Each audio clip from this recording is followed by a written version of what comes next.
I do believe we are now starting. Welcome, welcome. I can see people already complaining that I was late. Not really, but what are you going to do? I don't have a timer on my end, so I don't see what's going on anywhere. Welcome, welcome, welcome. Okay, I know. Chat, I hear it already. I'm late.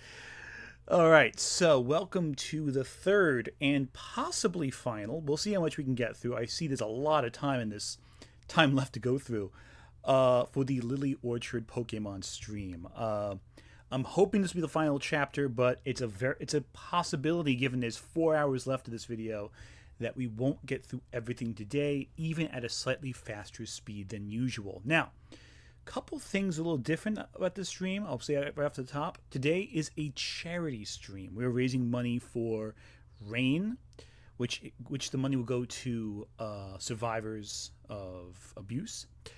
If you want to donate, that'd be fantastic. I'm hoping that we're going to do this for a couple of streams, I think. Hopefully it all works out. Now, again, same rules as... Oh, how are we doing? Hydrating. Yeah, hydrating as well. It's boiling hot right here in New Jersey. I'm not sure how it is with anyone else, but it is 90-something degrees. If... Boo, faster. 3 more streams. Okay, that's fair enough, I guess.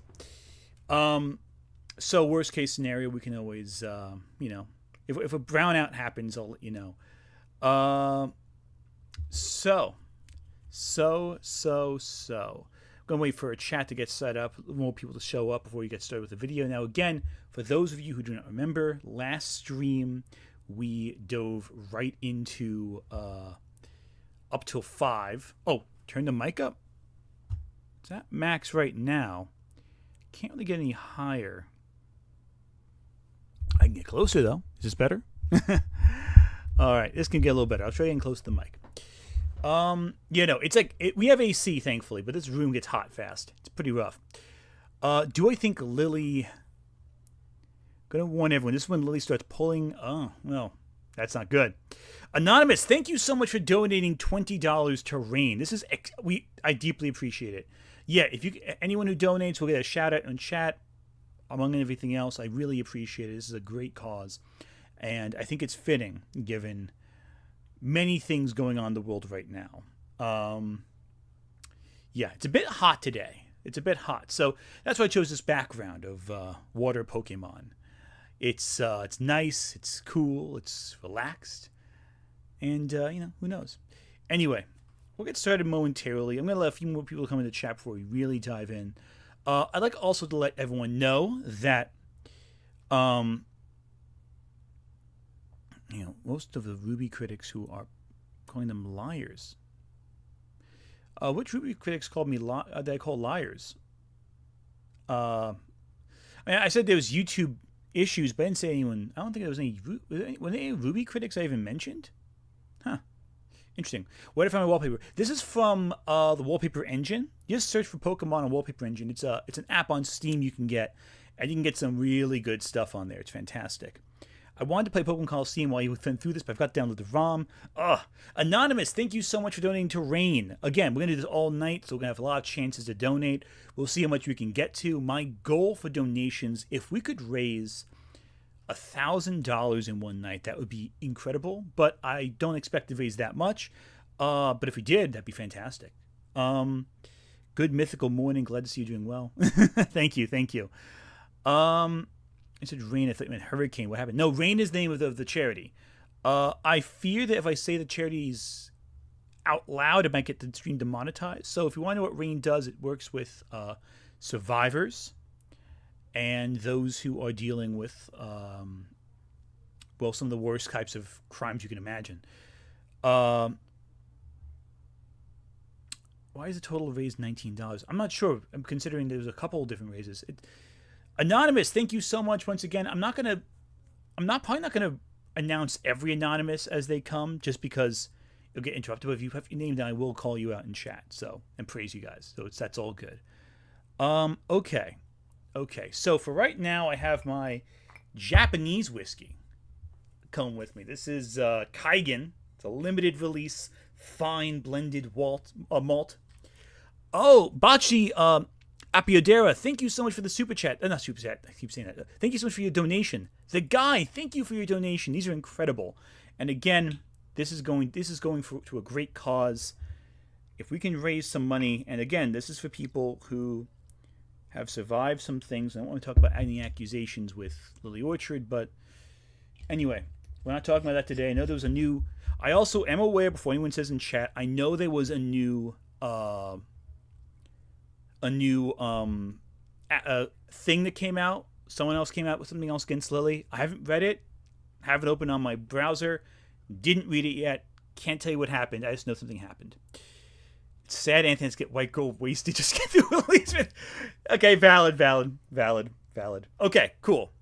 Donations can be private if you choose to. You have to put there's a little checkbox. You can either check it or you cannot check it. So, depending how it goes. Fancy drink, I know. Yeah, right? We'll see how it goes. Anyway, I'm not going to consume as much whiskey as I did with the Nostalgia Critic review. That was bad. All right, cool. So. Yeah, there's more Lily stuff right now. Apparently, there's someone that came out who was like an ex of hers with some concerning statements, but I'm not entirely sure the specifics. I'm looking at it right now. Actually, I mean, I don't want to bring it up because it's disturbing, and it's from someone named Witchy Lizzie, who I do not know personally, but anyhow, let's just dive right into it, shall we? All right, so make my face a little smaller here so you can see the screen. Now, I have included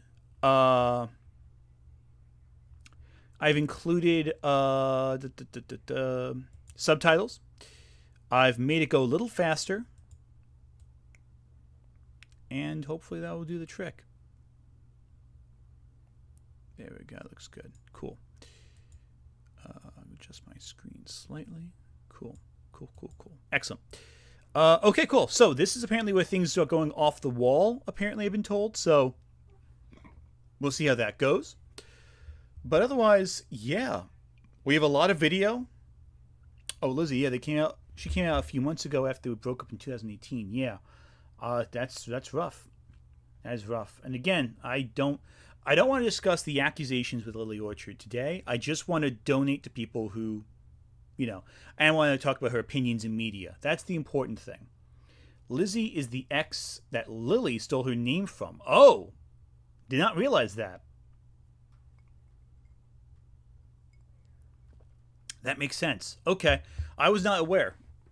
Again, with the Lily deep lore, I'm not as familiar. I'm more familiar with her takes on media and that they need to be pushed against because I think in general, media is a discussion. I think that discussing media is important.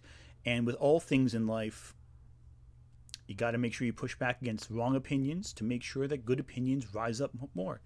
And but again, this is a place where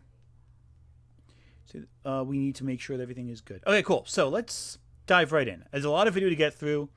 Chat's filling up. I think we can get started. All right? Everyone good? All right. Let's dive in right away.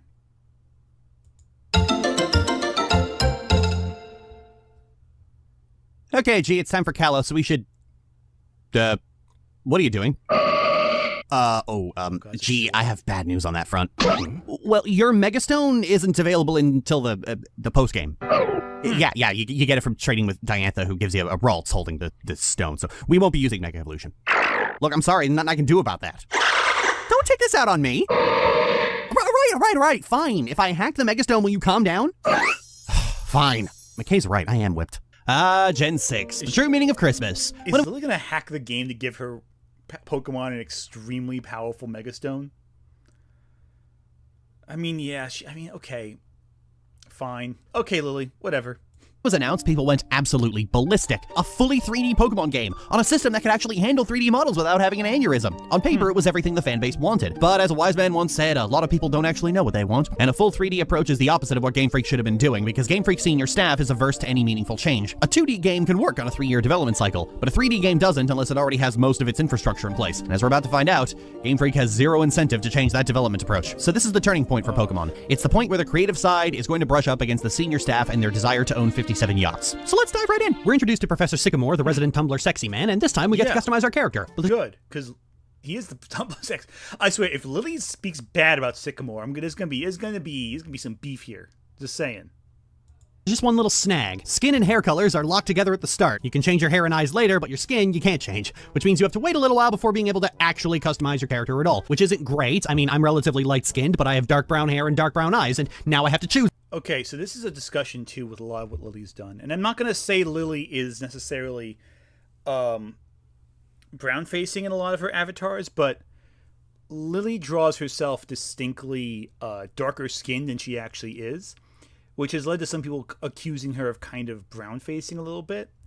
Now, I don't know if that's necessarily a fair critique. Maybe she just happened to switch out her pale skin tones with olive and darker shades of, but still.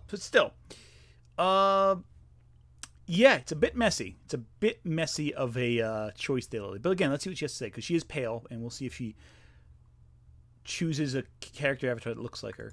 Between them, but it's ultimately a minor inconvenience. Ultimately, Gen 6's character customization is not very good. A fledgling wakes me up with a violent tackle, I get dressed, and mom tells me to say hi to the neighbors. I head into the next town and meet all my friends who will definitely not annoy me into thoughts of murder. Caleb, the opposite protagonist, Shauna, one of my primary rivals, and Tierno and Trevor, who aren't as important. Tierno suggests we all use nicknames, which I don't really care for. He wants to call me Lady L. What the hell's wrong with you? Shauna wants to call me Lil L. Well, that just doesn't even roll off the tongue very well. And Trevor is uncomfortable at nicknaming someone he just met. You know what? Trevor's got a good head on his shoulders. I like Trevor. But he caves to peer pressure and suggests Elkins. Oh god, that's the worst one. Then Caleb remembers that I'm a thinking, breathing human being and that I should be the one to decide. Good job, Caleb. And I can choose one of these three or pick my own. To show my contempt for this entire rigmarole, I chose bitch. You want us to call you bitch? Yes, I do. Okay, bitch fits you perfectly. Google Wong, thank you for the super chat for the donation. Okay, this is great. I wonder why they took out the nickname feature in Gen 7. Oh wait, I'm probably the reason why. Then we get to choose our Pokemon between a Chespin, a Fennekin, and a Ralts. Well, how did you get in here, little one? I better take this before the universe explodes. Then Trevor gives me a Pokedex. You know, on reflection, I kind of like this intro. It's really getting everything over and done with right away. Like I just sat down and filled out all the paperwork. Okay, these are your buddies. What's your nickname? What star did you want? How did you alter reality to put a Ralts in there? And here's your Pokedex. They give me a letter from my mother, so I head back home, but Shauna stops me for a Pokemon battle. Bitch, wait! It's never gonna get old. I'm such a child. I beat Shauna. It will get old fast, Lily. It will get old very fast. Thanks to a clutch confusion. She's still a thrashing beast. Getting back home, my mother reads the letter and gives me a change of clothes and a town map. You remember how to use the town map, right? Yes, mother, I'm not stupid. That's my girl. Select the town map from your Hey, stop tutorializing me. I already said I know. Caleb forces us to watch a catching tutorial, but it's over mercifully quickly. I found out the game is programmed so that on this route, Pokemon can't break out of balls, which I'm cool with. Shauna's surprised at how— Wait a second. She did get rid of Froakie. That's my boy. I always pick Greninja in Gen 6. Greninja's the best. And you dare replace Greninja with a Ralts. You broke reality, Lily. There's going to be beef now, Lily, between you getting rid of this Greninja slander will not stand. I'm not going to comment on any of the names because I would do the same thing back then. How Pokeballs work despite already seeing it with her own eyes. Yeah, Caleb even roasts her for it. Okay, so the game's not condescending. Shauna's just an idiot. I started looking for a Caterpie and training on the other wild Pokemon I found. In the process, I ran into a shiny Bunnelby. Now, I made a point to not discuss shiny Pokemon until I actually found one in the wild. Shiny Pokemon are Pokemon that have a small chance to be a slightly different color from the normal Pokemon. So a regular Charmander is orange, while a shiny Charmander is yellow. Okay, well that's cool, Lily. What are the odds? 10%? No. 5%? No. Of course not. 1%? No. Try 0.012%. Shiny Pokemon are odd. They are so unbelievably rare that there is a good chance that just casually playing through all the games you will never run into a shiny Pokemon. Generation 2 had to have a static shiny encounter just to tell you they were in the game. And I'll tell you this, most of us didn't know Red Gyarados was a shiny. We didn't know shiny was a thing. We thought he was just a unique Pokemon for that storyline. Now, shiny Pokemon are no, we knew he was a shiny. It was hyped. It was a hyped thing. I remember like in all of so back in the day, you used to have these things called, I was trying to see if I still had them there. Magazines. Magazines were these periodicals published every couple of months, every month in some cases, to better determine. Alex the Shiva, thank you for the super chat. Congratulations. To kind of allow, what do you call? How do you say these things? Basically, you would be allowed to crud. Why can't I never remember anything?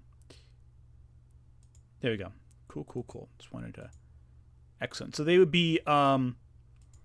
You'd read things basically. You'd read them up and you'd see what words. But wow, I am really in need of water. The heat's getting to me. Anyway, so in all the Pokemon magazines, they talk about shiny Pokemon. We knew about all the different Gen 2 Pokemon a couple months before Gold and Silver came out. It was like a big announcement. It was a whole big spread saying, "Oh, here are all the new Pokemon, yada yada yada," and And the red Gyarados was hyped for gold and silver. It was a big deal. So yeah, a lot of people knew about shinies. I do find it strange how some shinies are so terrible, though. Like, there are some trash shinies. Just a whole other discussion there. Also, I don't think that's a shiny. That looks like an Alolan muck. Well, I guess a shiny Alolan muck, maybe? I'm not sure. Anyway. Treated with a great deal of value. Also, Lily, you destroyed the red Gyarados, you monster. You said you'd encounter one in the wild. You didn't mention the red Gyarados. Whatever. By the shiny hunting community, and that value is entirely based on the fact that they're so rare, not a lot of people have them. In fact, the shiny hunting community complains about shinies becoming less valuable whenever the chance to encounter one goes up. This is called extrinsic value, value determined by a market, also known as fake value. The intrinsic value of a shiny, the actual value of that Pokemon as it exists, is pretty much down to how much you like the Pokemon and the color scheme. For example, my favorite Pokemon is Gardevoir, but I hate its shiny form. The blue and orange, while still as complementary a color scheme as the green and pink, just doesn't look as good, and the black dress on its Mega Evolution isn't all that appealing either. It's just the old adage of slap black on something and instantly it becomes edgy and better, like shiny Yeah, because it's a goth princess, Lily. I'm kidding. But shiny Charizard's great. Charizard. If you gave shiny Pokemon a flat 15% rate to appear, their intrinsic value would not change. People would still want the shiny Pokemon they like, and then they would get them. Their extrinsic value, the value assigned to them by shiny hunters, based on rarity and therefore bragging rights, would plummet. But extrinsic value is fake, like NFTs, or currency conversion, or inflation. It's all fake. None of it's real. The current real value of a shiny Pokemon is fucking zero. Even if you like a particular shiny Pokemon, it's just too much effort and too much time to hunt for one of those things. I've seen shiny hunters go into 20,000 soft resets. If you want a shiny that badly, hack it in. Nobody who values themselves as a person will judge you for it. Oh, I knocked out that Bunnelby, by the way. I eventually gave up. Okay. First off, Lily, you monster. How dare you knock out your first shiny in this game? Secondly, the intrinsic value of a shiny is what you place on it. Saying that they have no value because they're rare is ridiculous. It's such an unusual, special feeling. I remember my first shiny Pokemon because it was so uncommon. Like, yeah, you could hack it, but it removes the joy and the surprise of seeing a shiny in the first place. One of the best experiences I had was finding a Doduo. That was a shiny Doduo. It was my first shiny.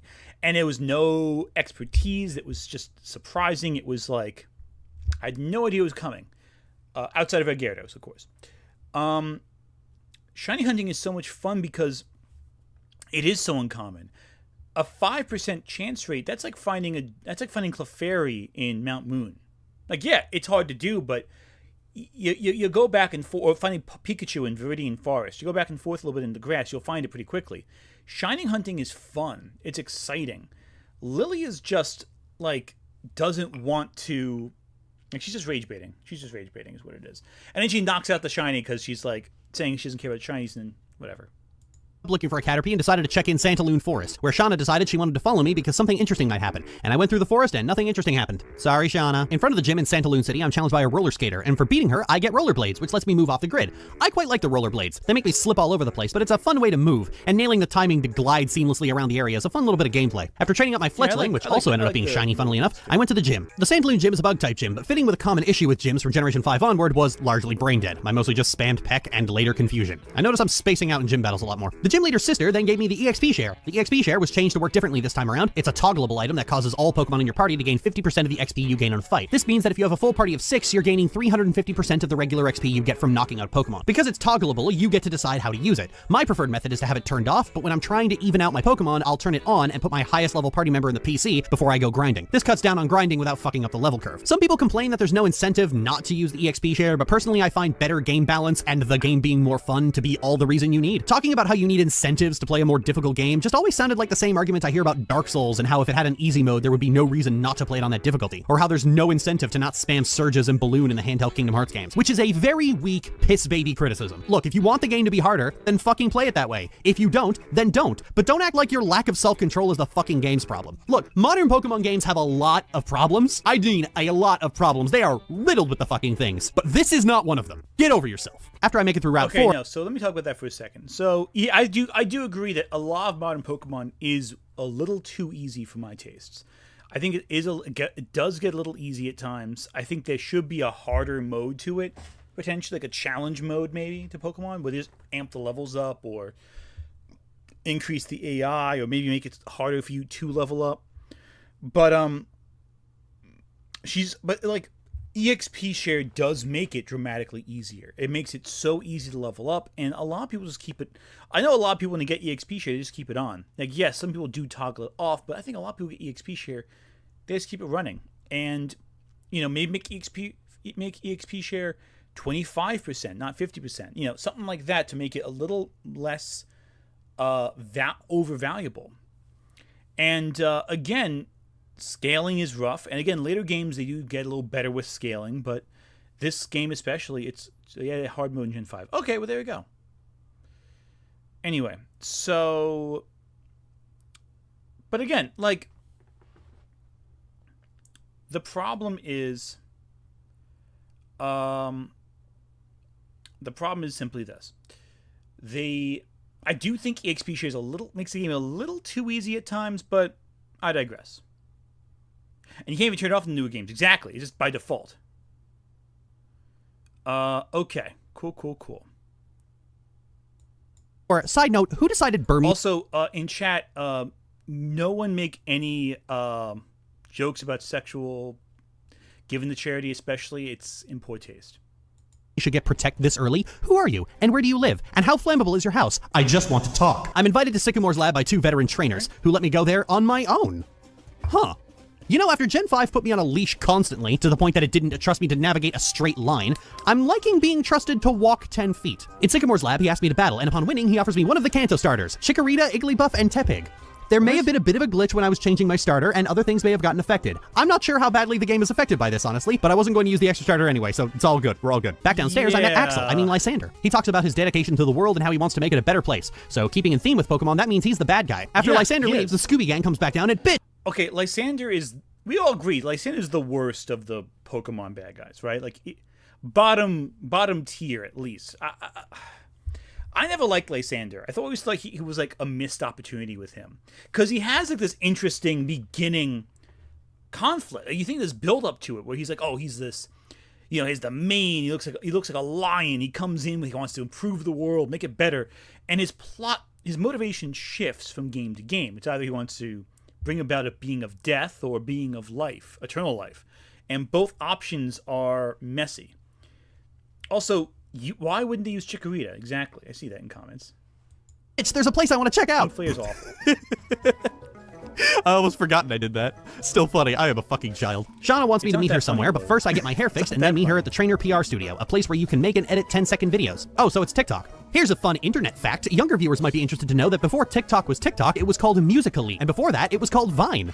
It was a different app by a different company, but the vibe is still the same. You'll also be interested to know that my generation is now blaming all the problems we created on TikTok. So that's fun. We're already old. Kayla wants... No, we're not. Lily, okay. I'm sure some do, but I'm not blaming TikTok for anything. TikTok's a great app that's being attacked by the U.S. government and trying to be censored, but I digress. Lysander's rough. Yeah, anyway. To talk about something in the cafe and is waiting for me there, and given the way the game has so far been willing to let me engage with it on my own terms, I'm a lot less resistant to this stuff than I was in the last 2. I'm seeing a lot of people ship Sycamore with Lysander, and I'm very entertained by this. I'm very entertained by all the Lysander Sycamore shipping. I've seen a couple of that in there. Yeah, Lysander's character design is really cool. It's one of the coolest bad guy designs. I think the coolest is Team Aqua's leader. Not Maxi, the other one. His design is awesome. I love Team Aqua in the remake gen because they look like gay pirates. Look like a bunch of bisexual pirates, and I'm here for that. Anyway. 2 gens. Inside we find Lysander talking to Diantha, a famous movie star who happens to look like Princess Knight. You played a young girl so wonderfully in your debut on the silver screen. Wouldn't you rather remain young and beautiful forever and always play such roles? What a strange question. Oh, that's a fucking understatement, Di. Dude went from 0 to incel in less than 3 seconds. Diantha says that youth... That's not like incel. That's more like weird and creepy, but not like incelish. Archie. There we go. Archie. I'm sorry. Archie is cool. I love Archie. Maxie, not so much. Archie is cool, though. Also, I'm seeing a lot of people say they ship Lysander and Sycamore. Is this a really popular ship? I was unaware of this. Anyway, okay. Lysander and Sycamore. I'll make sure to note when they're on screen. Yeah, I don't think Lily understands what an incel is, because she said that too. Lily said that she was saying in the last video, I forget who it was. Was it N or was it Cyrus, who she was saying was an incel as well? Also, yeah, Dianthe is obviously Audrey Hepburn. Just putting that there. May be beautiful, but it's not all there is to life, and she's looking forward to playing new roles as she gets older. You were chosen to be a movie star, correct? Isn't it your duty to be ever beautiful? Chosen! Oh, she didn't pursue it, she was chosen. Ah yes, AB, assigned actress at birth. Everything beautiful should stay that way forever. I would end the world in an instant so that beauty never fades. Dude, what the fuck? We just went from creepy incel behavior to advocating genocide so fucking fast. Why is every villain a debate bro now? You know, after an entire generation of Junichi Why does she always... I feel like her frame of reference of motivation is just debate bros. Anyway. Masuda's public meltdown over criticism of his games, getting back to just a weirdo with delusions of grandeur is honestly refreshing. Anyway, after he leaves and the weird smell is gone, Dianthe introduces herself to us and confesses that she's a trainer in her off time. Oh yeah, sure, off time. You know, just a hobby. She's the fucking champion. Other champions work really hard to get where they are. How the hell do you manage to just knock it out in your spare time? Oh, I see. We're kindred spirits of broken bullshit, you and I. Speaking of which, G got buffed in this gen. Again, she got a new type which completely shifted her weaknesses to things she can already destroy, and she gets a Mega Evolution with an absurdly busted-ass ability that turns normal type moves into fairy type moves and gives them a 30% power boost, on top of the stab boost they now get. There are a lot of moves to use this with, but the best is Hyper Voice, a move that hits every enemy, hits through substitutes, and because of these changes now has a power of 175.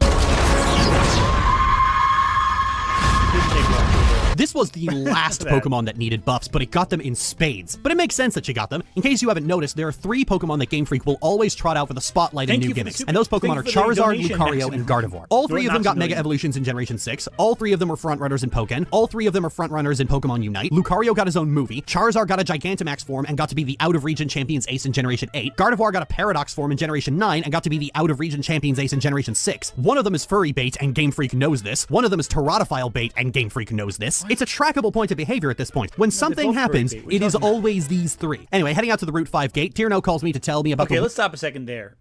Lily, Gardevoir is not broken. Gardevoir just has more abilities. It just really benefits from the fairy typing and the Mega Evolution. But other Pokemon had that too. Gardevoir is not particularly great. You can beat the game with any Pokemon. You can beat it with a team of Rattata if you really want, in terms of the Elite Four. But it's not like Gardevoir is exclusively the best Pokemon. Just because it's your favorite doesn't mean that it's broken. It's just a Pokemon you like. And heck, if you want to build a team on Gardevoir, that's fine. You have the option to do that. But, like, it's not broken. It's just a strong it's just a Pokemon you figure out a strategy for. Like, it's a good Pokemon. But, like, I don't know. Also, Lily... Teratophile, I don't know if Gardevoir is necessarily like for Teratophile. There's other Pokemon to fit that better. I'd say the furries like Gardevoir quite a lot too. That with Lopunny. She just threw a lot at us at once, and I'm not sure if any of that makes any sense whatsoever. Personally, I think she may be overhyping how strong Gardevoir is. Just my opinion. I could be mistaken. But we'll find out. Anyway. Weird wild Pokemon he found there. As I step onto the route, Lucario walks right up and starts sniffing me. Go away. Go away, you. I feel like Lily only has like... His trainer runs up and explains that this Lucario is very antsy, but doesn't usually like strangers, and that he must be able to sense something in my aura. This is a very weird conversation, man. Please take your dogs and leave. Later, I run into Tierno, who talks about running into a horde battle and then challenges me to a regular battle. After I win, good to see you, Lily. Excuse me, I meant bitch. That's funny. Game Freak, bring back the nickname feature, it's fun. In Camphor Town, the only place to go is the castle. He tells us the history of the castle, and then Shauna asks if they know anything about Mega Evolution, to which the nice old karate man says, "The fuck's Mega Evolution?" Then someone comes in to tell him some fuck shit is going on, and he leaves us to explore the manor. Why don't we go to Route 7 too? I don't know, can't I look around first? I can! There wasn't much to see, but I'm appreciating the fact that I'm not being dragged around by the neck this time around. Maybe they just hadn't figured out how to do that in 3D space. Turns out that on Route 7, a Snorlax has fallen asleep and is blocking the road with his big fat lovable ass, and we have to go up to another palace to find the Pokeflute. I get to the palace and they want $1,000 to get in. The proceeds... Question for chat. Do y'all like Snorlax? I really dig Snorlax. I think Snorlax is a great Pokemon. I've always enjoyed the whole, like, Snorlax is blocking the way kind of trope in all the Pokemon games. I think it's a fun detail. Who knows? Truth, Hope, Love. Thank you for the donation. That is fantastic. Yeah, okay, let's move on. Yeah. Means for the I have entrance Shauna's. fee goes toward repairing and maintaining the palace. Probably. Wow.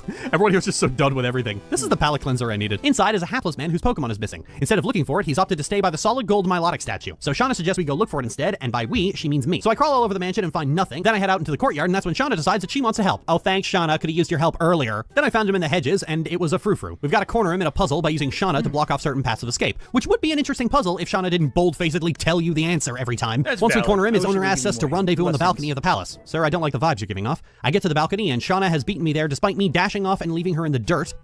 You know, I really hope we get to be great friends, Lily. I know I haven't seen them yet, but I know I'll never forget these fireworks, because I watched them with you, Lily. You okay, Shauna? I never want to forget this, so I'll keep this memory in an album in my heart. Well, this got gay really fucking fast. Like, holy shit. why I are think you this is upset the by first that? time a rival has been implied to have a crush on you, which is weird because it would certainly explain the very exuberant, almost weirdly boundary-pushing behavior of most companions. Looking at you, Barry, and Bianca, and N, and How, and Lily, and Hop, and Nimona.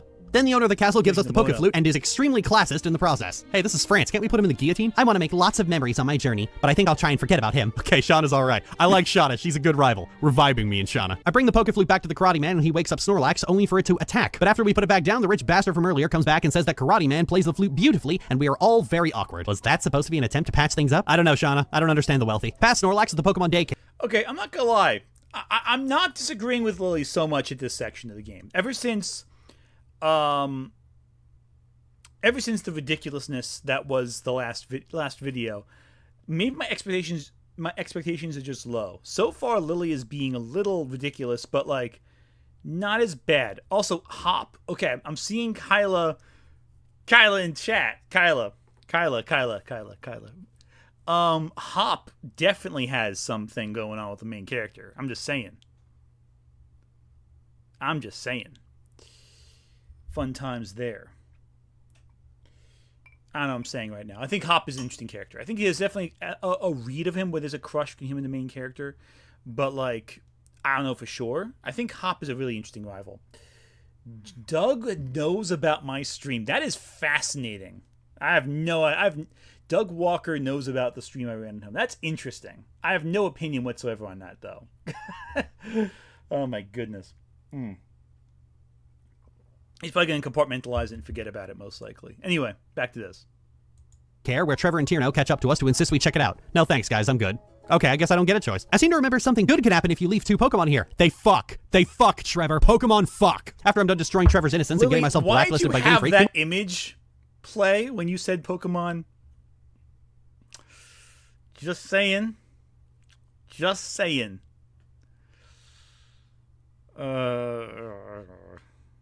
Also, I feel like Lily is far less intense in this video. Like, in this part of the video, it feels like she's a lot less, like she's more calm, she's more playful with it. But again, I don't know, except for when she's playful about Gardevoir being in a... No, we're not doing that. He wants to show me the Battle Chateau. I've destroyed his childhood so badly that he's now interested in competitive Pokemon. I should feel guilty, but I am an evil person. Then we run into Calum further down the road, and he wants to have a double battle with Trevor and Tierno. After it's over, they just shuffle me on my way. You know, so far I'm appreciating the approach the game has taken so far. Your rivals pop up, a lot to chat with you, but unlike the previous 2 gens, it's mostly just to say hi and move on. And at least the rival you spend the most time with, Shauna, actually has some charming dialogue to her. You know, they're just kids trying to have fun with their Pokemon, which is much better than having to listen to Chair and have an existential crisis about strength, or having to listen to N wax poetic about belief. Upon getting out of the cave, I'm immediately stopped by these Is 2 it rich better, kids. Have you though? ever wondered how a single Pokedex could possibly cover a region as big as Kalos? I'll be honest, Gen 6's rivals, they went in one head and out, in one ear and out the other for me. Like, they're not characters I'm particularly... I don't know. Personally, I never really loved the rival characters in this game. Yeah, Calum and Shauna. I don't know. I think it's a little wonky. I never personally, like, loved Gen 6's anything. When does AZ show up? I forget when AZ shows up. Anyway. Storage larger than 1 gigabyte, I assume. Well, it can't. That's why we're here to power up your Pokedex. Do I have to restart it? Because I hate firmware updates. They add the Cosocalis Pokedex to my Pokedex, so now it can read the Pokemon I will encounter from this point onward. This was unnecessary. You know, this is kind of what I mean about Pokemon's writing a lot. They just throw useless fluff scenes like this at you constantly. It's almost like Game Freak is trying to break its word count record. On my way down the mountain, I run into my first horde encounter of 4 Seviper and a Zangoose. And because Zangoose was in the group, all the Seviper just started attacking it. I see this as an absolute win. In Ambra Town, I checked out the fossil lab because Caleb wanted to know if they knew anything about Mega Evolution, which has pretty much been the story the entire time. Go to a place. Do you know anything about Mega Evolution? No. Next place. Repeat until get Keystone. The researcher suggests that I go to Glittering Cave to look for a fossil, suggesting that a fossil Pokemon might help. Glittering Cave actually looks pretty neat. It's not a complicated area. It's sacrificed that for the perspective, but I like how it looks like a cave, and not the weird underground cathedral most caves in Pokemon look like. Have you ever seen videos of spelunking? Caves are claustrophobic as fuck. I like this. Deep in the cave, I found a man dressed all in Okay, I don't disagree with that point. It does for the time as the first 3D Pokemon game. I like that detail. I also feel like we need more claustrophobic caves in Pokemon. Like with Gen 9, the caves are just big open spaces. Who is the punk rocker who's just a gym leader? I have the obligation. I like them. Yeah. Wait. Which punk rocker are we talking about? There's a couple of punk rockers in mainly Gen 5, if I remember correctly. Was it Gen 5 or was it Gen 6? Anyway. I forget all the gyms. in orange, looking like he was getting ready to reclaim a slur. What do we have here? A nosy little trainer has come poking around. Listen up, we are the fashionable team whose very name makes people tremble in fear. Team Flare. You just reminded me of Unforgotten Realms, sir. I don't think you're as terrifying as you think you are. He challenges me to a fight, but this is my 6th rodeo and he loses. You're a pretty tough Pokemon trainer for a kid. Sir, all Pokemon trainers are kids. The only adults are the people running the league. You are very pathetic. At the back of the cave, we find a researcher who is so absorbed with fossils he didn't notice the muggers closing in on him. Luckily, he already has the fossils he found and offers us each one. I chose the sail fossil. I brought the fossil back to the lab and was given an Amara. Now it's onward to the next city. Moving out towards Sillage City, I'm running into a similar problem that I had in Black and White. See, I need to get G up to level 30 before she's actually useful because Ralts and Curlia have pitifully low stats. But Ralts is in the slow leveling bracket, and that's compounded by the fact that she gets one shot by damn near fucking everything in the game, leading to a cycle where I do one battle, run back to the center, do another, run back to the center, repeat until 3DS is thrown across the... Wait a second, Lily, you said Gardevoir was broken in this game. Why are you losing so much if Gardevoir is broken? I'm just saying. Just saying, Lily. Anyway, back to this. room. At Sillage City, I changed my wardrobe to look like an absolute tool that just walked out of 1994 before heading to the games. In case you're wondering why I'm not touching on the character customization all that much, the truth is the offerings are pretty thin on the ground. There's only about 4 boutiques in the entire region, one you can't access right away, and they only sell a small number of items to start with. Actually getting anything is a pain in the ass, and that's not counting how much of a money sink most of it is. So unless you cheat, like I did, or are really dedicated on backtracking through most of the routes, you're not going to find much worth putting on. Can't even take off your hat. Generation 7 and 8 admittedly did a lot better, while Generation 9 backslid like crazy. For what it is, it's fine. At this point, I'm pleasantly surprised the character model doesn't glitch out and set fire to the battery. You know how Game Freak can be. Sillage City is a rock-type gym, and No, Lily, I don't know how Game Freak can be. When has Game Freak ever made a game that explodes your game console? Also, I might want to point out something right here. I like how there's limited items in the various towns. Like, to get a certain item, you have to go to a different town, you pick it up. It adds value to every individual location. Lily doesn't seem to enjoy the game unless she's breaking the game. She has to cheat to enjoy this thing? Like, that's not cool. Like, it's a little ridiculous because every time Lily's like, oh, hey, this is a feature in the game, I cheated, so I didn't actually experience it as it was meant to be experienced for my first playthrough of the opinion.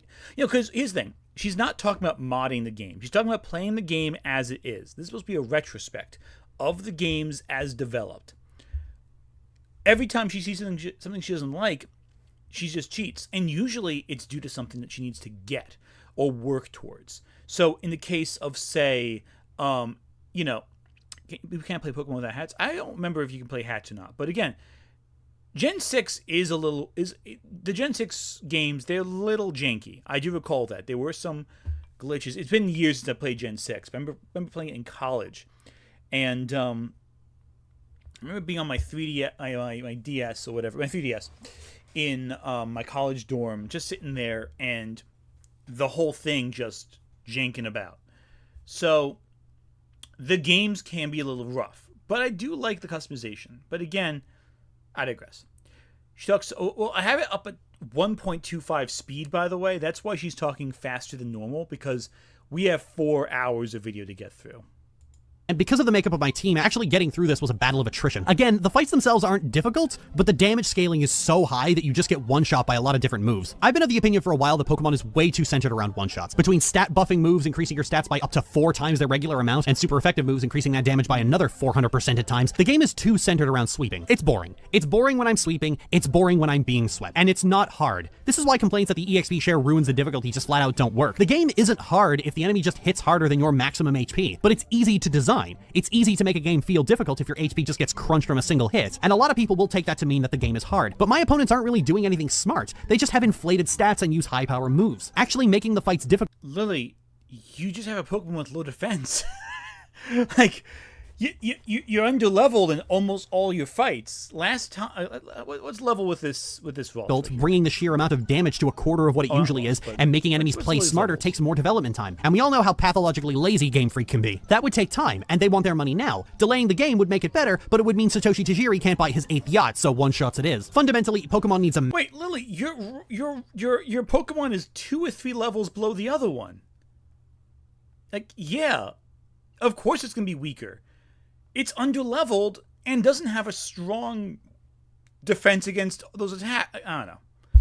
Like, some of the fights do get you off guard. If you're unprepared, you have to level up to get ready for it. But it's an RPG. You have to level up to be ready, and you're not particularly powerful at this point. You're a little slower than your adversary. They're stronger. They're going to hit you. They're going to hurt you. They're going to knock you down. You got to be prepared for these fights. You got to prep for them. You got to expect them to be difficult. The problem is that Lily is expecting the games to be easy. The problem is in the previous 2 videos, every time Lily fought a battle that was hard for her to win, she'd complain it was Game Freak's fault. I beat the game pretty easily when I first played it. I don't think it was particularly difficult. And losing all the time means that you're not playing the game efficiently.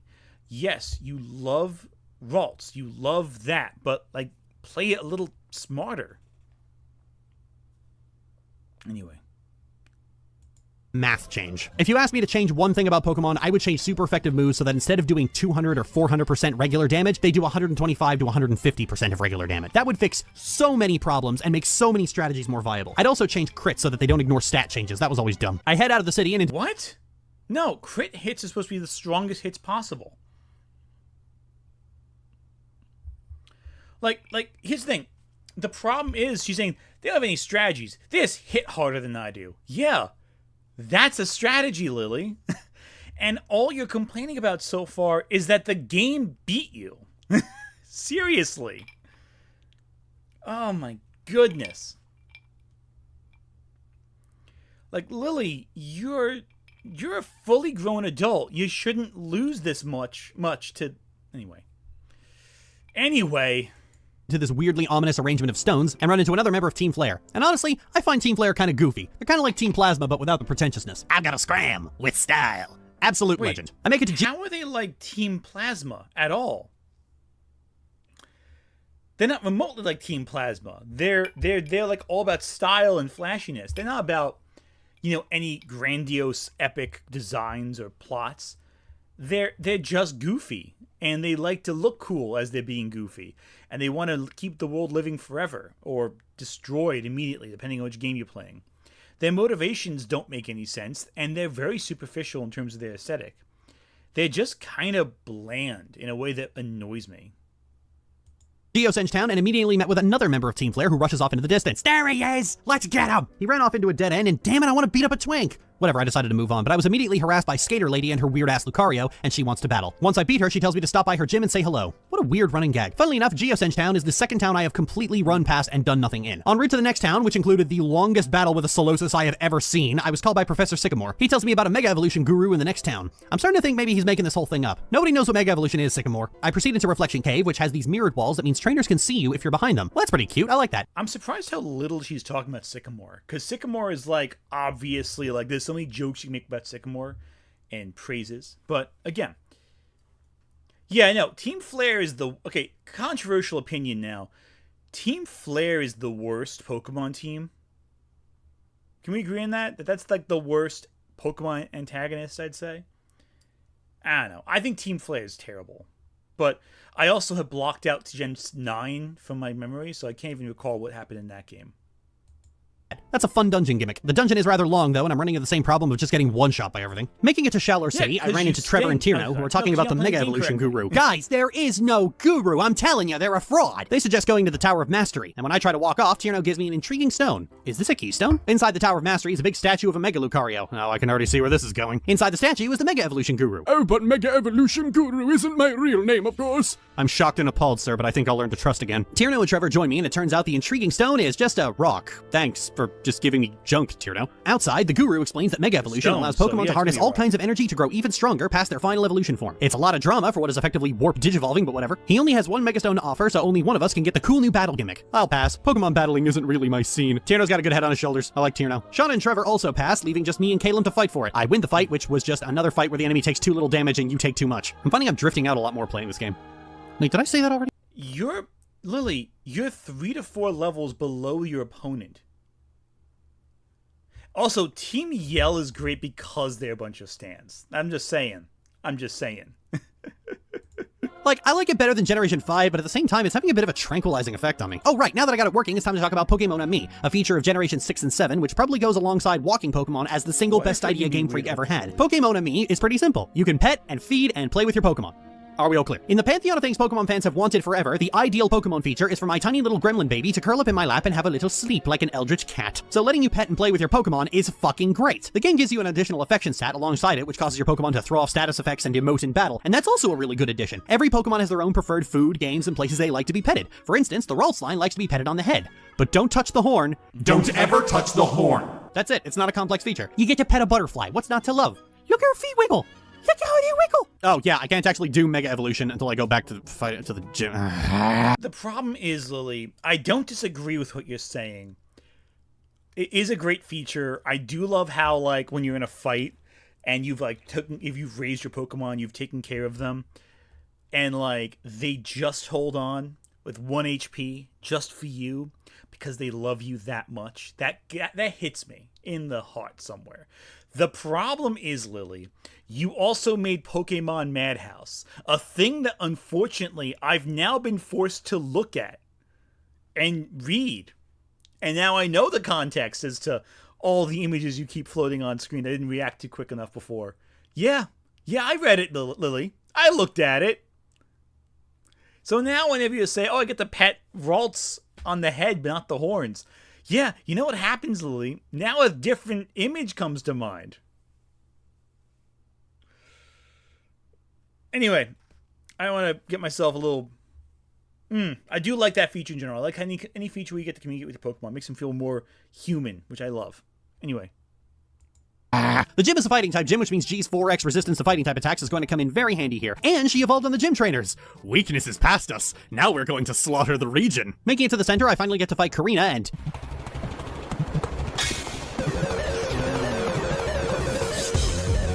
Shit, this music is kind of good. The fight was a no-brainer. G has a supreme advantage here, and now she's fully evolved, she's no longer crumbling from a single hit. Then Karina tells me I ought to go back up to the Tower of Mastery if I want the Mega Ring. I swear, I'm not giving you the runaround. Yeah, you are, Karina. Getting to the top, Karina gives me the Mega Ring, and Lucario, that's been sniffing me the entire game, wants to battle alongside me. Now that we finally have it, it's time to talk about Mega Evolution. Mega Evolution is activated once per battle to evolve a set number of Pokemon to a more advanced form. This increases their base stats by 100 points, sometimes gives new types, and sometimes gives new abilities. Mega Evolution was, in theory, a way to breathe new life into Pokemon that were largely relegated to the bottom tier, because apparently buffing their base stats just isn't on the table for some reason. So Pokemon like Kangaskhan, Pinsir, Aerodactyl, Ampharos, Heracross, Mawile, Medicham, Bayonet, and Abomasnow could get some buffs and provide new value into battle. It's a really good system in theory. Take the undervalued Pokemon and give them some juice. This is probably one of, if not the, best ideas they've ever had to breathe new life into the game. The problem is, unfortunately, Game Freak just gotta do a Game Freak and ruin it because they also gave them to the Kanto starters, Lucario, Garchomp, Gardevoir, several legendaries, Blaziken, and fucking Mewtwo. The last Pokemon to ever need buffs. And when you can only have one Mega Evolved Pokemon per team, you're probably going to use it to make a broken fan favorite even more broken. We were on the verge of greatness. We were this close. Worse even, Charizard and Mewtwo got 2, and their Y forms really do feel like the versions that the developers wanted to make, and the X forms were thrown in for the sake of 22-year-old boys who haven't gotten past their must-be-badass phase. Why would you make a system designed specifically to breathe life into underused Pokemon, and then hand most of the Megas over to already overused Pokemon? Okay, Gardevoir doesn't fit that description, Lily. You just like Gardevoir. Secondly, Yeah, it did bring a lot of interesting dynamics to Pokemon, but the thing is, in this game, you couldn't play as the super great Mega Evolutions till much later. Because, I don't know. Again, the problem is there's some great Mega Evolutions, also competitive play, but that's a whole other discussion. Lily doesn't know competitive play. She doesn't even know post-game, so... Also, Blastoise is not an overused Pokemon. They're just popular Pokemon. They gave these Pokemon the forms because people like the Pokemon, and some of them were unusual, oddball choices that made them interesting or dynamic again. It's not a bad criticism that she's giving. I feel like if they gave it to like exclusively underplayed Pokemon, that would be a cool way of making them useful. But if you only gave to underplayed Pokemon and you didn't give like Charizard or Mewtwo, who for years at this point, don't forget, people have been making rumors about like Mew 3 every generation at this point. Like, oh, Mewtwo, oh, and another version of Mewtwo, whatever, and being like a running gag, actually. Because back in Gen 1, there was always, oh, you can catch Mew, here's Mewtwo. Mew's an unknown Pokemon. What if there's a Mew 3? Whatever that might be. And when I was a kid, the rumor was that, oh, Mew 3 has like armor on its skin, and it turned out it was just the armored Mewtwo from the Pokemon anime. But so people have wanted a new version of Mewtwo for years. We got it in Gen 6, and it's a cool different form. 2 cool different forms, honestly. Mewtwo Y is awesome. People would have complained if Mewtwo didn't get a Mega Evolution. In fact, people complained that Mega Evolutions had fallen to the wayside after a while. I think Mega Evolutions should continue, quite frankly. But, what do I know? Hopefully in Pokemon Legends Z to A, we will get more Mega Evolutions. But, what are you going to do? Come on. Look, Gardevoir is my favorite Pokemon, but it didn't need any of the buffs it got in this gen, let alone Mega Evolution. Furthermore, the game hands you a free Mega Lucario unless you deliberately refuse to take it. So we're not 3 badges in, and I already have Mega Evolution, and were the game played properly, I would have had a Mega for a Kanto starter and a Mega Lucario. I can't help but feel that this is a touch broken, especially given that Mega Evolution is supposed to involve the bond with your Pokemon, and yet your first instance of using it is with a Pokemon you just got. This is only further compounded by the fact that Mega Evolution is fucking broken. 3 badges in, and I have a super powerful Pokemon capable of Mega Evolving. The entire game just got rendered embarrassingly easy. This game goes out of its way to destroy the difficulty at every turn. People blame the EXP share for that, but no, it's not the EXP share. It's the 2 starters you get at the beginning of the game. It's the Nidoking and Gardevoir and Ampharos and Doublade you can get before the 4th gym. It's the dual Mega Evolving Pokemon you get before the 4th gym. Fuck the EXP share. The EXP share did nothing wrong. You want a culprit? Look at Mega Lucario over here. Look, I'm just gonna put it out here. Mega Evolving should not require a stone. It should require an actual representation of the bond with your Pokemon. Like, oh, I'm just throwing it out here. The affection stat you introduced in this exact fucking game? I shouldn't need to give G a special rock for her to Mega Evolve. The fact that we're already BFFs should suffice. Mega Evolution is a fun mechanic, Really, but it's why hampered by give Game me Freak's that? usual bullshit. In spite of all of that, it was certainly popular. So popular, in fact, that Game Freak's been making cheap knockoffs of it ever since. In Cormarine City, I have a brief conversation Okay, you know what? Lily kind of cooked with that one at the end. She did say one thing I thought was a good idea. If Mega Evolution became something like an affection stat, that's not a bad idea. That might be a good idea. The stone is a little more efficient, because again, the question becomes, oh, well, I guess the previous games didn't love their Pokemon enough. Like if Mega Evolution couldn't use a stone, then it's like, well, I guess you didn't love your Pokemon enough, kids. That's why he couldn't Mega Evolve. That's why Red, when he fought you at on top of Mount Silver, didn't Mega Evolve his Pokemon. He just didn't love them enough. So the idea of using affection is cool, if not for the retroactive issues. But, the friendship status, I'm sorry, that's the wrong word. But, it's a cool idea. It just isn't what they chose to do. But it's also like, that would be a good idea, but also, they didn't do that. You have to be selective with which one you Mega Evolve at a time. And let's say, sometimes it's typing. It's always good to have a couple different Mega Evolutions on your team. You can only do 1 per round, but you have the options open. It's a good idea to play around with typing. There's reasons to play the other Pokemon. Mega Rayquaza is a mistake. Yeah, it's valid. That's a valid point. Anyway, back to this. with the professor and Diantha about the bonds of Mega Evolution, and then at the gym I run into Calum who wants to battle me so he can see Mega Evolution for himself. I mean, if you insist, mate. Now, as I mentioned earlier, I actually did hack into Gardevoir right so that I could use Mega Evolution with the Pokemon I actually have and not have to carry around one that I fucking hate. The trade-off being that, well, I'm not using either of the other two I got. I don't really feel like this is cheating. It is kind of a lateral move. I mean, the only other option is to not use Mega Evolution at all, and, well, I needed footage to talk about it, so. After that, it's the gym. It's a grass-type gym, which was mostly handled by Fletchinder and Amara until the leader's Go-Goat started breaking out the one-shot moves again. I'm not gonna keep complaining about that. I'm just gonna say I miss Gen 2 where I could get stuck in a Mind Reader hypnosis trap. After I have the 4th badge, Lysander of all people calls me. Professor Sycamore told me you can now wield Mega Evolution. Oh. That is truly wonderful. With that power, you Sycamore. can steer your future in a better direction. We can't just cover up the old filth with new filth. I implore you to consider what we need to do to change the world into a new, beautiful world. Well, that was a weird call. I am a child. Why are you asking me to change the world? I run into the Because Lysander's a weird dude. Also, Lily, you didn't pick up on Pokemon, like Sycamore told me. We were talking about you, Lily. Sycamore and Lysander. I'm starting to see the ship now. I'm starting to see the shipping component there. Yeah, again, Lily, you made the game easier by cheating. You hacked your favorite Pokemon into the game. That's not playing the game as requested, and you're playing it in a way that's frustrating. Here's what I don't understand, Lily. You can get a Ralts. You can capture a Ralts. There's no reason you can't just capture the Ralts on your own. You can catch it. Why hack the game to make Ralts your starter when you can just catch it in-game? Again, here's the problem with Lily in Pokemon. When it's too difficult for her, she'll just skip past the difficult part and just take what she wants. She doesn't care about earning it. She doesn't care about working for it or finding it in the wild. And those people were upset with me when I said, oh, hey, maybe it's a good idea to have your favorite Pokemon be harder to get in game. But the point is you have to work for it. In life, things you have to push to get things. And the problem with the way she plays this game is that she has the God code. It's like a kid playing The Sims. Rather than earn money to buy the house in The Sims, you use the God code to get all the money so you can make the big house from the beginning, and you're having a hollow feeling of like, well, I've done everything now. There's nothing else to do. Lily isn't interested in earning things. She just wants like a God Sim with Pokemon, I feel like. She hates waiting, yeah.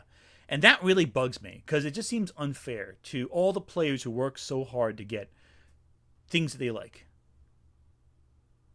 those kids again who give me another firmware update for my Pokedex. Why is there so much firmware? I'm then told about how the power outage in Lumio City means I can't use the gate to get back, so I should investigate the power station. Surprise, surprise, Team Flare is there. After I beat him, I get a clue as to how to progress. This is stylishly bad. If someone found the power plant pass I dropped while I was fumbling around by the big rock, and then that hypothetical someone proceeded to the power plant just past here, that would be seriously, stylishly a hot mess. Really? I'm sure if we put our heads together, we can figure out this riddle. By the rock, I found a power plant pass. Interesting clue. But what does it mean? Oh, it opens the power plant. Bit anticlimactic, really. Inside the power plant, the place has been taken over by Team Flare. Once I circle around their grunts, I met with their lead scientist. Allow me to introduce myself, intruder. My name is... No, there's no way. You're just a cheap imitation of the real thing. As you can see, I'm one of Team Flare's scientists. I'm researching a certain something that you wouldn't understand anyway. Unfortunately for you, I've been charged with the simple task of your elimination. Unfortunately for Eliana, that's gonna bother me the rest of the game. I'm not a rookie, and so she gets crushed. Upon returning to Lumio City, Shauna runs up to tell me that somebody managed to get the power back on. I did that. What? No way! You bitch! You are so immature. I fucking love this game. X and Y is a perfect game for this feature alone. Shauna wants to go see Prism Tower, but I decided to take a stop at the It really baffles me how different tonally this is from the last video. Again, center first to, where are you going? Oh, come on, you were doing so well. So at Shauna's behest, I head to Prism Tower, where I met two kids from the anime who light up the tower in the middle of the day. Now I have another great memory with you, bitch. Shauna, you are nothing but great memories. Lumio's gym is a gym centered around trivia, where if you get the right answer, you still battle the trainer. That's weak. You had one job, Clement. The fight with Claymont was a lot easier because I have Mega Evolution now, and so the only real issue was Claymont dropping 4 Hyper Potions on one Pokemon. Then the professor calls asking me to meet him at Lysander Cafe. Dude has his own cafe. Meeting them there, they talk more about Mega Evolution and how Lysander is apparently descended from royal blood. Then he talks about how people can be divided into groups of those who give and those who take. Oh no, he's evolved into Ayn Rand. He talks about an ultimate weapon that once washed away the filth of the world, which we now know to mean people. So we've gone from eco-terrorists to whatever the fuck Cyrus was on about to a fascist dictatorship to just flat-out genocide. What Lysander says is only one way of looking at things. It's not a way of looking at things, Professor. He wants to kill a whole bunch of people. How is that perspective? Well, listen, now that I'm seeing the Sycamore Lysander ship, I didn't see it before. I see your game, chat. I see your game. I have to admit, I'm seeing it now. I never had eyes for this so much, but like, he's blinded by love. Lysander clearly is obviously a megalomaniac. Anyone with any common sense playing a game knows he's out there. But like, now we see the truth. We see the truth now that Sycamore was blinded by love for this man and couldn't see the obvious red flags, even when they were growing out the side of his face. Oh, I love it now. It's truly not the smartest of romances, maybe not even the most clever, but I do see something going on here. Also, Team Plasma is not a dictatorship. They are PETA. They're basically PETA. Just kidding aside. It's about it's a cult. It's a misguided cult. And if you played Black 2 and White 2, you'd see the full story, because Plasma continues in that story, and it's interesting and it's fascinating. Listen, I'm just saying, I'm starting to think, if you have Lysander Sycamore fanfiction, we may be onto something here. If you've ever written fanfiction, now's your time to write Lysander Sycamore fanfiction in 2024. And apparently, if you don't know what Lily's experience with N was, don't worry. I'll be making a highlight reel to all the Pokemon stuff in the near future. So we'll go with there. On to Route 14, which was very disorienting, might I add. I run into Trevor and Caleb, who wanted to check my decks and challenge me respectively. Then Shauna comes up wondering where Tierno was, and Trevor said he was at the fighting dojo. Wait, what? You were at the fighting dojo? I was having so much fun with a sparring dance. Oh, okay, I get it now. They all decide to go check out a haunted house, and then Shauna asks me why I'm traveling and confesses that she feels like she's wasting her life just goofing around. Oh, no, come on, Shauna, don't get angsty on me. Just kidding. Oh god, you nearly gave me a heart attack. We arrive at the spooky house to find that it's a shed. It's just a shed with some windows. Hey, wait a minute, didn't someone once say something about people going in her shed? We arrive inside the shed, only to find an old man who proceeds to tell us a scary story and then ask for a tip. Ah, it's the gig economy! Let's get out of here! Heading into Laver City, can you guess what the only thing to do is? That's right, it's the gym. This time it's a posh mansion that specializes in fairy-type Pokemon, with a gym puzzle that's just Saffron Gym again, and the leader is a horrifying creature with pupils the size of dinner plates. This battle was actually fun. Not difficult, but Valerie's Mr. Mime brought out a Reflect, which means some AI was actually coded here. You see, I've always wanted to be a Pokemon. Oh no, she's a furry. I have to get out of here. I step outside and Shauna and Trevor rush up to tell me that I have to check. Lily, you're making fun of furries when you wrote Pokemon Madhouse. Think about that for a second. The manga reveals the female main character of Black and White 2 was actually a former yeah, that's actually a good point in Plasma. The manga is fantastic. For Black and White, I think. Especially Black 2, White 2. Plasma's always been taking power away from the people and having the power. The Liberate Pokemon was a ruse. Yes, okay, so we talked about this last video. Getsis obviously was using the whole iconography of the group to gain power for himself. And some of that group had that understanding of what the real intention for Team Plasma was. Others were true believers in saving Pokemon from humanity's cruelty. And that's why the divide in Black 2 and White 2 shows up. Yeah, we talked about this last episode, so I'll let that speak for itself. So here we go. Check out the Pokeball Factory. Not sure what's so interesting about that, but after a quick stop to put on a raincoat, I head up there and, oh, well, I can see we're gonna have a good time. The Team Flare guard chases off Shauna and Trevor, and Tierno goes off to help. Caleb suggests that I should check out what's going on inside while the guard is busy murdering my friends. Caleb's got his priorities straight. We get inside, and do you have to take a part-time job to pay for that ugly suit?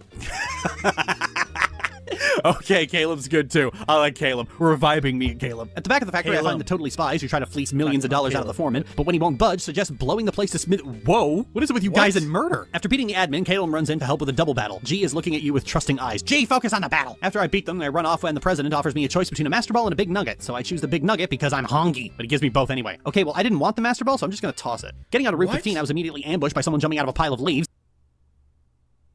You're baiting me on this one, Lily. You have to be. Why would you... You're baiting. You're baiting. You're baiting. Okay.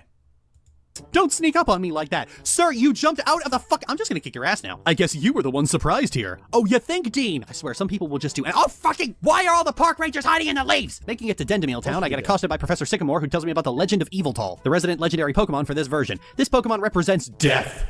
And I find a Hexmaniac who's selling healing items by the dozen. What a nice girl. Surely the internet will not be weird about you. Heading east, the route is blocked by snow. There's supposed to be a Mamoswine to give people rides, but he hasn't come down from the Frost Cavern. Heading north, I discover that he's worried about something in the cavern. So naturally, being the indentured servant of the linear plot, I mean the good Samaritan that I am, I go in to check. At the end of the cavern, I find Team Flare agitating an Abomasnow, claiming they're going to catch powerful Pokemon like it for their schemes. Powerful Pokemon, like Abomasnow. Have you not thought this through? Side note, isn't it weird they have animated battle models to every member of Team Flare, but none of the gym leaders? Anyway, I crushed them with the power of ballroom finery, and they left. Trevor remarks that he thinks Team Flare is very frightening.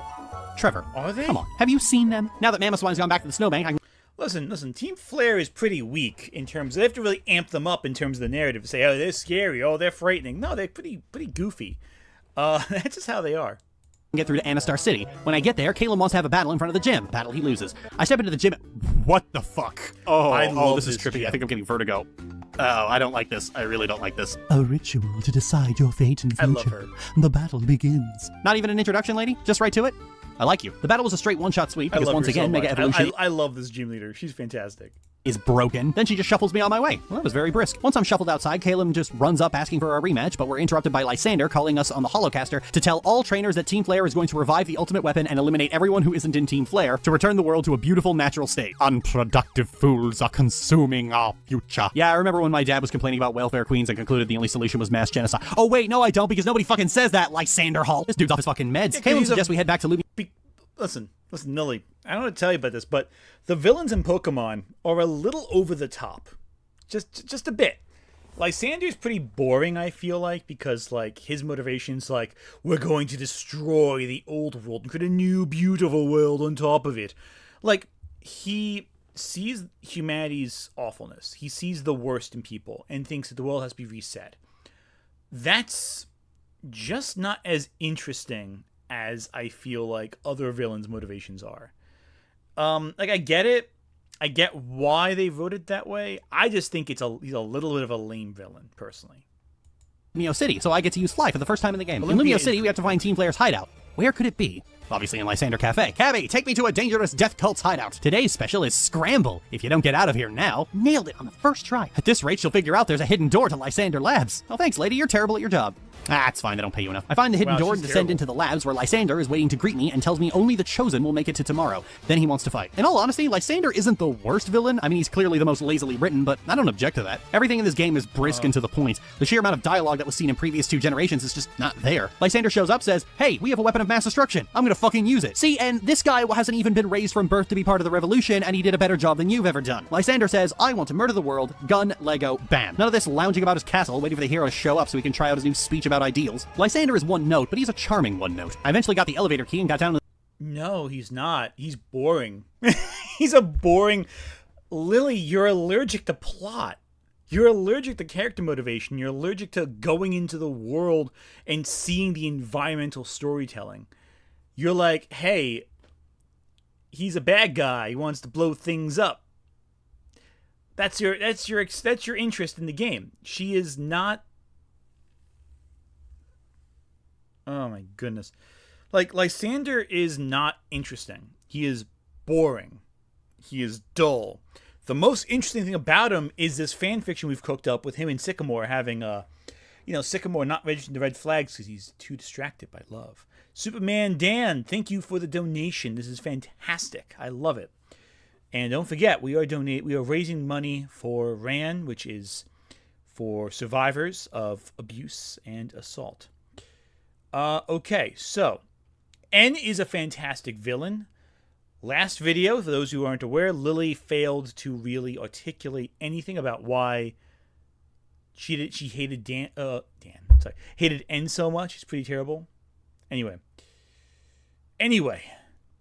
Lysander getting a redemption arc in Pokemon Masters EX was amazing. I have not played Pokemon Masters, so I can't speak to that. But I do know people love it, and that's really cool. And I'm glad he was able to do something with this character in a way that was interesting. the second baseman to find that Lysander has captured the really tall guy from earlier. The tall guy tells me about a Pokemon he loves very much, I can relate, but who died in a big Pokemon war. So in order to bring his Floette back to life, he built a big machine that sucked the souls out of other Pokemon to resurrect it. As you do, grief naturally leads to necromancy, but then he was still very mad, and so he turned the machine into a weapon and committed genocide. But his precious Floette knew how many people he'd killed, and left because he was putting off some bad vibes. Do you want to know unending pain? Like I have? Sir, please calm down. You are an actual war criminal. Lysander then tells me to follow him to his chambers. Sir, Yeah. this is very inappropriate. I am He's a only weird 10. character. Lily, why do you always assume that? It's an anime game, guys. I go to his chambers and get challenged by a pasty man who looks like he hasn't been outside in years. Ah, you designed the women's uniforms, didn't you? After I beat him, he tells me to push either the red or blue button, saying one of them will activate the ultimate weapon, but I don't know which one. What is this, fucking Sophie's Choice? I didn't sign up to play one of Jigsaw's games. So I pushed the red button, but that activated the weapon. Well, I guess I'm a war criminal now. It's okay, I can fix this. I just need to Google how to conquer death. Okay, it says here I need an inanimate object and someone I won't miss. After one stop at the center to change into my ass-kicking outfit, we're ready to stop a genocide before it happens. Arriving in Geosenge Town, I find that one grunt from the first time I was here. Now I'm back, stronger and more fabulous than before. The grunt is unable to handle the sheer pinkaliciousness of me and flees into the base. Caleb joins me. Caleb, you are not dressed for saving the world. Team Flare's whole thing is style. We have to intimidate them, go put on a pink ballroom gown and take this seriously. Even though That's right, resources on this planet are limited, the number of people and Pokemon has increased to an unsustainable level. Oh god, it's anime Thanos. That's the worst Thanos. He talks about how in his new world, Pokemon will no longer exist because they will inevitably become Oh, that's it. Nobody threatens the celery friend. I'm getting me mallet. After I kill him with multiple one- You're just worried about Gardevoir. Okay.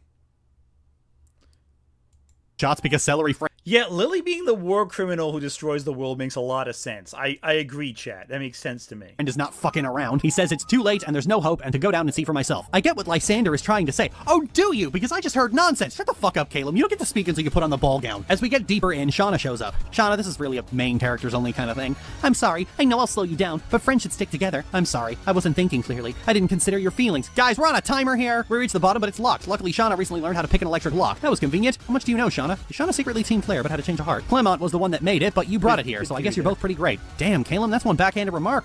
You're cold. Why are you so mean to Shauna? You know what? You stay out here. Shauna can come with me. Turns out there are a dozen Team Flare admins inside the chamber, and I have to fight them all one at a time. They only have 1 or 2 Pokemon apiece, so it's not that big a deal, but still. After that, Yveltal finally hatches from his cocoon, ready to siphon the souls of the living and usher in a new age of death and entropy. And I killed it in one hit with my pet ballerina. Yveltal is looking at Lily. It seems like it wants to help. Oh, come on! It was so cool when I one-shot you with the power of celery. Catch the I hate mandatory legendaries, legendary Lily. captures so much. Fine, you picky asshole. Just for annoying me, I'm gonna call you YMCA. Then Lysander comes in. What the fuck are you Oh, wearing? Doc Ock outfit. What the hell is that? What Google Glass reject have you got on your face? Whatever, me and G will kick your ass in all our finery, which involved a glasses series you of consume, but one-shots not followed by Doc 2-shotting Ock Mega get up? Gyarados. Why are you sighing with relief? This was not difficult. Lysander screams. Know what I think? I think even if there's only a little bit of something, it's still best to share it. Shauna, what are you doing? Caleb, what are you doing? Why are you trying to reason with a lunatic? Lysander is ultimately not convinced and tries to activate the weapon with what little power it has anyway, which blows up the inner chamber, I guess, burying Lysander under a pile of rubble. All my friends reacted to this shocking news with, well, that happened, let's get back to our game. AZ comes by and laments about his Floette, who I'm starting to think he has romantic feelings for. Nobody talks about a Pokemon this way, it's just weird. You're so attached to one Pokemon that you're lamenting not being able to take it everywhere. Imagine if someone went to these kind of lengths to keep the same Pokemon for this long. You'd look at them like they were a raving lunatic. You'd have them brought in for a mental health evaluation before they could start their rant about the Harkness test. Right, G? G, why are you looking at me like that? I'd say that the story Yeah, Lily. Why? I'm just saying. It is a little weird, isn't it? But at least you're self-aware about it. And that's the first step to admitting you have a problem. Admitting you have a problem is the first step to solving said problem. And that's important. It's very important, Lily. That said, it is pretty weird. I'm just saying. It's a little odd. A little off-putting. Anyway. story with Team Flare is abrupt, very quick, and ends quickly. But on reflection... Also, Lily, making jokes about it doesn't make it any less weird. Also, Team Flare sucks, and I can't stand them. Hot take, I know. They're just in there, they're gone in a second, and I kind of forgot they were even in the game when I was replaying it the first time. It's about the same as Team Rocket in Generation 2 and Team Aqua and Magma in Gen 3. It only feels short and brief because Generation 4 and 5 were unnecessarily verbose with their stories. Those things were packed to the gills with dialogue. Unnecessary dialogue. And we're about to get to the very worst offender in that regard very soon. But Team Flare's story is... fine. I'm probably a lot kinder to it because unlike a lot of Gen 6's detractors, I don't think Black and White and Team Plasma was some turning point of quality for the series. The less like this Pokemon games are, the better. Returning to Anastar City, Sycamore asked to meet me in Koroway Town. Lily... do you know why Team Flare sucks? Do you know why they're terrible, Lily? It's a very simple reason. It's because the core motivation changes depending on which game you're playing. There's no grounding to their motivation. They just want to change Lysander wants to change the world. All the individual members want to look stylish doing it, but none of it makes any sense. Like an individual who's mad, sure, that makes sense.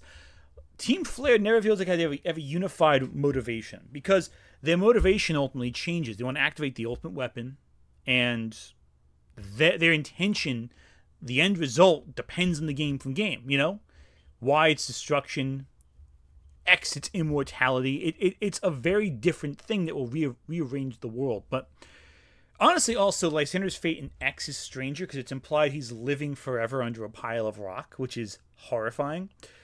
You could say it's all flare no substance, like Chad has suggested. That is true. Whereas Team Rocket, they're just criminals. Their motivation is they want to steal things for profit. And you encounter them a few times in the game. That is true.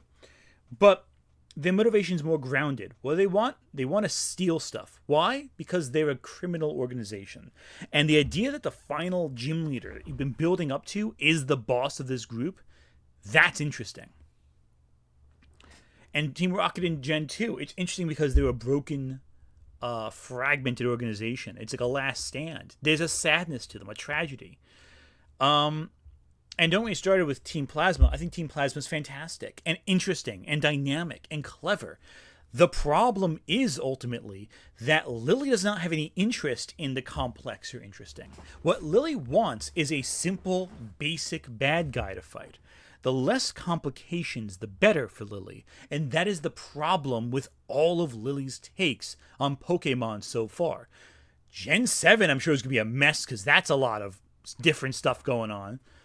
But, like... And again, Lily's not going to play the Ultra game, so all the cool stuff that Ultra introduces is right out the window. But X and Y story is very basic. It's very plain. I like X and Y, but it's compared to Black and White, there's no comparison. It's a very light story. And even when playing it, when I first played it, I felt disappointed when it ended.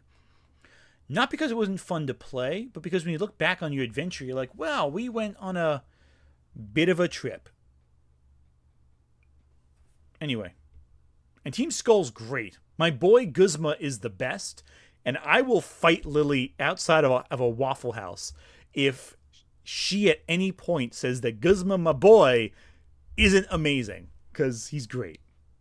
He's my dumb son, and I love him.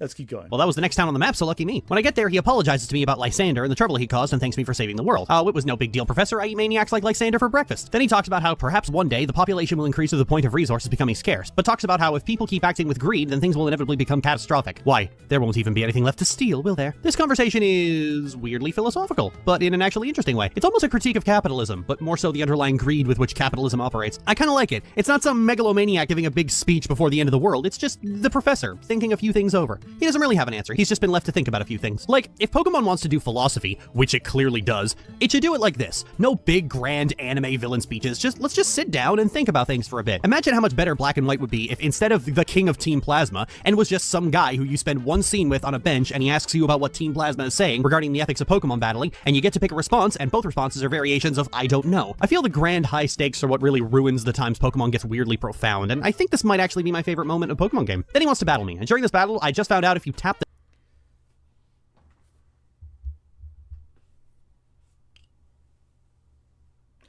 Lily,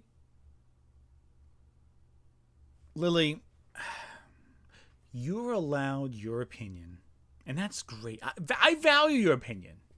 I think it's great. It's fucking wrong, but you're allowed your opinion. Okay. So, I think that Lily is trying. What Lily is saying is bad. In fact. I think it is wrong. I think that N is a fantastic character with a great dialogue and a really philosophical, interesting dynamic. If every single character in Pokemon spoke the same and was identical, it would be a very boring, repetitive game. You need different perspectives in different games. I may think that X and Y's story is weak, but I respect it for existing because it makes the other games more distinct by comparison.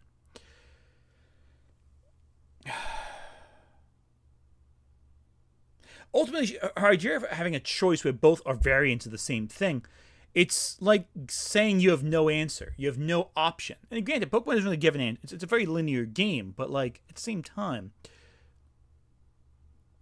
her reasons to not like N, I think, are completely absurd and don't make any sense and are based purely on her own biases towards thinking that N is some debate bro incel, which is just not rooted in the reality of the game she's playing. Anyway. The touchscreen after you knock out a Pokemon, you will give your Pokemon a little pat for doing a good job. Oh, this is the best thing ever. On the way to the next city, Shauna stops me on a rope bridge. Really, really bad place to stop Shauna. Then she wants to have a battle. Shauna, this isn't stable. I win, but this was a very bad idea. Then Tierno and Trevor come up on and have a battle. Why does everyone want to battle on the rickety bridge? Afterwards, Shauna reflects on all the friends she's made and all the wonderful memories she's had and the adventures she's gotten to go on. I quite like this moment too. Again, it's very brief, but it captures the vibe of Pokemon perfectly. I'll be honest, I'm pleasantly surprised that Junichi Masuda managed to work these things in. Pokemon has lost the plot for so long that I honestly thought my own positive feelings on this game were misremembered. The gym leader in Snowbell City. Lily, he's not in charge of every facet of the game. Lily, it's not auteur theory. It's a team of people who make this game. It's not one individual creative mind. This isn't like... Lily doesn't seem to understand that the one name you find in a game is not the author of the game. It's not the one person. It's a team of people. And Masuda's not the writer. Anonymous, thank you for the donation. Once again, anyone else wants to donate to Rain, we will deeply appreciate it. It's for, like, Lily, what are you doing? Anyway. She really has a grudge against Masuda. Like, it's like she's trying to do the Rebecca Sugar thing with Masuda, where she takes the one figurehead that she can find and blames him for everything. But it's not like a cartoon, Lily. It's not like Steven Universe, where Rebecca Sugar is the head and a very public face of the whole thing. Masuda is not even the only person writing on the game. Anyway, because she has to simplify it. She has to make it like bottled down to one specific thing. And if it's not that one specific thing, it's alien to her. And that's the problem. She oversimplifies everything. He has gone off to the woods, so I follow after him to find him in the village of Pokemon who escaped from abusive trainers. Okay, either that green-haired twat is here or Mewtwo is here. But it turns out the Pokemon trust me because I'm one of the good ones because G won't stop affectionately biting me. Heading back to Snowbell City, I take on the final gym, an Ice Gym whose only strategy is to try and one-shot me. But because Mega Evolution is broken, that shit don't work anymore. Making it to Victory Road, I get my badges checked, and the guard wants to fight. Why does everyone want to fight? Lily, you only won with a Mega Evolution using something you got that you shouldn't have gotten yet. Anyway. When I get far enough in, Caleb approaches to tell me that nobody was right in the whole Team Flare fiasco. They were going to do a genocide, Caleb. Who let Rebecca Sugar into the booth? Maybe if both sides have something to say, it's best to meet halfway. You had to drag Rebecca Sugar into your Pokemon video? Come on. What's the halfway point between genocide and no genocide, Caleb? Wait, what are you doing with those 6 evolution stones? He challenges me to another battle, and this time I feel it's important to beat him because he's clearly a murderous psychopath, so I crush his Pokemon but put his villain arc in the dirt before it can begin. It's hard to put a finger on where, but I think you and I are alike. We are not. I didn't say the genocidal lunatic had a point, Caleb. Just like the last time. No, you just committed to genocidal lunatic action. Like Lily, you admitted you were the war criminal who started the machine. So really, you're the one who's at fault. Just saying. And you get to challenge the Elite Four in whatever order you want. The first one I challenged was Wickstrom, the steel guy. He was an interesting challenge. Again, something of a damage dope, but at least I wasn't constantly healing. Next up was Malva, who was a damage dope. Oh yeah, I just call the one-shot guys damage dopes now. Next up is Drosna, the Dragon Master, who went down to multiple Moonblasts. Thank you, move reminder. Last up is Cybold, who is a master of water-type Pokemon and who all went down to... I love the Dragon Mommy. She's great. I love her so much. She's one of my favorites. I feel like she'd be so charming to just hang out with, personally. But I digress. Wait, anti-Semitism in the chat? What's going on here? Oh, well, Lily hates... Oh, there we go. Sorry. Thunderbolts. Finally, we come to the champion, Diantha. My favorite champion, tied with Iris. Part of why I like her, aside from the shared taste in cheap bullshit, is that she's not as omnipresent in the story. Champions have started hogging screen time lately, and they end up wearing out their welcome before I even get to the fight. This was most egregious with Generation 4, where Cynthia will not leave me alone and keep sending me on fetch quests and yammering on and on about philosophy, and by the time I reach her boss fight, I'm already sick of her. So she's an irritating How dare you say that about Cynthia? I'm just saying.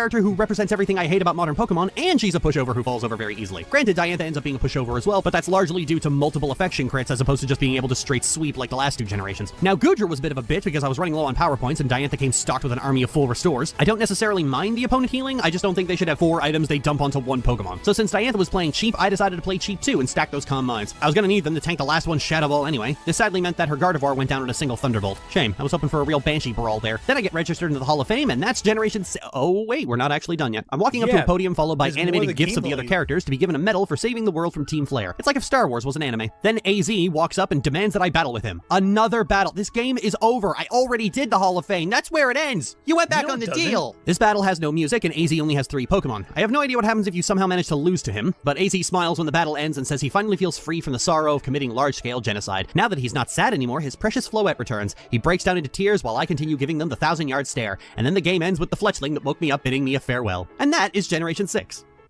Right? Nothing else? Sycamore doesn't want another battle? Trevor doesn't? Caleb doesn't want to talk about how maybe a little genocide could be good?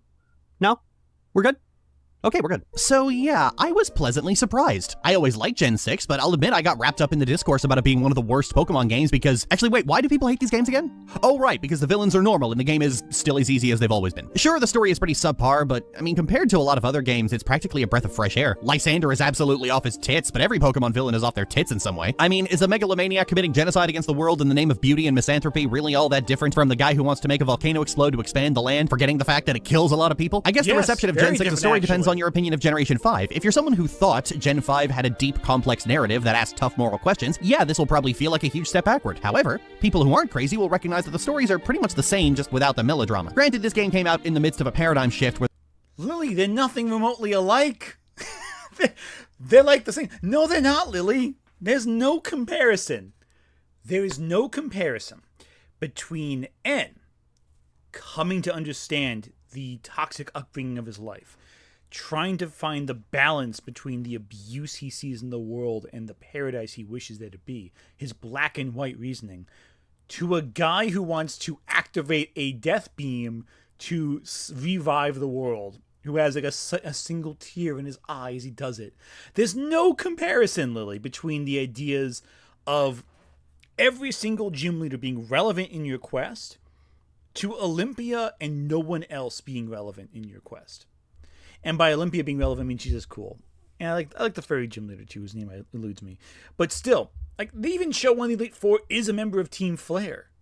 And she's like, oh, well, I was a former Flare member. It was cool, I guess. And like there's no repercussions. There's no consistent motivation between any of the villains because the motivation shifts depending on which game you're playing. And AZ is pretty freaking weird too. Because he's like this sad war criminal who destroys the world because he's so much older. It's like, you know, I've been around for 1,000 years, immortal, wandering the world. And it's so not like black and white at all. Where the terminally online take from a lot of people was that villains have to be complex and sympathetic, a notion that has been falling away in the wake of that trope's failure upon failure upon failure upon failure. So when the main villain of a Pokemon game is like, I'm going to blow up the world, and you go, why? And he goes, because you're fucking ugly. It's practically refreshing, and given the fact that Pokemon is a franchise for children, I think it should have more goofy-ass stories like this. That's just the Saturday morning cartoon silliness in action. I'm going to blow up the world because there aren't enough purple socks. If you want to stop me, you'd better beat me at this card game. The next villain should be driven to evil by an inability to successfully hunt a shiny, and in this game, you and only you have extremely high shiny odds, and it drives him fucking insane. Furthermore, it's interesting just how many beloved features came out in this generation. Mega Evolution, Pokemon Ami, Super Training, which I forgot to mention and made EV training something that was actually feasible for the average person, the player search system, to this day the best method of connecting with people online, and character customization. Granted, Gen 7 did that one better, but still, the sheer amount of stuff added with these games is borderline absurd, especially Mega Evolution, a feature so beloved Game Freak has been making copies of it so they can advertise it as a new feature every generation since. These are not bad games. I'd say they're pretty damn good. It's not a very deep game, but it never needed to be. Sometimes it's fun to splash in a puddle. I'd say this is the perfect place to start with Pokemon if you don't want to start with a Game Boy game from 1996. It's just damn fun. It's the one Pokemon game since Gen 4 to remember that brevity is the soul of wit, and for that it deserves a fucking prize.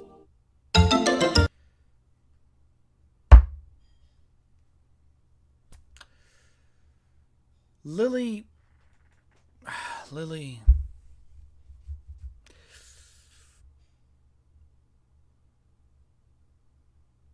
No. just no, Lily. You're not correct. Okay, actually, let me rephrase that. Let me not be dramatic about this. Let me take a step back here. Her X and Y criticism, obviously she likes the game, and you're entitled to your own opinion on anything. That's fine. You like the game? Cool. That's okay. Here's my problem with that, though.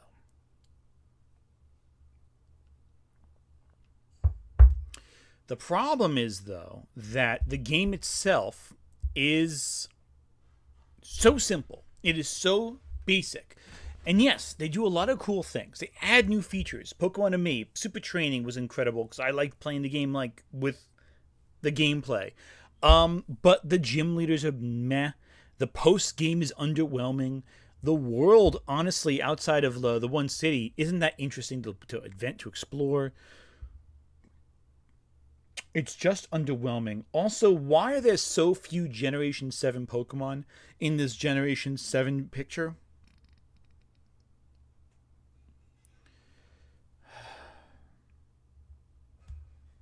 It's funny, too. Lily doesn't want a complex game. She wants something basic and easy. And the fact that one of the easiest games in the series is her favorite is not at all surprising to me.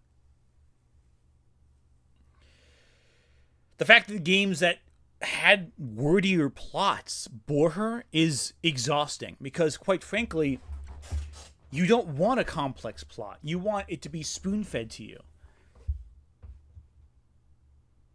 Oh, my goodness. Okay. Just a reminder to anyone in chat, we are raising money if you've arrived late to RAIN. It will help survivors of abuse and incest and sexual assault. If you want to donate to RAIN, now is your chance to donate once again before we get started again. Yeah, I hate this, and this is pain. The fact that she was praising X and Y so much, but saying how bad it was compared to Black and White. Again, you're allowed your opinion. If you like X and Y more, that's fine. But I just don't. I don't know. I really don't agree with her on any of that. Brevity is the soul of wit, as they said in Shakespeare's Hamlet. I believe it was what's his name? The father, Polonius, who said that. Pashton, thank you for the super chat. You are doing God's work in this world, more so than Lily is. Brevity is soul of wit, yet you make a 6-hour video and we're only halfway through it. $46 donation, anonymous. Thank you. That is fantastic. You are a champion there. Wow. You are both champions, quite frankly. We are raising money for those who are in need of help much more than I am, or any of us are, who deal with the real awful stuff. Or maybe you're benefiting directly from this if you're in chat and you're a survivor of this sort of thing. Anyway, on that note, I don't want to get heavy on you because it's a Pokemon video. And I won't get heavy on you because we're donating money to a charity, but same time. Let's keep going. Pokemon Sun and Moon. Oh boy. So if you've noticed a running problem with these games, it's that a lot of good game design decisions are completely undercut by a story that imposes on the player every chance it gets with overly verbose dialogue. And Sun and Moon... How dare a story have a plot? Were not a step in the right direction. Just to make a fine point, in Black and White, Bianca had dialogue stretching to 3,200 words. Shauna's dialogue in X and Y stretches out to 2,700 words. In Sun and Moon, Lily has 8,300 words of dialogue. Oh, this is gonna hurt. So... That's not much. Lily, that's like, Lily, my scripts are sometimes longer than that. And my videos rarely go over an hour. like the story for Sun and Moon is really solid. Just because you spend more time with a character doesn't mean it's bad writing. And Bianca's barely in the game, and anyway. Well, let's dive right into Pokemon 358 over 2 days. So I opened with a Zoom call with Professor Kukui, welcoming me to the land of Alola, which I am not about to arrive to for another few months. Apparently the professor is also the immigration office, so he asked which photo I should use for my passport. And I gotta say, it's a testament to my shapeshifting powers that apparently any of these photos is viable. Why don't we just open on a normal character creation screen again? Then we got to a blonde girl fleeing some kind of Logan's Run compound. And we have some actually good-looking cutscenes this time, kind of like they took it. Wait, a Logan's Run compound? Lily, what are you, from 1970? Yeah, and again, as Chloe is pointing out, Sun and Moon is one of the most dialogue-heavy games of the 3DS era. It's a good dialogue-heavy game. I like the dialogue in Sun and Moon. I think it's fun, but I digress. Animation and cinematography course. This is not what 95% of the game looks like. It's just the usual standing and gesturing. Sorry to burst your bubble like that. Anyway, the secret Digimon she has hidden in her bag teleports her away, and title drop. 3 months later, I arrive in Alola in the dead of night like somebody who has something to hide. You were out like a light. You ought to be full of energy. Aren't you pumped to meet some Alolan Pokemon? I don't know, Mother. Someday you're going to learn to have a little wonder in life. Hey, I'm plenty whimsical. Do you want to fight? This time you do technically get dialogue choices where you can choose to be enthusiastic or flippant. They don't amount to... All right. Let chat, I gotta ask you a question. We have to get this out of the way right now before we continue. Kukui. Professor Kukui. What do you think? What do you think of Professor Kukui? I'm just saying. I'm just saying he has a great character design, one might say. I am quite fond of his character design. Now listen, I've not had enough whiskey to actually talk about this in any detail, but like some of the Pokemon characters are very Smash, Dilf, Smash, Himbo, Smash. Yeah, right. Listen. Yeah, here's the real question. Okay, I've seen Smash in chat, but let me take a step back. All right, hang on. I see the thirst. Let's take a step back. All right. Gonna ask you a question now. Kukui, Sycamore, right? Kukui, Sycamore. What do you prefer? Let's see in chat real quick. Are you a Kukui? Are you Club Kukui? Or are you Club Sycamore? Where do we stand on this one? And most Gen 7 is Smash. I would say Kukui isn't even the most Smash in Gen 7. I'll point out my number one Smash in Gen 7. But no, as a bisexual, all doors are open for me. He has a wife and that's fair. Hey, maturity is a great attractive quality. Just saying, Sycamore or Kukui? Where do we go? Man, we're going a lot of Kukui. Both. I'm seeing both and Kukui. Big Kukui here. Sycamore's a boyfriend. That's true, but one's under a cave, so it's okay. Sycamore's wide open. Kukui's the married man. Not gay. That's fine if you're not gay. It's fine. And who think is cooler then if you're not gay or bi?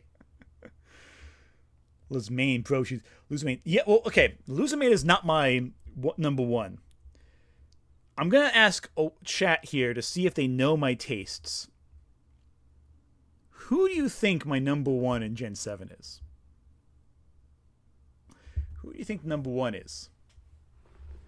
Just throwing it out there. I want to see if chat knows me all that well. Sycamore does have Twink Daddy energy. That's true. Kukui has more different vibe to him, we'll say. Oscar Wilde. Interesting. Fair enough. Guzma, my boy. No, Guzma's my son. He's not my... I saw... seeing a couple answers here. Guzma. No, Guzma. I am seeing, though, the correct answer. I won't say it till we get there. I've seen at least one person mention the right answer, but we'll get to it.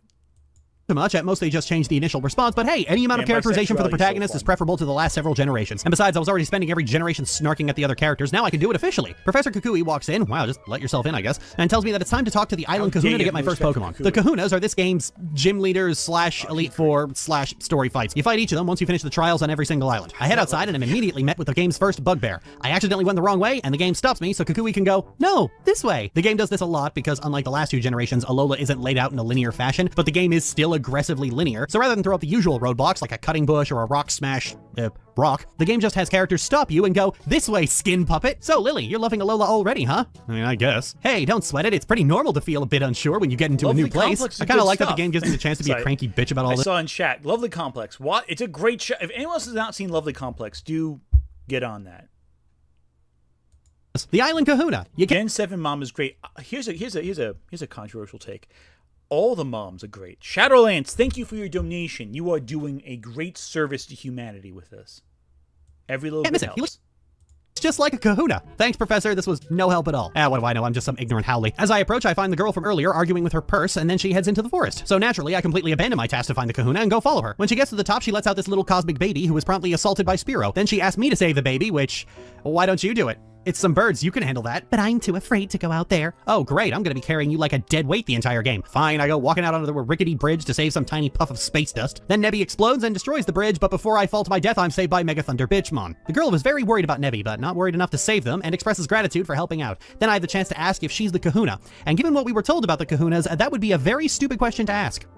So are you the kahuna? She gives me a stone she picked up and then asks to keep all of this a secret. Are you a criminal lady? Because I just got here. I don't need to be deported. Are you with the CIA? Are you here to destabilize the natives? Okay, I'm joking, but like, she kinda is. This is literally what the Aether Foundation is. She then asked me to walk her back to town, and fine, I guess. I was going that way anyway. When we get down, she introduces herself as Lily. Hi, Lily. I'm Lily. This will not be confusing in the slightest. Ross. Oh, I didn't even think of that. Oh, yeah, Lily. You're gonna be confused talking about this. Also, I love this dynamic opening. It adds such a depth of like it adds an interesting dynamic to the introduction. It makes things interesting. It shows danger. It shows new characters in ways that are distinct and interesting. It allows you to go on adventures. This is a fun story from the get-go. I think X and Y. I think Sun and Moon have issues in terms of gameplay. I think a lot of it is a little clunky, but this opening gets you in the game. And Lily is such a... Lily is a character... Lily, the character, not Lily, the YouTuber, is one of those characters who you just want to protect so badly. Like, you really want to, like, just hold on to them and make sure they're safe. From start to finish. I think that's incredible. The kahuna comes to talk to us, and after learning that I fearlessly shooed some birds away, decides to give me a Pokemon, and gives me the choice between a Rowlet, a Poplio, and a... Well, which is it, Hala? I'm getting mixed signals here. Is this a Ralts? Funny thing is that my shenanigans have made it clear the game hard-coded text as conditional branches instead of using a name call like it normally does. Then I run down the street to go back home, and this strange child runs up and demands I have a battle. Then all the adults come up to say, dude, that was weird. Give your name first. He introduces himself as Hal and says, my Pokemon looks cool. I like how saying thanks has a question mark on it, like, thanks? I'm gonna get a lot of mileage out of this because this is every interaction with Hal. I couldn't wait for you to find your way to Icky Town, so I've been all over looking for you. Am I being stalked? We battle, I win, and hooey, that gave me chicken skin. Is this kid all right? The next morning, Kukui drags me out of bed to teach me how to catch Pokemon, and then I catch a Caterpie. Then heading further up the road, I run into a kid who wants to battle. I don't normally highlight random trainer battles, but this one was using an Alolan Rattata. See, Gen 7 introduced a feature that would stick around for pretty much the rest of the series. Here's the thing with Lily. Like, a lot of the characters in this game obviously are very young.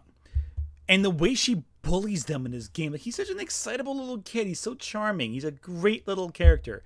And, like, his motivation is so... Like, I know people have issues with Hal. I get it. But, like, he's, like, such a cinnamon roll. Like, how can you not love this character?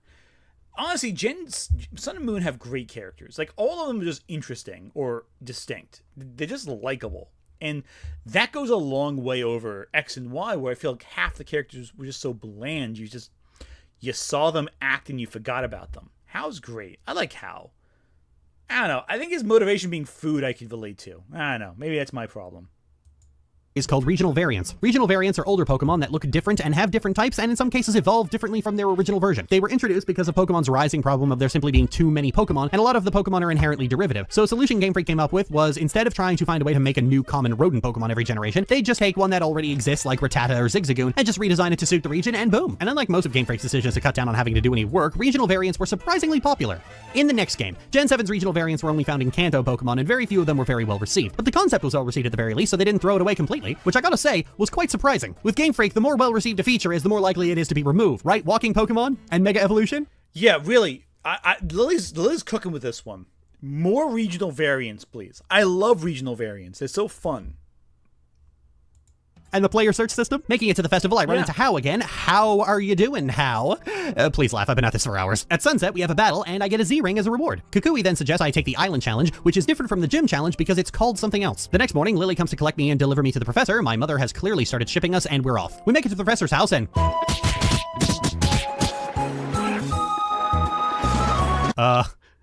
I don't want to go in there. The Pokemon Research Lab has its own unique charm, as I think you might agree. Unique charm? Unique charm? That is a very alarming set of sounds, Lily. We go inside and the professor tells me about how he's going to put a Rotom in my Pokedex. The Rotom Dex is a unique feature that they never did again because Rotom annoys the crap out of everyone. Yes, in a game How dare you make fun of Rotom?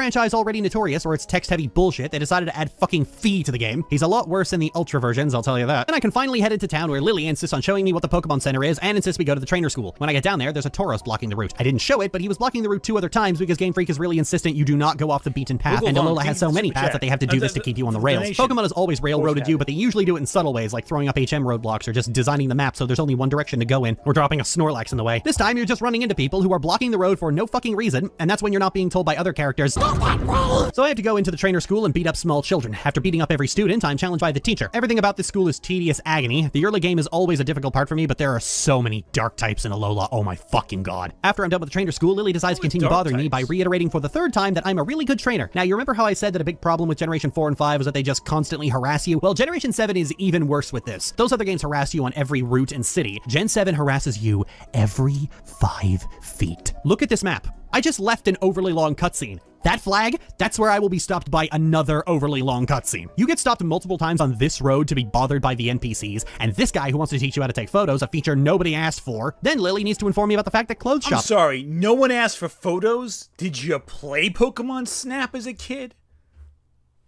Just saying, Pokemon Snap's rocks. I was asking for this feature. It was me, Lily. It was me the entire time, Lily.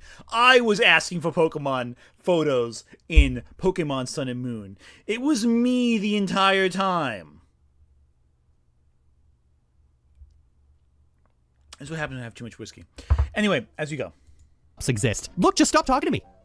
Just leave me alone. Let me walk 5 steps without being harassed by the idiot squad. At the very least, now I can mostly customize my character and look less like a spoiled yogurt. And now we are officially past the intro to the game. And it only took 2 fucking hours, not counting the 45 minutes I spent leveling up on Alola Meowth. Kingdom Hearts 2 had a fucking shorter intro than this, and they even let you skip the goddamn cutscenes. Walking out of the Pokemon Center, I overhear a conversation 2 people are having about Team Skull, a group of thugs who steal Pokemon to sell them. Oh, thank fuck it's not another philosophical terrorist. Then I head to an ice cream shop and find Hao talking about Malasada and how much Pokemon like them. And looking it up, it appears that Malasada is a kind of donut. Well, damn, that looks good. Heading down to the dock, I am promptly ambushed by Team Skull, who look like they just walked out of a Tetsuya Nomura game. And the captain I'm talking to proceeds to ignore them, and they apparently do not like that, so they proceed to, do that, apparently. Why are you trying to act hard when we're already hard as bone out here, homie? Sir, that was 10,000 different kinds of not appropriate. Please never do that again. Then Ilima wants to fight me, but I lost. So I went to go level up some more, but unfortunately this fucking Tauros will just not get out of the road. So I went to this grassy knoll here, and during the training, the murder bug arose once again. After beating Ilima, Lily runs up and wants to talk. Apparently she got lost after I last encountered her up the road. If we could meet Tapu Koko, do you think we would find the answer as to why it saved you and Nebby that day, Lily? Lily, what do you think guardian deity means? It's not just for flavor. Stepping onto Route 2, I take a brief detour into the cemetery to catch a Misdreavus, but Misdreavus can only be found at night. So I had to stand there waiting like a creep until the sun went down. Then I got my ghost friend. It's weird that Mismagius is one of my favorite Pokemon, yet this is the first time in this project I managed to get one. I named her Maggie. Then I bothered these mourners and challenged them to a fight. Misdreavus is a great Pokemon. I do agree. I will not make fun of Lily for that. Misdreavus is one of my favorites as well. I wouldn't say top 10, maybe top 20. I may have to go through just... Chat, let me know if you would be interested in one day me just going through like a list of my favorite Pokemon. Like as a video essay even. Because that'd be a fun topic for me. Also, Tetsuo Nomura, there's not enough zippers or belts for Team Skull. Like, they're more just my favorite edgy. It's more like the people I hung out with in high school. Is what the real answer is to what they're like. I don't know. A graveyard. Damn, this might be the most disrespectful thing I've done in these games. And 2 gens ago, I told a grooming victim to eat shit and die on the pavement. Up the road, I run into Team Skull again, who are trying to get figgy with it. Then I chase them off. Further up the road, I run into Hao, who drags me by the neck into the Pokemon Center and then hands me free revives. Once I'm free of him, I can head to the Verdant Cavern to begin my trial. Inside the Ooh, that's pretty. Anyway, inside the Verdant Cavern, it's time to talk about the trials. Trials are gyms without the gym leader. That's it. You go through the usual gym puzzle, but at the end you fight a totem Pokemon instead. This was praised as a shake-up to the formula and a really innovative change, but it's not really all that different, and in terms of shake-ups to the formula, it's about as inspired and innovative as the next iPhone. But partway through, Team Skull shows up and says, "Oh yeah, we're back!" It's a cool, different design choice. It's a challenge, and the marker of winning allows you to go on, but there's some interesting stuff you do there.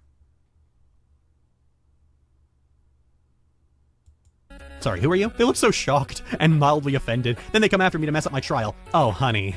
I'm gonna bend you over the couch and wail on your ass with a steak tenderizer. Is it cool for me to be in Team Skull? What? Lily, about children, you're saying? Anyway, I'm not gonna make that joke. If I'm this brittle? Yes, you should stay in Team Skull. You're the reason they're not a threat. Team Skull, though I've only met 2 of them so far, are just such bumbling fools, and the fact that they keep talking like Beat is fucking hilarious. Once I take you down, yo, me and Rhymes is going back where we belong. Beat.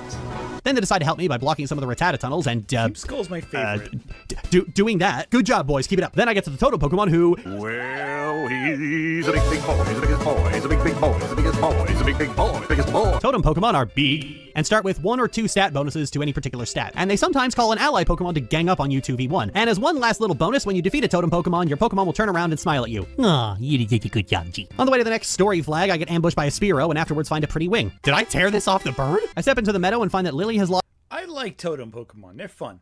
Anyway, also, the fact of the matter is this. Lily... Okay. I have to say something right now about this that I think is important to note. Lily is...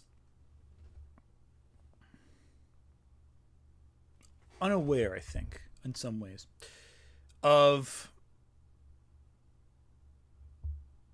how much people love Team Skull. Team Skull is the best. Team Skull is peak, one might argue. Team Skull is one of the best Pokemon villain teams, period. By a metric mile, they are great.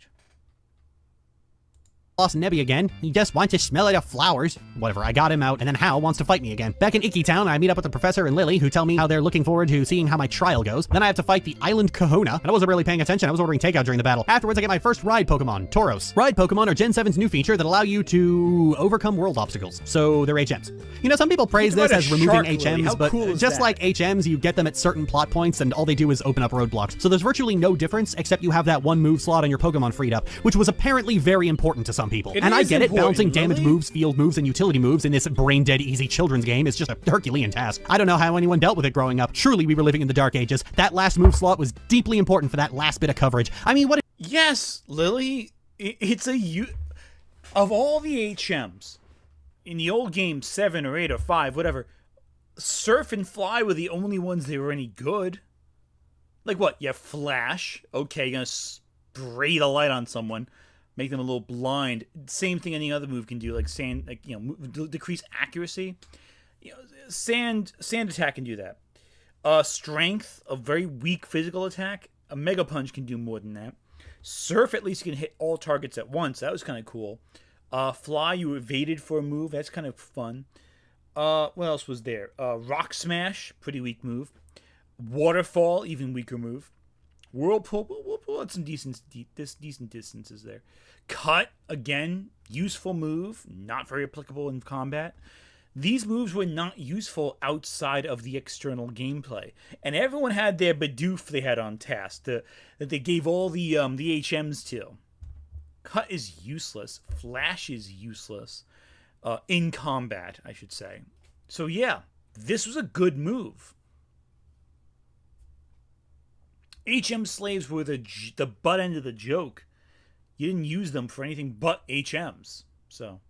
What if Diantha suddenly pulled out a Mewtwo with full damage capabilities and suddenly it was one of the most insurmountable roadblocks in the game? You never know when Pokemon might suddenly become Kingdom Hearts 2. Gotta keep you on your toes there. Then Lily wants to ask a favor of me. She wants me to help Nebby get home, and I tell her, I don't know. We head to the marina and find Kakui's piece of junk ship waiting for us. Then we get on the ship and have this pseudo cutscene that is kind of animated and shot like a real cutscene, but still has the text boxes of the regular conversations, so you can't mash through them like an arsehole. We make it to dry land. Hao continues to act like a clown, and Lily continues to be a buzzkill. Help me out here, Lily. It was funny, right? He was not amused by that. If all the dialogue in this game was like this, I wouldn't complain. Between the rather fun character work, the dialogue choices, and the use of facial expressions, Game Freak has the recipe for something cool here for comparatively little work. It's just a damn shame they never actually use it. Then we're introduced to Olivia. I'm sorry, Lily. You're saying that the characters are fun, well animated, charming, and you say it's bad? Lily.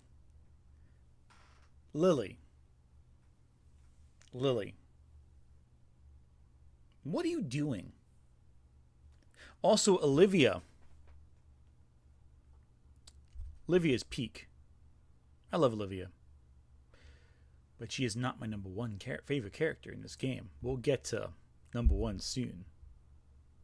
The kahuna for Akla Island, and the game's obligatory thirst trap gym leader. There's one in every generation, you can check. Later down the road, I find Lily looking at new clothes. You know, Lily, you could do with a new look, but apparently Nebby wants to go to the ruins. Lily tells him to get back in the bag, but Nebby wants to run free with the cosmos. But first, Lily wants to head up to the museum. So I follow after, and I'm stopped by Dexio and Cena, who challenge me to a battle, which I refuse. I follow Lily inside, but she apparently got scared by Team Skull and Mr. Meeting. Lily, get your shit together. Well, looks like I have no choice but to battle Cena, and it was during this battle I discovered Present has a chance to heal your opponent. What a cringe fail bird. For winning, they gave me a Zygarde cube. Wow, I am never going to use this. Trying to continue forward, the path is blocked by some dick in his Stoutland. This kind of roadblock is just fucking lazy. Arriving in the next town, which is just rocking the Texas look today, I am immediately intercepted by Hao, who wants a battle. After the battle, he runs off to the ranch. Oh, okay, just wham bam, thank you, Panjam. Damn, Hao, I thought we were friends. Up the road, I found Hao being beaten up by a member of the anime Hitler Youth, the game's court-mandated edgy white boy. He asked me if I'm Lily, to which I go, who? Turns out that his name is Gladion, who spends his time doing odd jobs for Team Skull, and then he... You're calling Gladion the Hitler Youth?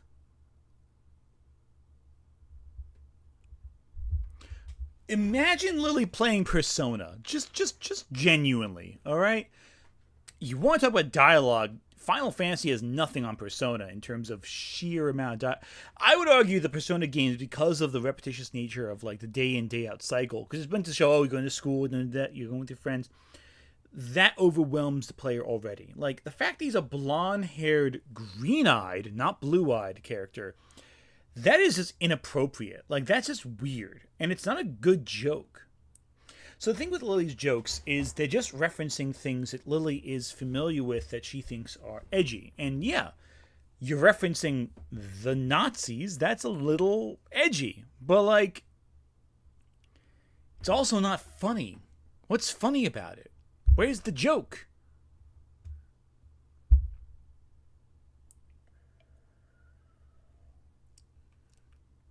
Imagine if... Okay, so now that Lily is making fun of Zygon and making fun of Gladion, imagine if Lily actually ever acknowledged the edge. This is like the edgy rival character people wanted to see come back. Like, how he's a good boy. He's a charming, funny little kid. Gladion is like the reincarnated version of Silver. Like a real edgy, really intense, really mean, well, not really mean, but like antagonistic rival. And he's a cool dude. He's a fun antagonist in the game. Not the antagonist, but a antagonist.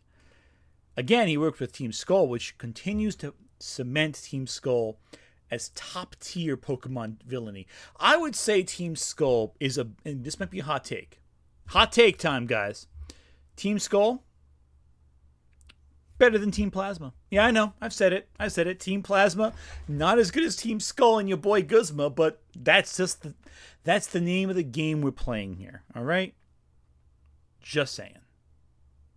wants to battle. Dude, what the hell are you doing? After I win, Gladion starts ranting about strength and seriousness and all that boring edgy shit before being cursed out by Team Skullgrunts and walking off. Then I continue on to Brooklet Hill where Lana asks me to help them with some angry Pokemon in the water, and so gives me a Lapras to surf with. After beating 2 fish, then the trial starts. Okay. Luckily, the only real part of the trial is the immediate fight with the Totem Pokemon. Unfortunately, I lost the first fight with the Totem Pokemon because, and say it now with me kids, damage values are unreasonably high. And when it's not high Lily, you just play bad Pokemon.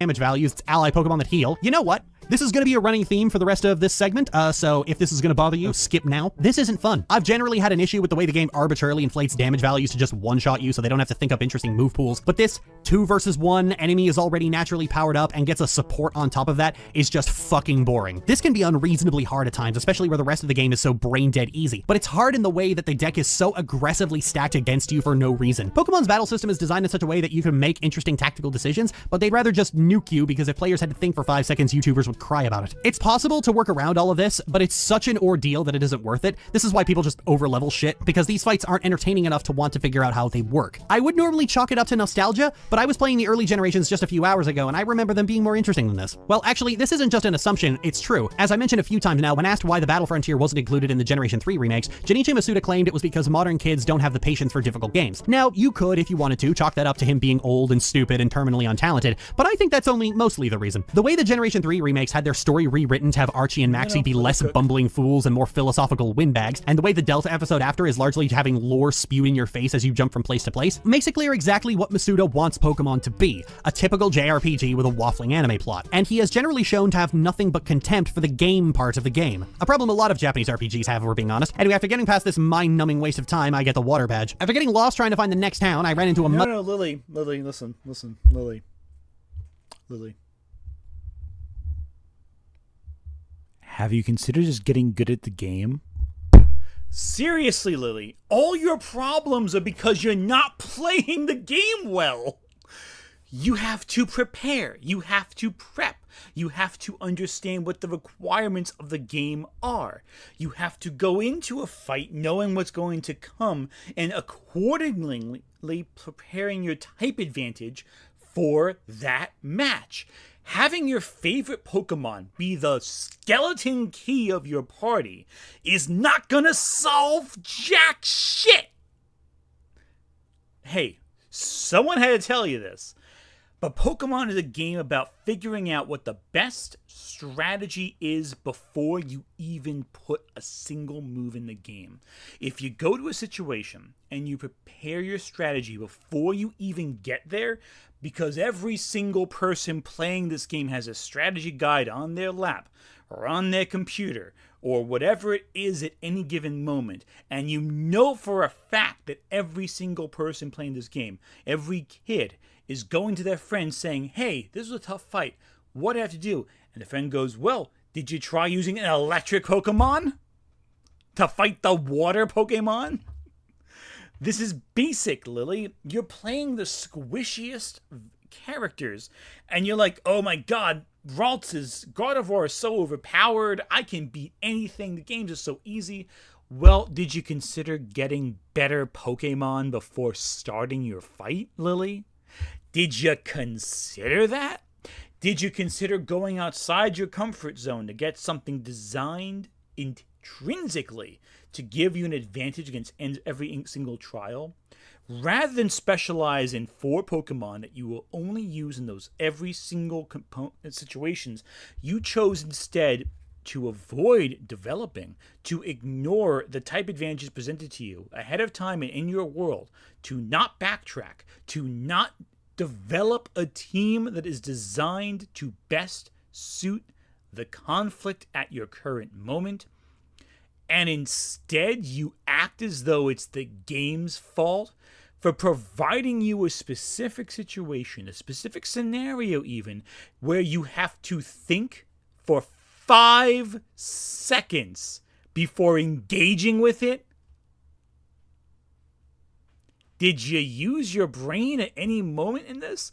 If a 7-year-old kid can play this game and figure, oh, I'll use an electric type against the water type, especially if it's a strong one. Oh, they're strong and powerful? Then I'll use a fast, speedy electric type to get the hits in first and do intense damage to them, maybe even paralyze them so they won't do damage. Hey, maybe you lose your electric type. Well, they're paralyzed now, so their speed's slower, so you can still hit them. These are strategies, Lily. But you have calm mind, so what do I know? You're the expert strategist, Lily. I mean, you played all the games up until the Elite Four ends. Never played any of the later games in the game. I'm just saying. Seems to me like you might have a skill issue here, Lily. Or grass type too. You start with one. Maybe that's why I never had an issue with this, because I didn't hack the starters to put my favorite Pokemon in there as a starter. I don't know. Maybe I'm the problem. Maybe I'm the issue. Maybe I, like also wanting photographs in Pokemon games, encourage Game Freak to make that particular fight just a little bit challenging for you. Or maybe you have to assess a situation before getting into it, so you're not using the same ridiculous strategy for every single occurrence. Super Chat is replaced with donations, by the way. We're donating to the Rain. If you want to leave a Super Chat, leave a donation instead. Sends money to survivors of assault everywhere.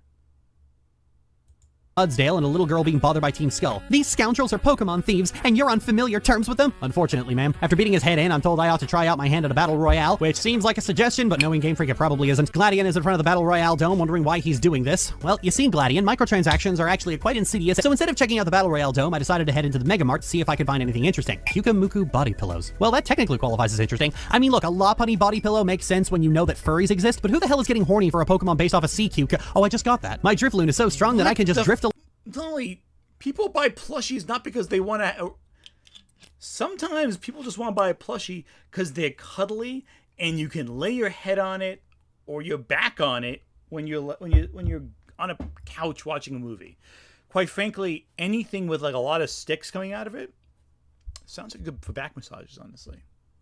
Get the right position there, you get nice little pressure points there. I think it's nice. Anyway, Lily, you got to take your mind out of the gutter. All right? Just because you want Gardevoir in that way doesn't mean anyone else does. Along without ever having to worry. Oh no. That's the face of a killer right there. Not wanting to be seen as an accessory to child murder, I run off to the Battle Royale Dome where I found Professor Kukui. So you managed to get your shirt off. I'm brought into a battle against my will, and how this works is it's a 4-on-4 free-for-all. No, that's it. That's the whole thing. You can attack anyone. There are no teams. Last one standing wins. And let me tell you, this is a frame rate nightmare. After the battle, someone walks up and tells me I was on fire. The name's Kiawe, the fire captain. Oh, really, sir? Wow, I never would have guessed the fire and smoke hairstyle was just too subtle. The Master Royal says he hopes our trials are going well, and Hao asks how he even knew we were doing a trial. Hao, I'm going to clock you upside the head. Heading north to Wella Volcano Park, I found a Salandit, which I immediately added to my party. And you know, between the Steenie, Butterfree, Maggie, and G, I'm really gathering the girl squad this time. All right, let's go, lesbians. On my way to the trial, I ran into this NPC who made me instantly jealous. Why can't I wear a sweater tied around my waist? I mean, you have skirts, Game Freak. It clearly works. Why do the NPCs get all the good looks? Kiawe's trial is a memory matching game with a Marowak dance, and you have to guess what's different. And if you don't, you fight a Marowak on the first one, and on the second one... Oh, gee. I wonder what's different. Okay, that's adorable. The totem Pokemon is a Salazzle, a really big Salazzle. These things are usually the size of a cat. Unfortunately, I was running into the usual problem of a Pokemon game in that if you confuse the enemy, they'll only hurt themselves once in a blue moon, meaning I was setting myself up... Oh, okay. Just as I was about to get ready to accept the futility of defeat, G gets a crit on that bitch and knocks her into next Tuesday. I was not expecting shit like that until she evolved. Getting past the barricade, I run into... Oh, shit. Oh, no. No Team Plasma on this island. I say no, sir. After getting away and doing my best to avoid eye contact with this girl in particular, don't give me that look. Most of my Pokemon were fainted. I ended up at a Pokemon Center right outside the next trial. Man, I am just knocking these out of the park. Inside the lush jungle, Mallow tells me to gather ingredients for something. After hunting around with Stoutland and getting attacked by way too many Fomantis, I get all of them and head back and we start making soup to lure out the totem Pokemon. The Lurantis fight fucking sucks. Someone decided that in addition to inflated stats, that Lurantis should have synthesis, and boy howdy was she determined to spam that shit like it was nobody's business. I eventually got caught into the loop. You know the one getting smacked down to critical HP and healing every turn? That one. Whoever thought 2v1 fights were a good idea can eat my fucking ass. This is tedious, irritating, dragged out, and most importantly, it isn't fun. Sometimes these fights are piss easy if you get lucky, other times they're obnoxiously difficult because hitting the cross section of difficult and fun is actually very hard to do, and at the time this game came out, the games industry just decided that getting one shot all the time was actually good game design for some reason. I tried for... Lily, you play Warcraft, right? You ever hear of AoE attacks? There you go. an hour to beat this fight a normal way before I honestly gave up, poisoned it, and then hexed it into the ground. I don't like that kind of strategy, honestly. While I talked before about how Reflect and Calm Mind is extremely powerful, I don't actually like strategies like that. It always feels like cheating because, well, it's because that's how the encounters are designed. Take no damage, one-shot everything. After that, everyone has some soup, and my two friends run off because it's too spicy, and I think they ought to be embarrassed that they were outlasted by some Howley. I just moved here. From Kanto. Flying back to Hiya City, I run into Lily, who has been inspired by me and Hao to become a Pokemon trainer. It's like they've thrown open some door that I always thought was closed. Or just awakened bisexuality. Possibly cracked an egg. How are your trials? It must be quite What does that have to do with anything, Lily? Anyway, what am I going to say? To do 3 in a row. Whoever thought 2v1 fights were a good idea can eat my fucking ass. This is tedious, irritating, dragged out, and most importantly, it isn't fun.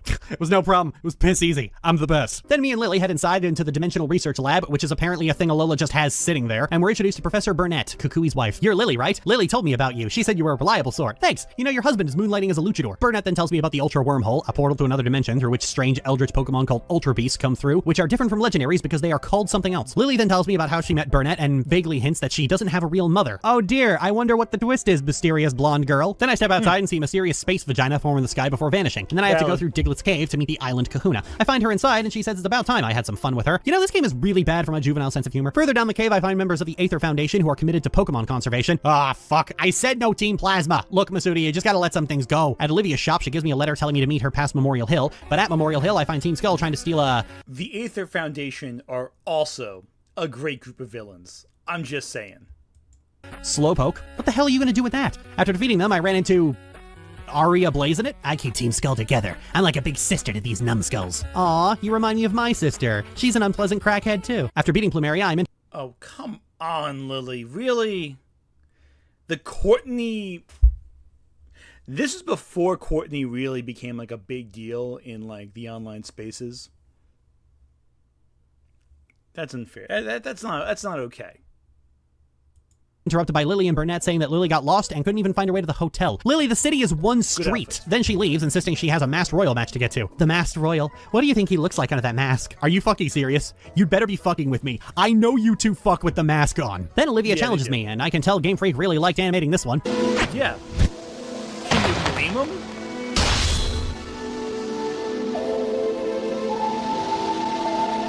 And I can see Lily likes her too. After the battle, I'm told the Aether Foundation wants to see me. Oh no. I head to the hotel and meet Faba, who wants to show me the Aether Paradise. I very politely but firmly say no and soft lock the game. I can't actually do anything else until I say yes to him. Lily, that's not a soft lock. Well, it's clearly an oversight on the part of the developer. But Hao shows up with the Thirst Trap squad and wants to come too. So we get onto the ferry and Hao says the Aether Paradise is actually floating because of the Pokemon holding it up. Well, so much for conservation, eh? I knew I could count on you to react. Hao, why must you hurt me so? I do get to meet the game's main villain, Lucamine, who some people think is a really interesting villain just because she's a different archetype than the usual villains, but I find it telling that the first female main villain in this series has her primary motivation being motherhood, which she is decidedly bad at. What, did J.K. Rowling write this game? There we go. Wick.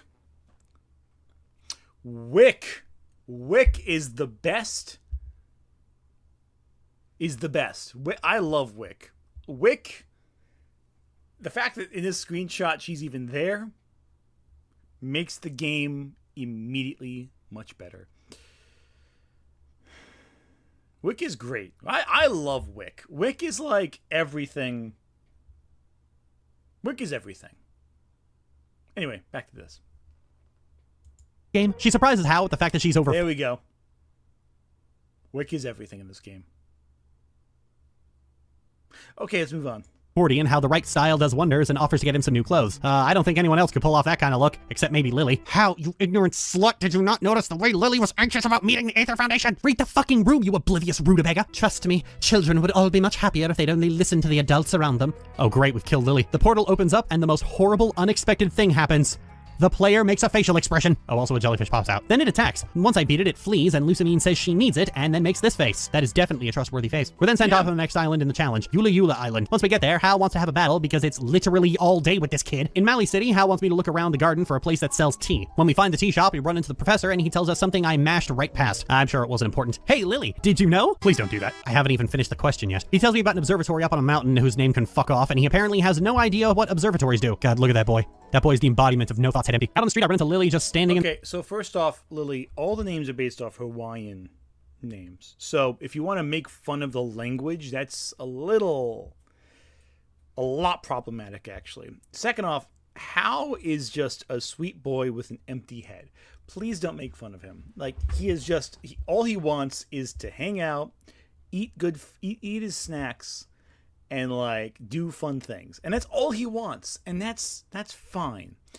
The fact of the matter is that you're making fun of the dialogue as though the fact that it exists is a problem. That's annoying because it indicates to anyone else that you have no apathy or interest in descriptions of languages. Also, yeah, like chat saying, whenever she's mentioning the Hawaiian language, she blows past it like it's a problem, like it's difficult, like it's like some made up fancy language. Like it's, you know how in fancy books you have those words that are like 15 different apostrophes, and it's like, oh, it's clearly the author just threw syllables together and just mashed them together. Hawaiian is not that. Hawaiian is a language with thought and culture and a history, and by making fun of it, like, oh, I'm not reading that, like, what you're saying is you don't respect the indigenous language of a location, which is fascinating to me because, Lily, aren't you claiming that you are part Native American, part indigenous American? You sure talk about it a lot. I don't know. Lily, maybe you should consider the possibility that you yourself may be a little hypocritical. You want the praises of being part Native, but you don't actually respect any Native culture. That's personally seems like a very disrespectful thing to say. I know it's like a dismissive comment. Oh, it's a Pokemon game, yada, yada, yada, but it's reflective of a greater trend with Lily's content that I personally think is messy. And I'm just saying, not cool. In the middle of the road, she wants to take Nebby to the ruins and ask me to meet her at the library. Actually, before we go, you want to know a fun fact? If you spin the analog stick, your character will do a pirouette. Scarecrow spinning. I find Lily at the library and she apparently bought an outfit she would never have the guts to wear. Ooh, someone got a little spicy, did she? Inside, a Hexmaniac helps us find the book, and it tells the tale of Lunala, a mythical Pokemon of the moon, which is definitely not Nebby. It's totally not Nebby at all. Along the next route, I find some Team Skull grunts viciously attacking this poor innocent bus stop, so clearly someone has to do something about such an injustice and battle them one at a time. Why isn't this a double battle? After the bus stop is clear, we can head up to the observatory at the top of Mount Fuck Off, where Kukui points out an even bigger mountain in the distance, where he is preparing Alola's first Pokemon League. Inside, I find the trial captain, a kid named Socrates, who asks if I like the festival plaza. Fuck. It's Sophocles, not Socrates. Sophocles. Like the writer Sophocles. Not Socrates, the philosopher.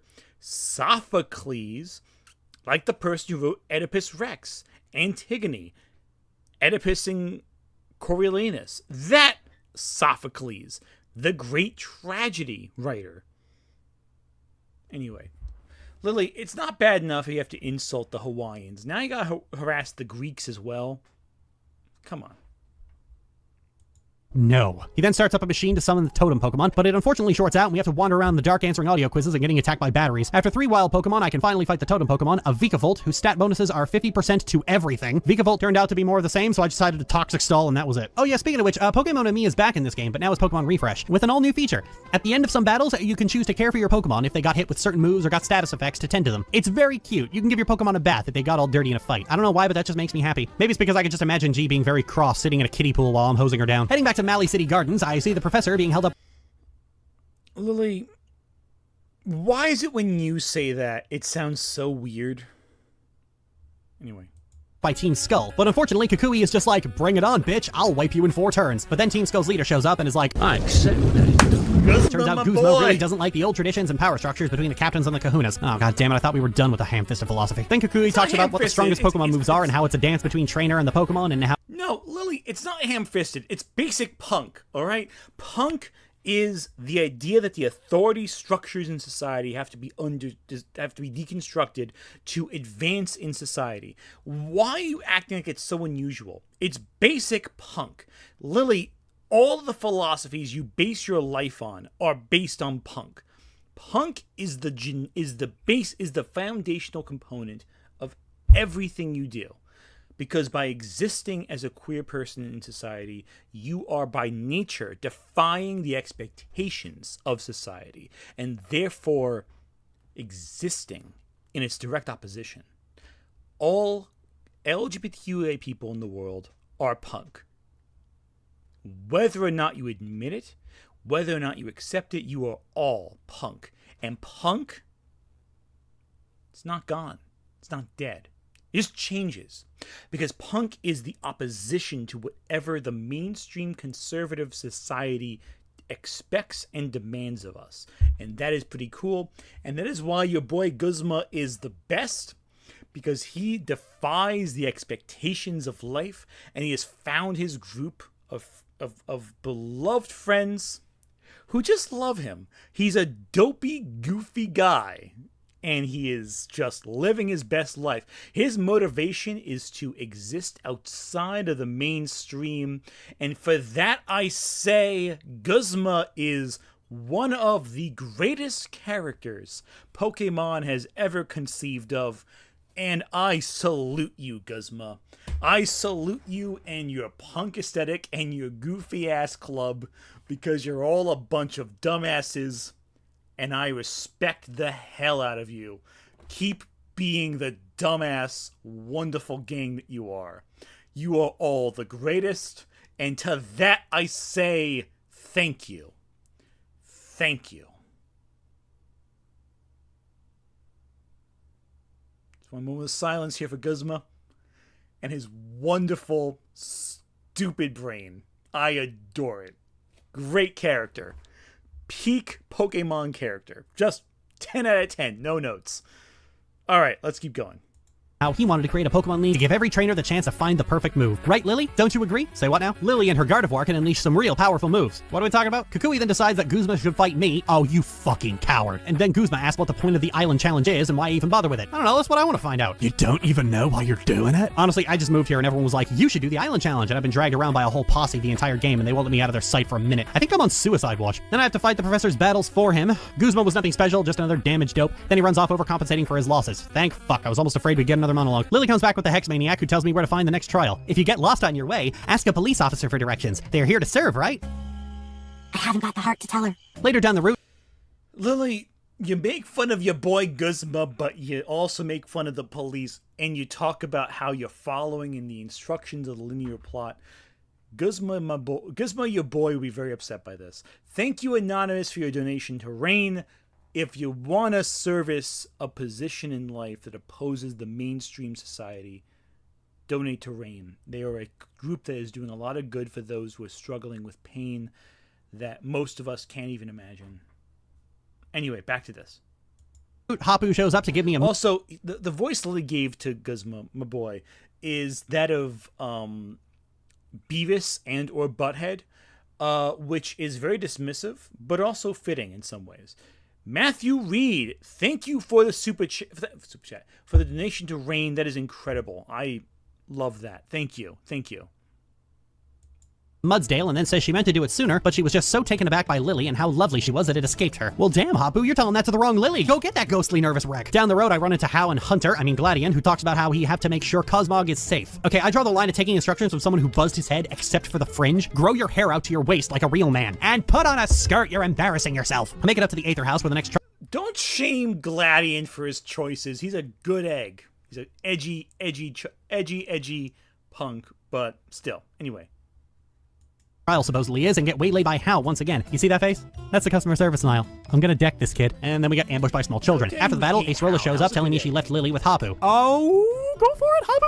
This is the first time I've been invested in the story. Then Acerola tells me to head to an abandoned supermarket to do her trial. How far do I have to hike for this lady? But once I get outside, something horrible is happening. A Team Skull member is voguing and also threatening to take Nebby from Lily. Not on my increasingly distracted watch. Oh, so we're following that script, are we? A trainer dashes forward to save the girl, huh? I'm not gonna let you be the hero in this scene. Oh, damn, he's genre savvy. I might be in over my head.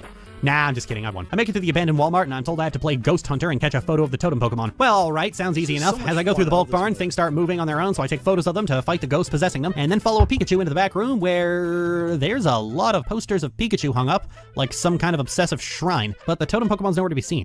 Where'd it go? I know I followed it. Oh, fuck! Bastard was right behind me. See me? Did you just speak? And the fight with the totem Pokemon was exactly the same as all the others, where he one-shots most of my team. I was fortunate enough, however, that because Serena was an Yeah, because your team sucks, Lily. That's why. Also, Mimikyu is one of my favorite Pokemon. I love Mimikyu. I always feel really sad for Mimikyu because he just wants to fit in, right? He has the look about him. He's trying to get his aesthetic all built up. all Mimikyu wants is to just look like the thing that people love. And the fact that Lily doesn't understand that Mimikyu, those Pikachu posters are there because Mimikyu wants to just fit in to what people adore,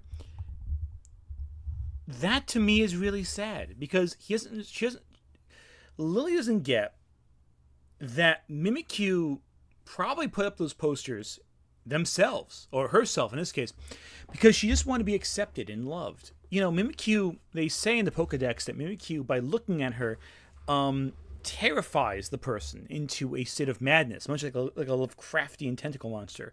And so, in pain from that, genuinely in pain, not because they want to spring a trap on anyone, but they want to look appealing and be loved. They just, they look at it, they model themselves after that, under the hope that someday someone might love them and show them affection in a way where they can accept them for who they are and not so much what they look like, because what they look like is terrifying. And that to me is such a sad, sweet thing. I just love that. I love Mimikyu as a Pokemon. That concept has always emotionally resonated with me, the sense of hope that they can be loved, even though their intrinsic value is so great. They scare you, and that's just heartbreaking to me personally. I find that very sad. Going off on a tangent about Pokemon, but here we go. In-game trade, she actually had 4 levels on Mimikyu and 10 on his ally, so that was mercifully painless. Good job, Serena. Once I make it back to the Aether House, I found that Plumeria is back and angry with me for some reason. Lady, I am just standing here. After the battle, my Salandit evolved into a Salazzle, who I quite like. She's like a little lizard cat. I could totally see her knocking my mugs off the table. Turns out Plumeria stole the kids' Pokemon and wants me to go to Po Town alone to get them back. But that's not fair. Yeah, not fair for them. On the way to Po Town, I run into what looks like Lolo's type of man. He makes me call a coin flip, and for winning, I get Sharpedo, who is different from Lapras because he can also break rocks. At Po Town, we get a little more insight onto how Team Skull works. They're trainers who gave up on the island challenge and were therefore exiled from society. I may be editorializing a little bit there. Then Nanu, the island kahuna, shows up and asks me if I thought through going into Po Town. You really think you're ready for that? Sir, let me make one thing clear. Whenever there is a cowardly piece of shit cop, I will be there to emasculate him into an early grave. Go find Looker and see what I did to him. I guess everyone has their own reasons. How dare you insult Looker even in even in Sun and Moon? Looker is a good egg. Looker's a good boy, man, a very good man. I feel like me saying that puts me in a position where it's problematic, but I'll go with it. If you don't make it, I'll make sure your remains at least get back home. Dude, they're kids with hamsters. Unfortunately, in Po Town, I am faced with an unstoppable foe, a chest-high wall. Thankfully, my magnificent brain concocted the genius idea of going around it. Inside the mansion, I have to grab 3 passwords before I can get in to see Guzma, because this game is padded like a menstruating fire hose. Once I have them, that's apparently not enough, because I have to know how Team Skull works and learn about the organization. This game isn't just padded, it's fractally padded. It turns out the solution is to answer no to the last question, because one of the notes says a Team Skull member always answers no. Okay, I'll admit, yeah, it was clever, Game Freak. You got me. You win this one. The hated boss who beats you down and never lets up. I don't really get you, kid, but at least this is a change of pace. You know, Guzma, after talking to your grunts, I have come to the conclusion you are a sad little bitch. You're not even worth beating up. I just want the rat. You're one messed up kid. How dare you? Listen. I got upset with N because N's a legitimately great character, like a Shakespearean rise and fall. Okay, the Pokemon equivalent of Shakespeare rise and fall. Guzma's just my boy. He's my guy. Yeah, I'm with him on this one. How dare you make fun of Guzma? Guzma's he's a good guy. He has the best interest of his team at every given moment. He's just. Again, she's making Guzma. He is not Beavis. He is not a surfer bro. He is not Rex Raptor in the Yu-Gi-Oh! Abridged adaptation. Lily, you are making Guzma not Guzma. Because you don't get Guzma, do you, Lily? Listen. Lily, she has her perspectives on society and all that, but she doesn't understand what being punk is. Boogle Vonk, thank you for the donation to Rain. Lily does not get punk. Lily gets opposition to society. Sure, she gets socialism, maybe. But she doesn't get punk. Punk isn't just... Now listen, I'm not good enough to be a punk in many ways. I'm too complacent with society, but I respect it all the same. the opposition to the mainstream society that places us into positions. It's sickening. I am with any punk in chat. I salute you for your efforts. You are doing the best work possible. You are breaking down humanity's structures in order to push for a tomorrow that is good, that is right. I respect that. And yeah, well, listen. We'll be talking about Guzma's implied abuse as a child, but Lily doesn't understand story metrics at all. She didn't get that N was abused as a child, so she is not necessarily the best arbiter in terms of understanding plot. No. So chat, I see you saying there. Lily does not confuse punk with emo or goth. She confuses it with surfer bros, which is worse, because she doesn't get any of the individual philosophies. Emo and goth at least are on the punk spectrum, right? Emo maybe less so, goth more so, but punk is its own thing. And the fact that that Lily doesn't get punk proves a lot about her. She doesn't get it. Says the guy who flunked out of Little League Soccer and hasn't let go of it his entire life. You're less of a gang leader and more of a Reddit mod. You're the kind of person who's mad that Disney isn't doing classic villains anymore. After beating him, he is very angry and demands the rat be returned to me. Upon making it outside, I have an uncomfortable staring contest with Nanu as I let the reality of how fucking useless he is wash over him. What a lot of hassle. Then Acerola comes up and it turns out Nanu is her uncle. Oh, that's why you think the police are here to serve. Okay, you know what? I won't kick your ass. Family guilt's a hell of a shrug. You know, some people accuse me of inserting my politics into my videos, but honestly, I don't see it. Abolish the police. So we bring the... Lily, how dare you say that and make fun of punk? They were doing that same metric before us. Respect the ancestry of the anti-societal wave. Lily is not anti-establishment. She is a specific range of establishments.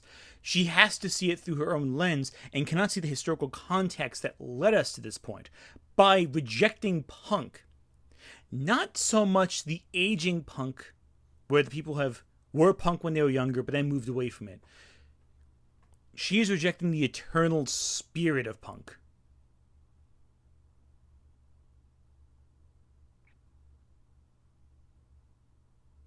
Anyway.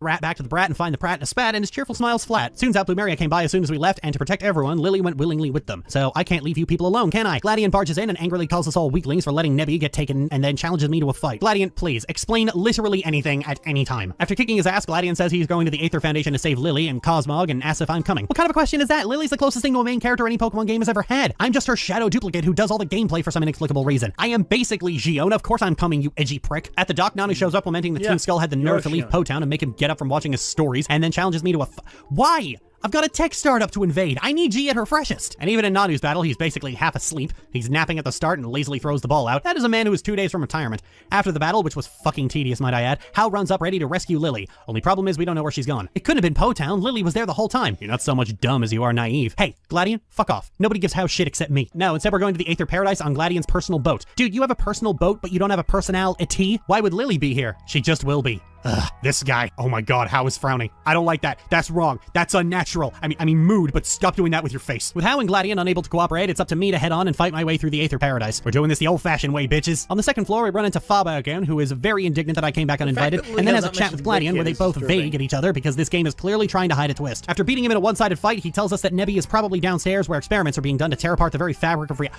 Okay, hang on, back up, hold the phone, calm your tits, keep your hair on, don't get your panties in a bunch. I think we missed a step. Because we went from rescuing a friend to breaking reality in a span of 2 seconds. Please. Well, Lily, if you read the lines people said and didn't skip through all the dialogue, you might have picked up on those details. But what do I know? I just played the game. game explains some shit. It's being so fucking vague to get to the shocking twist that Lily and Gladian are siblings and Lusamine is their mother. Spoiler warning for a 7-year-old game, I guess. We get downstairs and Gladian tells us to go down the hall to Secret Lab B. Why do you get the first one? And why do you know all this? Bless Hal's little heart. He ain't too bright, but he's just happy to be here. In the Secret Lab, I'm challenged by 3 Aether workers one at a time who all have 1 Pokemon each. Okay, put the brakes on. Game Freak, triple battles exist, so why aren't we doing that? They all have 1 Pokemon. Why am I fighting them one at a time? After searching through the lab for information on Cosmog, we talk to Gladian again, who runs off being vague. Gladian never explains anything, does he? Probably thinks it makes him look good. Stop. Don't. Don't you fucking do that. Don't hang a lampshade on your own padded writing, Game Freak. This is the epitome of hack behavior. I know you're a hack when it comes to writing, but don't fucking condescend to me by sarcastically rolling your eyes. Okay, this is all very long and very drawn out, so we're just gonna skip all the filler and go right to the end, so... You're skipping quick? So I reach the mansion and find Lily with Lusamine. Lily.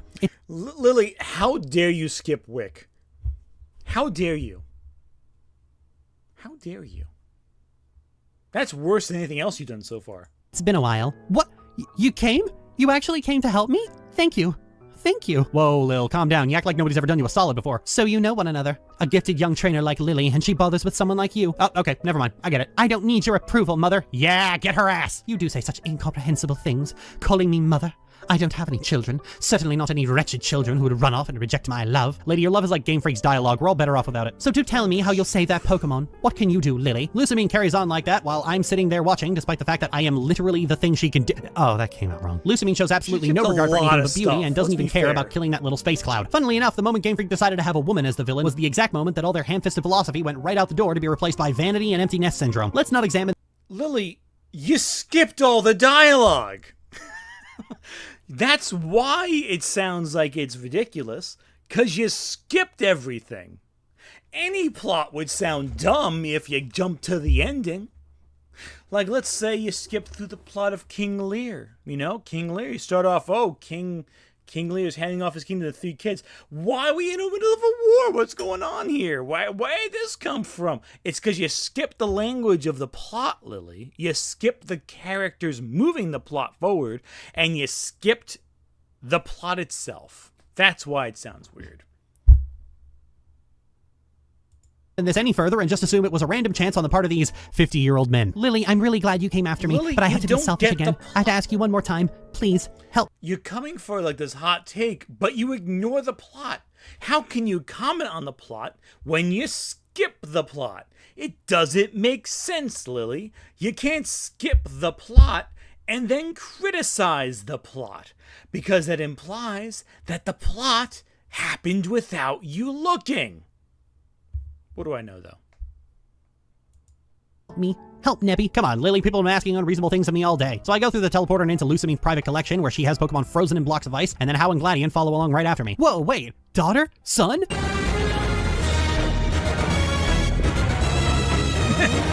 Bless you, Hau. He's not very bright, but he's doing his best. Then Lusamine uses Nebby to open a portal to the realm of darkness and lets the Heartless, the Ultra Beasts, invade the Alola region. Everyone is concerned, except for me. I took 40 Benadryls when I got here. Gladian runs forward saying he'll stop the beast and tells me to stop the president, while Lily tells me to get Nebby back. One thing at a time. So I'm challenged by Lusamine, and I win. How can you be so awful? It actually takes no effort. I once made someone go on a multi-video rant about me just by standing there. All that I want is my precious beast. Fair. I don't care about any of the rest of you. This lady gives monster fuckers a bad name. Unfortunately for her, the jellyfish is going to disappear back into the sky Gina, and Lusamine follows in after her. Then Lily approaches Nebby, wondering if it's okay. Everyone looks worried at how Nebby isn't moving. Except for me, because I took 40 Benadryls. Wick asks if we're okay. Gladian catches Wick up, and even if she is like that, Lusamine is still our mother. We can't just leave her in the beast's world. I mean, we could. We could certainly do that. I'm sure Kukui and his wife would adopt the two of you. Gladian would need therapy and Lily would need to hit the gym, but they would. Then Gladian suggests we should get the legendary Pokemon that probably isn't even real and definitely hasn't been in Lily's bag the entire game to help us. But first, we all take a fucking nap because we're beat. The next morning, Lily's gotten changed into a Kingdom Hearts battle outfit and changed her hair. She is ready to kick some names and take some ass. Wait, no, hang on, flip that. Sorry, I took 40 Benadryls before I got here. She claims it's her Z-powered form and tries to do a Z dance. Good job, Lily. Then we all get on the boat to Pony Island. Oh no, not the creepypasta game. I'm sure that joke hasn't been made 20,000 times. Once we get there, it is nothing but text. I avoided talking about it too much because it is the most heavily criticized aspect of Generation 7. My fucking god, the dialogue in this game is so fucking bad. It's not just that there's too much of it, though that's certainly a problem. It's that most of it is so insignificant. That stretch in Aether Paradise was the plot. That was the whole plot. That's where it starts and ends. The rest is just waffling around. So wait, you skip the plot of the game then, Lily? Also, how do you define the plot, Lily? What is the plot?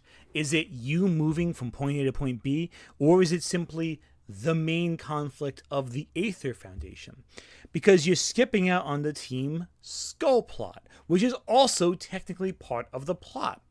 Isn't it possible, Lily, for the story to have multiple plots that exist along the course of the narrative, that interplays in with each other? Lily, you don't understand how the plot works because you skipped most of it. You ignored the dialogue. You were just hitting pound and A, pound and A, pound and A. And you ignored the fact that the plot was going on around you. How dare you say there's no plot to this game, but there's so much dialogue?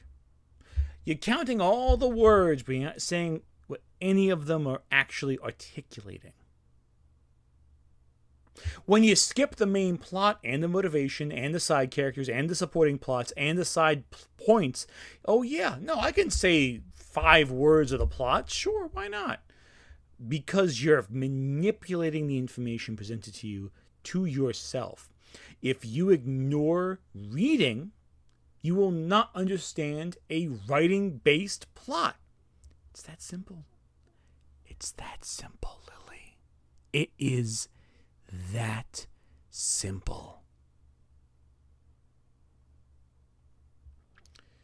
She thinks Hussein is not a she's a helicopter. Exactly. She's a helicopter mom. She's not an empty nest syndrome person. That's not even what the plot is. Oh my fucking God, Lily.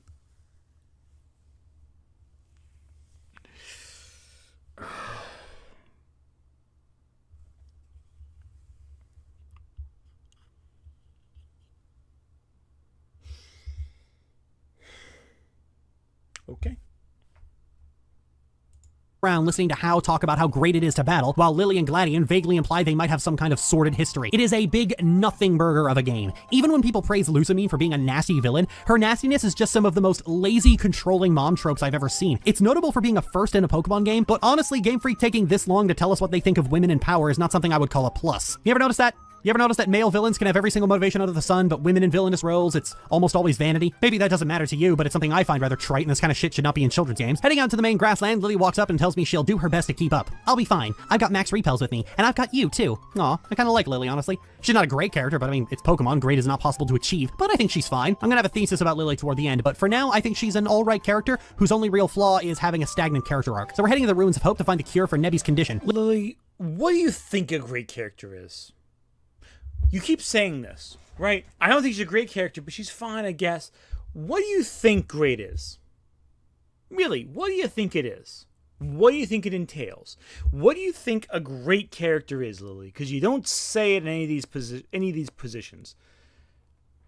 Also, she's controlling. Empty nest and vanity. She's a dominating figure in their life. You ever see Hunchback of Notre Dame, Lily? I know you have because you watch Disney films and that's your only frame of reference for a mature plot. Like, oh my God.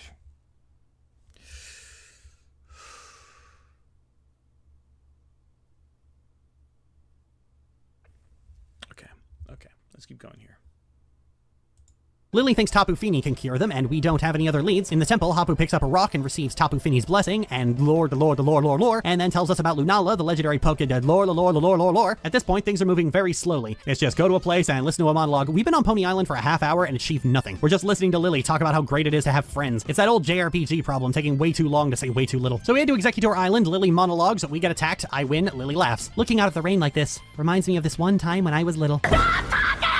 Lily tells me about how her mother once danced with her in the rain, but then one day she became obsessed with the Ultra Beast. She feels guilty that she can't do anything, but then she feels inspired by me always showing her that even if you think you can't do anything, you always can. Like call your friend in her angry celery. Then she asked me what I'm going to do once I finish the island challenge, and honestly, I don't know. I wasn't planning on sticking around. Oh, thank goodness. It's such a relief to know that even someone like you feels unsure at times, Lily. Anyway, after we're done getting philosophical in the rain, we finally head up to grab the moon flute. That was an ordeal just to walk 20 feet. This whole thing was supposed to be an emotional journey with Lily, but it kind of reveals a big weakness with Pokemon storytelling, especially as we've gone full 3D. See, Hao and Gladion aren't here, so there's nobody for Lily to bounce dialogue off of. Even the chipper, upbeat nihilist that is Hao would be something, but instead she just gets the player character who says nothing and stares blankly into space with a drugged up smile on her face. And that's what you see in all of these dramatically shot cutscenes, just the player character tripping out on diphenhydramine. I cannot begin to describe just how limiting this is to a story. Game Freak is trying to tell a character-focused story, but the player character is still completely and utterly silent. And silent protagonists don't work for that kind of story. It's not like they're...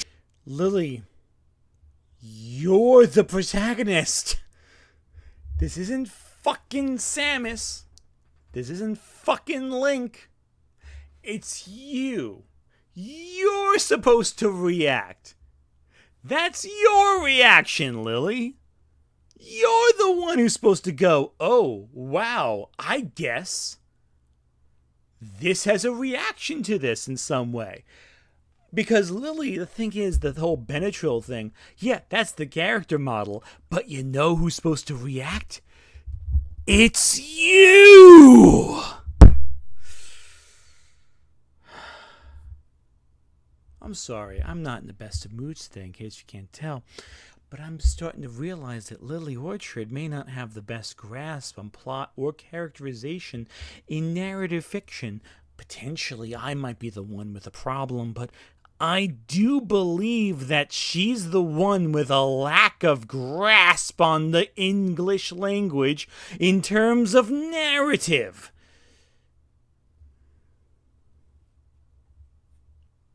But again, it's just a theory. Trying to emulate The Elder Scrolls or Dark Souls. They're trying to be every other JRPG. They're trying to be Tales of Phantasia. They're trying to be Kingdom Hearts. But those games have main characters who open their mouths and fucking speak. Imagine how much worse off Kingdom Hearts would be if Sora was a silent protagonist. Look, you have to pick a lane. The more character-focused your storytelling is, the less a silent protagonist is going to fit. Silent protagonists have their place, and some Pokemon games understand this, but Sun and Moon decidedly do not. It's like trying to play Mass Effect with a silent shepherd. It just doesn't work. Silent protagonists can work if you don't ask too much of them, but in this game, every NPC demands so much dialogue out of you, and all you do is smile and wave. That's bad. The silent protagonist is bad here. When we get to the mountain, oh my god. Guess who's back? Back again. They want— Why are you upset that Guzma, your boy, is back? He's the best character.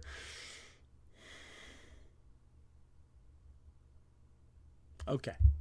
I understand people are reacting to me being upset by this, but quite frankly, at this point in the game, at this point in time, we are 4 hours into a 6.5-hour video essay on the history of Pokemon, and Lily Orchard has yet to grasp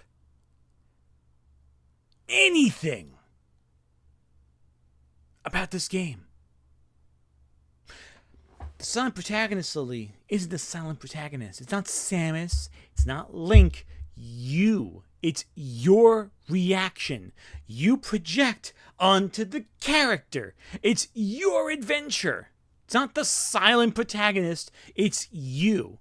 That is why so many Nuzlocke challenge things think, okay, I will do this. I will do that. Because it's not simply about what you will do. It's about what you will do.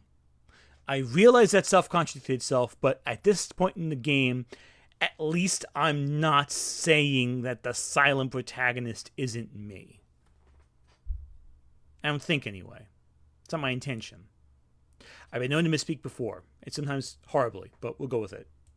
To know if we can save Guzma. Yes, we can. No, why are you challenging me? I just said we could. A lot of people like Team Skull, and indeed they are funny at the start of the game, but Team Skull is very simple. They're just nuisances, okay? I mean, like, that's fine. I like them. But the problem is the joke reaches its endpoint by the second island, and then just keeps going. Even when the Aether Foundation and the Ultra Beasts are revealed to be the real villains, they're still hanging around, interrupting me and getting in the way, and making me fight 7 trainers with 1 Pokemon each, 1 at a time. This could be chalked up to how long-winded the game is, again, taking way too long to get to the fucking point, but Team Skull should have stopped being an issue by the 3rd island. Anyway, move 5 steps forward, get another monologue, and then Hapu wants to fight. And look, every single Totem and Kahuna fight in this game has been absolute ass when it comes to one-shots, but this is the worst so far. She's got something to crunch every Pokemon I have with a one-shot. It's— Lily, have you ever considered getting good at the game? I'm just saying it may help slightly. So fucking boring. Creative movesets are just gone. It's just full coverage all the time. Every fight is just Cynthia now. I am not having fun. Once we make it to the summit, I get warned about another trial with another Totem Pokemon.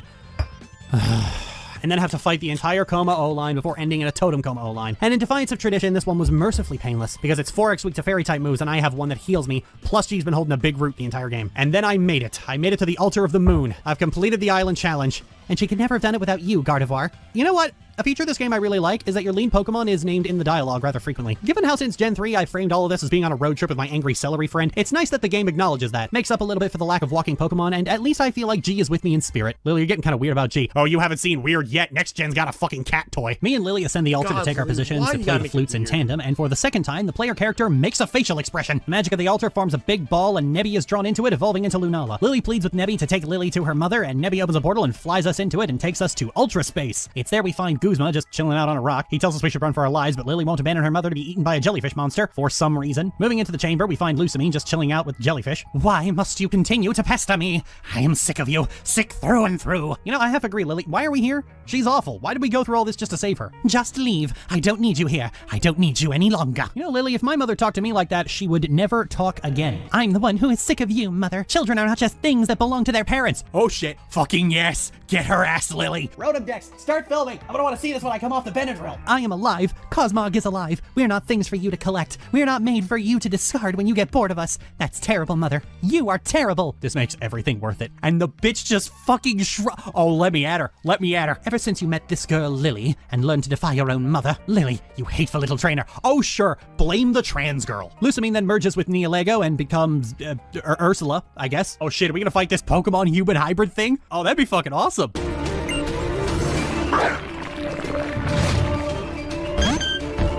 Oh. Well, that's fine too, I guess. I started out by just stacking Calm Mind while Clefable was out because they all have Totem Auras and I'm officially done with that shit. Grass type was added to G. Oh, she actual celery now. Anyway, with that done, it was just... We cut to the player character making an expression for the third time this entire game, and then Squidsamine tries to kill us. But Nebby and Lusamine explodes into herself. Lusamine collapses and Lily runs to her, and Lusamine asks, when did you start becoming beautiful? She always was. Just leave her. Just leave her here. She ain't worth it, Lil. Let's just go. The Neolego surround us, and Nebby teleports us out of there. Lusamine is carried away from this tender moment Lily has with Lunala, where Lily thanks Nebby for all their help. Then Nebby tells Lily they want to stay with her. Lily monologues about how traveling and meeting new people can enrich your life, as opposed to her mother, who isolated herself in a sterile castle and slowly grew insane. Then she said, but not with me. Say what? I'm not a trainer, Nebby. I can't take you on the adventures you want. I can't give you the fierce battles you want. You could become one? Then I'm the one expected to catch What? So then I have to battle and catch Nebby.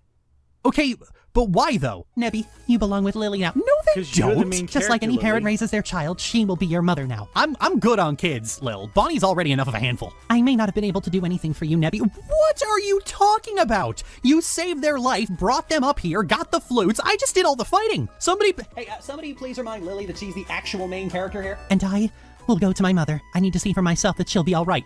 What? And then she just leaves. That's it, she's not in the game anymore. What the fuck was that? I'm the one that gets Nebby, despite the fact that Nebby was on this adventure with Lily the whole time. Lily is the one who saves Nebby, brings them home, and finds the way to empower them. Nebby should be with her. This is the most nakedly transparent way to stick to the tradition of the box legendary being a freebie for the player. This should not be how this works. Lily is the real main character of the fucking game. The player is here out of obligation so the players can project themselves onto her, which is something I think the games industry really needs to grow up and get over. Like, Lily's entire character arc is completely and utterly hamstrung by having to drag the player around with her. And then she just walks out of her own damn game before the ending. Like, damn, that is actually disappointing. I know I shouldn't be disappointed, it's Game Freak's writing, but like... You know, overbloated dialogue aside, I kinda liked Lily. And I'm a little pissed that her arc just screeches to a halt just because I have to be here. Like, damn. Lily, she never trained anything. She was never a trainer. She didn't have an interest in training. Why should she be forced to train a Pokemon if she has no interest in doing it? Despite the fact you're saying you like this character, you don't seem to understand why this character is effective or interesting or dynamic. Like, you're not... You just don't get it, do you, Lily? You don't. Bye, Lil. So with that abrupt ending, I'm heading back to Mount Fuck Off and run into Gladian, who thanks me for solving all their family drama and decides to show his thanks by attacking me. How sweet. I really don't like this guy, honestly. He's nothing as a character, and all he does is angst and brood and not explain anything. Such a nothing burger. After a brisk climb up a frozen mountain in a miniskirt, I run into Hao, who tells me he finished his trials and that's why he wasn't on the mountain with us. Then he challenges me again. Ugh.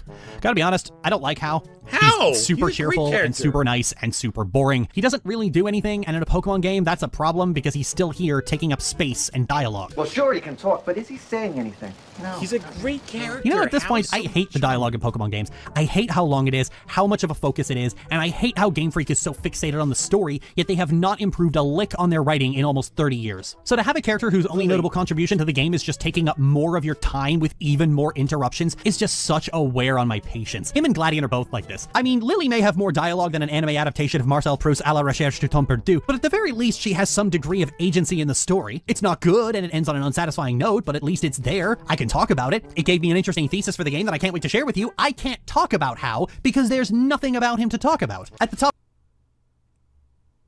you can't talk about this charming, silly boy who just wants to enjoy his life and have fun.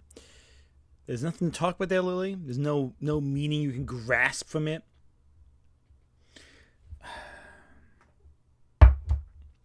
Lily, you ignore the entire fucking plot. You ignore the language, you ignore the dialogue, you know because what you want to do is get to the narrative, but you ignore the narrative as it's happening. You know, I'll cite a Disney film in this situation. There's a great line in the movie Soul, which not enough people have seen because it came out during COVID, but it's a great scene where, you know, the main character, he wants to be like a jazz musician his whole life. It's his big ambition. And, you know, he finally gets a chance to do that. At the end of the movie, he gets a chance. And he's talking to his idol, who's like this jazz musician. He's like, you know, this guy talking about living, you know, looking at like water. He's always looking at ponds. He wants to get to the ocean. He keeps going, looking for new bigger ponds, Gets to a point, sees this whole big vastness and goes, well, where's the ocean? Like, oh, this is the ocean. I'm paraphrasing, and I barely remember Soul, that specific dialogue, but the idea sticks with you. It's the idea that you keep looking for this great big thing. Whatever this thing might be, you're looking for the bigger one, the bigger one, the bigger one, the bigger one. And you're looking because your ambitions drive you to this great, grandiose thing you know has to exist, because you know, hey, what we have right here is not good enough. There's got to be something better. It's got to be something better. And you get to that better thing, and you're like, well, there's got to be something better. There's got to be something better. And you ignore it for what it is because you keep pursuing for that greater something. You never stop to appreciate the beauty of what is around you until it is over and until you miss it. And that is life. You will never be satisfied with what you have because you will consistently be hunting for the bigger high and never stop to look around you and go, well, this is something good. And that is a big problem I have with media in general, with criticism in general, that we're always going, oh, it's all right, but we can find better. How many 80s films, when they came out, were just, this is all right, but we can find better? Predator has an 80-something% Rotten Tomatoes, but now it's considered a classic of the action and science fiction genre. This is the thing we highlight as a great masterpiece of cinema, and yet when it came out, it was a joke. It was a joke because people were going, oh, it's not that great. We can find better. Well, this is a great. It has stood the test of time, and it's fantastic.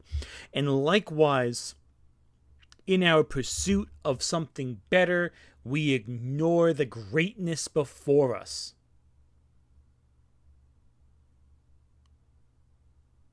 Take a step back. Enjoy the details. Enjoy the fun you feel in the moment because it's fleeting and passing and does not last.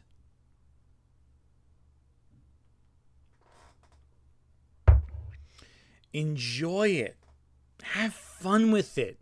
Don't keep trying to say it's not good enough. Find reason to love everything that you encounter in life. Because the people of the day will say, oh, it's not that good. It's all right. You know, something better's out there. Hey, enjoy it. Have fun with it. What else is there but this moment you have now?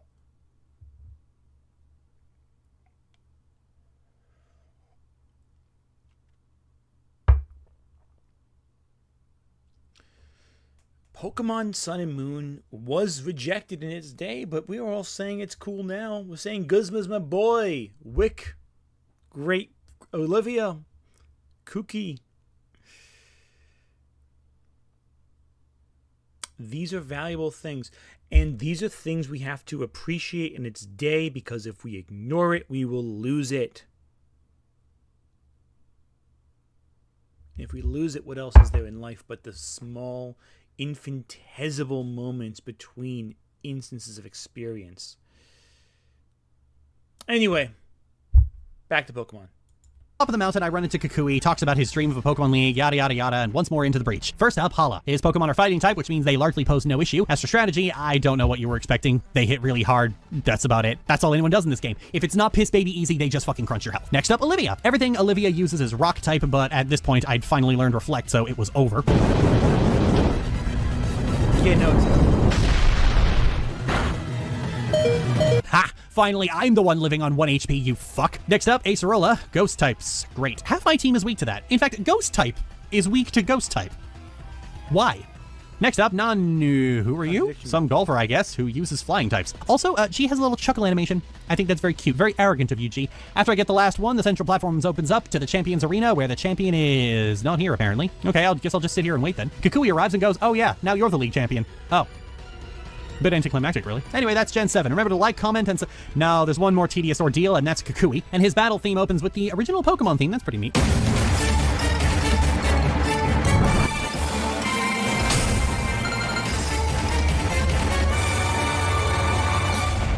And the fight is no different. All of the damage, every day, tons of damage. You just don't have a health bar anymore. That's all these fights are. They just do a ton of damage, and then they just have every single go fuck yourself tactic in the fucking book. It was at that point where I just got to his Magnezone, and not only did he have Sturdy, he had Mirror Coat. So I left, I grinded to about level 65, and then I came back and won. Kukui congratulates me for becoming the champion twice, and records me as Alola's first ever champion, and that is Generation 7. Oh, wait, hang on. We head back to Icky Town to have a little celebration of everyone miming that goes on, like everything else in this game, for way too fucking long. Lily congratulates me on becoming the champion of a nation I just moved to 4 days ago, and then asks if we can sneak out to the ruins of conflict. And at this point, Lily's the only character in this game I don't want to bludgeon with a rock, and so she takes me back up to the bridge to reminisce on how all of this started, and now she can actually walk across the bridge. You know what that is? Growth. Lily wonders why Tapu Koko helped us that day, still not able to comprehend what the phrase guardian deity means, and thanks Tapu Koko on Lunala's behalf. Then Tapu Koko appears before me and says, "It is time." And we're fighting. Okay, I knocked Tapu Koko out, and it faded away. I believe I have just desecrated a sacred temple. Me and Lily head back down to the party and hope nobody has witnessed the absolute crime I just committed while they're all having a 4-way battle, and then there's more mime shenanigans. Why is this so long? Lily tells me her mother has been getting better and just needed someone to scold her. I'm curious how sincere she is about that. Lily, I'm going to... Lily, why did you step closer? Tell me this is... Luckily, the fireworks distract us, and then Lily looks at me, shakes her head, and smiles. And then the camera fades to black, and that is Generation... Oh my fucking god. Fucking end. This is not Return of the King. We do not need 7 fucking endings. Hal barges into my house to tell me we have to get to the docks ASAP. There we find Kukui and Lily, as Lily is apparently departing for Kanto. She apparently did not tell us she was leaving. Like, damn, Lily and I thought we were having a moment that I didn't want to have the other day. Lily is going back to Kanto to be her mother's therapist. She's sad to leave, but she wants to go to Kanto to become a real trainer. As to why she didn't just do that here, I'm not sure. Hal says he's going to send her a letter, and keeping in house fashion, it's going to be really, really long. Lily then gives me her most treasured possession, a Pokédoll, which goes into my normal items inventory so I can just use it in a fight or throw it away. So much for sentiment, I guess. She gets on the boat and sails away, waving goodbye. And that is Generation... Oh, come on. Hal and Kukui have a talk about sadness in the wake of Lily's departure, and then back at my house, oh, thank fucking god. As the credits roll, my mother's cat welcomes me home, and I look up at her with my dead-eyed, unfeeling Benadryl high face, and that is Generation 7. Oh my fucking god. Where do I begin? Sun and Moon is a miserable experience. Gameplay-wise, it's the same as it's always been, except the difficulty curve wavers up and down like my panties at a bar. Trainers on the road in Team Skull usually only have one Pokemon and battle you one at a time, but once you hit the totem Pokemon, your rivals and the kahunas, suddenly they all brought out the insta-kill moves. This is a problem because when a game is easy 70% of the time, you tend to zone out, but when it suddenly snaps back, you're unprepared for it. I was going through revives at quite a clip toward the end there. It's the same problem X and Y had, but even worse because it continued even when G was fully evolved. The damage scaling is just so fucking high for no goddamn reason. The number of times I'd be insta-killed killed by something that always managed to survive on 1 HP was fucking madness. I say damage scaling, but the actual problem is just the usual RPG power creep. Back in Generation 1, there were like 3 moves with a base power of 100, and nowadays you're practically tripping over 100 and 120 base power moves, and there's more TMs than there are atoms in the universe. But Pokemon's stats have stayed exactly where they've always been since Generation 2, so G has Gen 3's HP while going up against Gen 7 power creep. I guess it depends on how you view brick wall difficulty. I've always considered we just took 90% of your health away to be the laziest way to make something challenging, unless your healing is equally spiky. I don't like sweeping the enemy either, so both extremes this game lives on are equally not fun for me. I didn't even mention the Z moves at all, because all they do is take an attacking move and make it do even more damage with a special animation to it. I can't stress how little that is as a mechanic. It's more damage on top of a game that already focuses way too much on doing tons of damage. It's so fucking boring. At least Mega Evolution had new abilities and types and most importantly designs, and had the added bonus of being limited to certain Pokemon. Z moves are just Hyper Beam. I think at this point you guys know that I don't like it when the story imposes on you, so I think we can all accept that's the framework I'm using when I say that the story is a fucking garbage fire. The actual main plot of Sun and Moon, the conflict between Lily and Lusamine, only happens between the end of the 3rd island to Pony Island. It is a comparatively small piece of the game. This is the part that people will tell me with a straight face is an amazing piece of writing, and it's fine.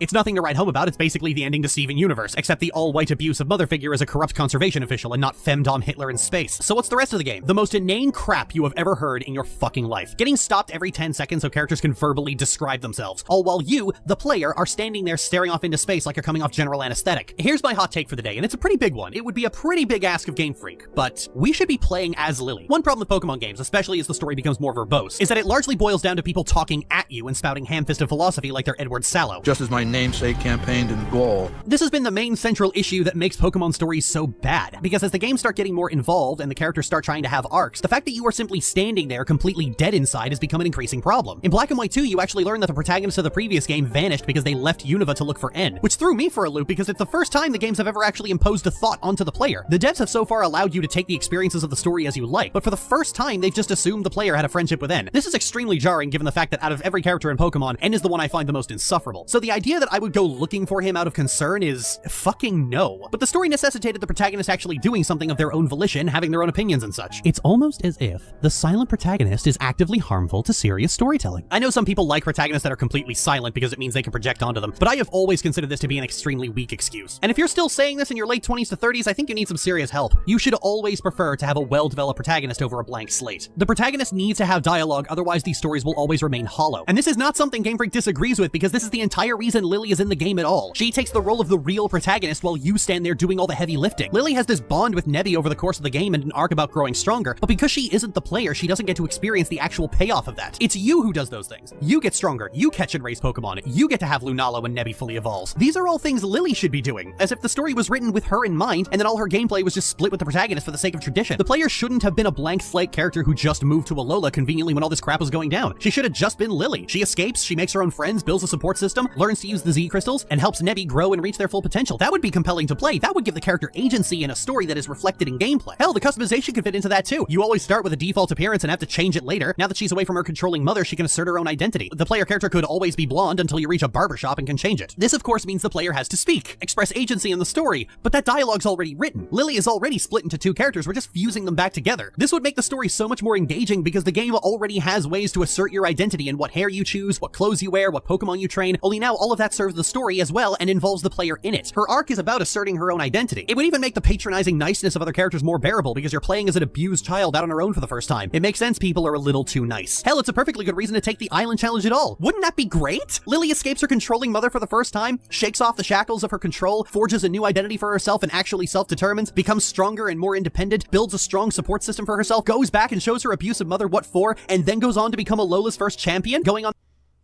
Lily, shut the fuck up. Genuinely, shut the fuck up.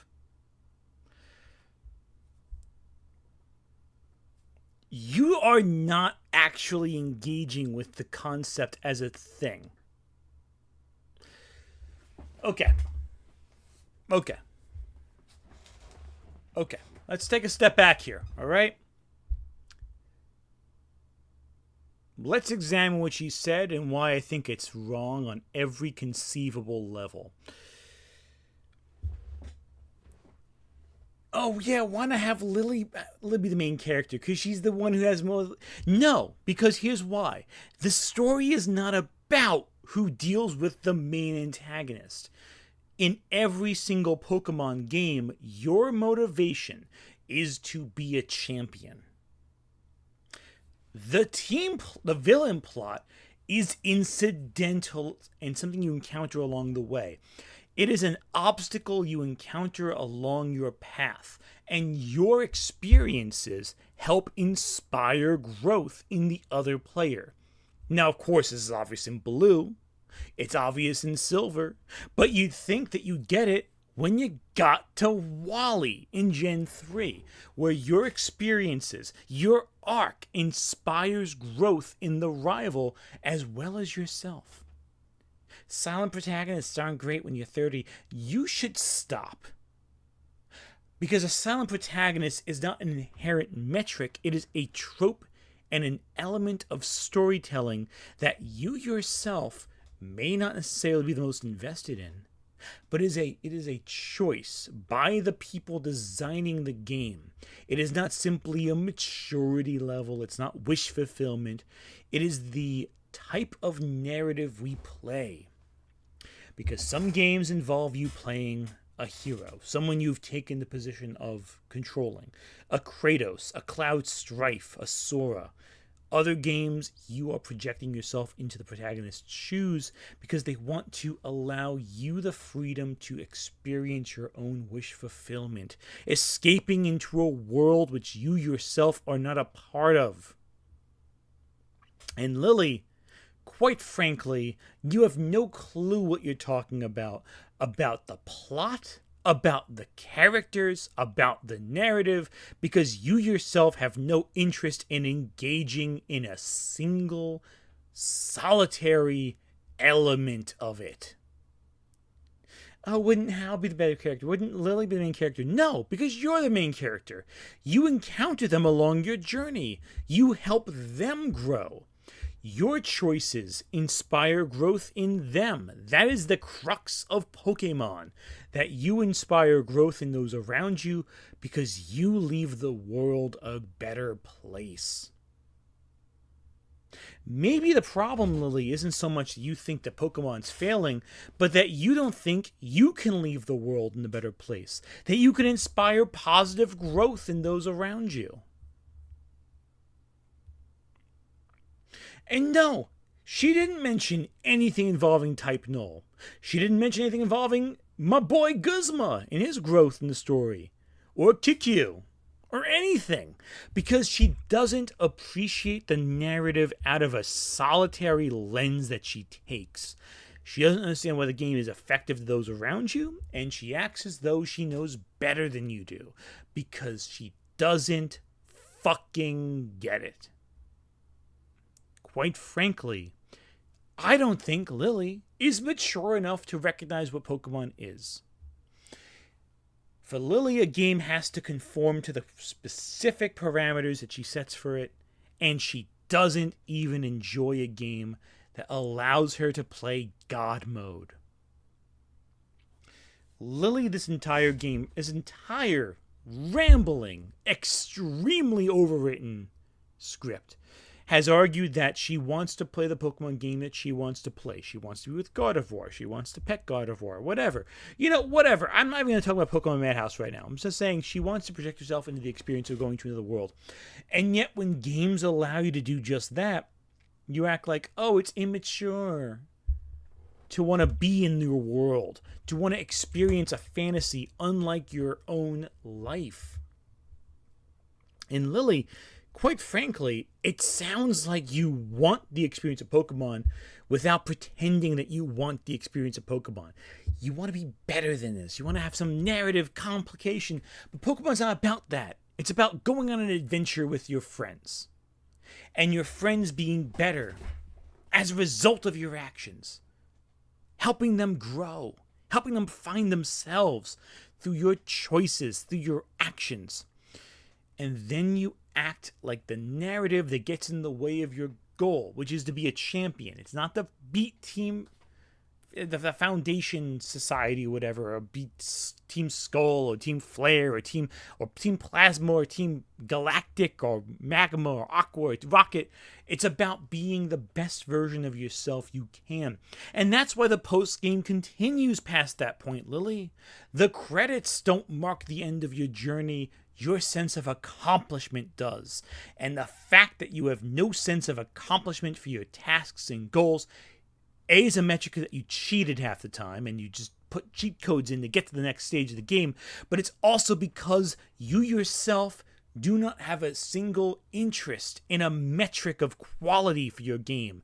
You just want to get your favorite little world together. And you know what? That's fine. But at least accept the fact that you're projecting yourself into the characters that you're playing rather than act as though you're above it, because you're subject to it like the rest of us wish to be subject to it. This is not a matter of simply you being better than the game. It is a matter of you choosing to enjoy the narrative as it is written. How dare you, quite frankly? How dare you act as though you're better than the narrative that you yourself wish to be a part of? Because it's a lie. Maybe not to us, but to yourself. I don't believe most people lie to other people. I think we lie mostly to ourselves. We trick ourselves. We deceive ourselves into thinking that what we really want is something different. But the reality is this. You don't want to live in a world. You want to live with a character who does a thing for you, makes active change, because you've convinced yourself that active change in a single narrative is the only way to tell a narrative. But the reality is this, Lily. You want to live in a world where you can enjoy your wish fulfillment. And you know what? Good! You should! That's what Pokemon is designed to satisfy. Your own fun. It's not about narrative or beating a plot. It's about having fun. And for all of your rambling and all of your talking, you have never experienced the fun of just growing. You can't beat a boss in one fight. Get better. That's not a criticism. That's encouragement. You should want to get better because getting better is the point of the game. You want to get better because getting better for getting better's sake is the point of Pokemon. That's it. That is the single, solitary choice. And it's depressing that you don't appreciate that. Genuinely depressing.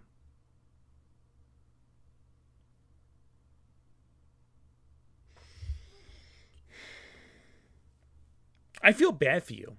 I really do. More than anything else, I feel sympathetic for you. Because you won't enjoy any of this. You're not enjoying Pokemon.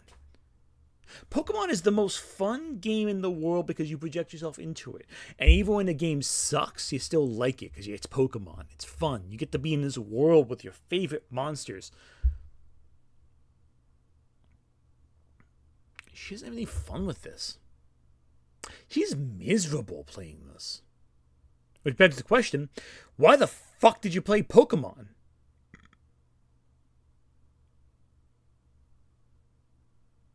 I don't know. I don't fucking know. On that path from whimpering, flinching wallflower to the greatest trainer in the region, that's not how you write a Pokemon story. That's how you write the best Pokemon story. And it creates this way for everyone to have their own interpretation of Lily, because while Lily would be highly customizable, she would not be, as is usually the case, a blank slate. She'd have a personality, part of which is brought across by the appearance and friends, which we control, and her dialogue and actions and cutscenes, which we don't. This is interactive storytelling. As Yahtzee Croshaw once said, the best results come when it feels like a collaboration between the player and the author. So when Lily does something really cool, like bond with a legendary or curse out her controlling, suffocating mother, our brain goes, we helped make that happen. That's our creation. This would be so much better, and Game Freak knows it. They know the commitment to completely silent blank slate protagonists is holding their precious story back, because they have to make these superfluous, redundant characters purely so the story can work, all the while accommodating this burden. This is something many people would disagree with, but the reality is that tropes are tools, and different levels of protagonist personality necessitates different kinds of stories. A completely silent protagonist is fine, but the story has to be built specifically for it, i.e. very little. Gen 1 and 2 fit a silent protagonist, Gen 3 a little less so, but Gen 4, 5, 7, they don't. They just fucking don't. They are so verbose and so pretentious and keep trying to be about things and are still carrying this dead-eyed child around for characters to rant to. Pokemon Story is increasingly demanding a Saints boss / Commander Shepard approach to a main character, and they don't have it because 30-year-old men would get pissy about it and would be any amount of effort whatsoever. And I know there's gonna be people contesting this point in the comments, but this approach isn't working. Lily is the main character. I'm just her shadow. Literally, I dress myself like it to make an ironic point. You think I wear skirts in real life? I do not actually skirt go spinny, sir. Okay. Take a second right now.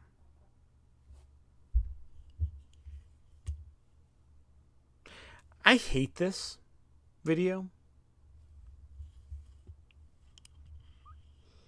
I genuinely do. I hate it on every conceivable level. This is one of the worst videos I've ever seen in my life. Not because it's necessarily bad. It's not badly edited. It's competently made. But I hate it on a soul-sucking level. Because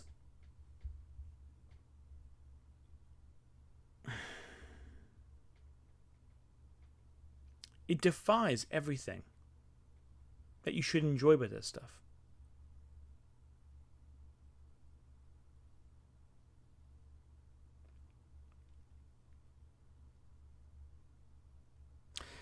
This is ethically wrong. This is morally wrong, and I can't deal with it. But I will. I'm going to stop after Gen 8, because Gen 9 I have no strong opinions on. I might add a little smaller stream at Gen 9, but I think I'll stop at 8, because I can't stomach a single solitary second of her inability to appreciate a narrative on its own terms. The fact that she has to make it all on her own terms is stifling for any creative thought. And I hate it. On a spiritual level, I hate it. I'm not wasted, by the way. This is a sober mind. I genuinely just hate this.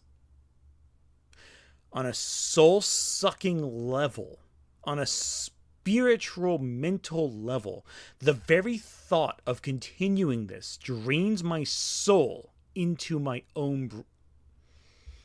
But we will continue. We will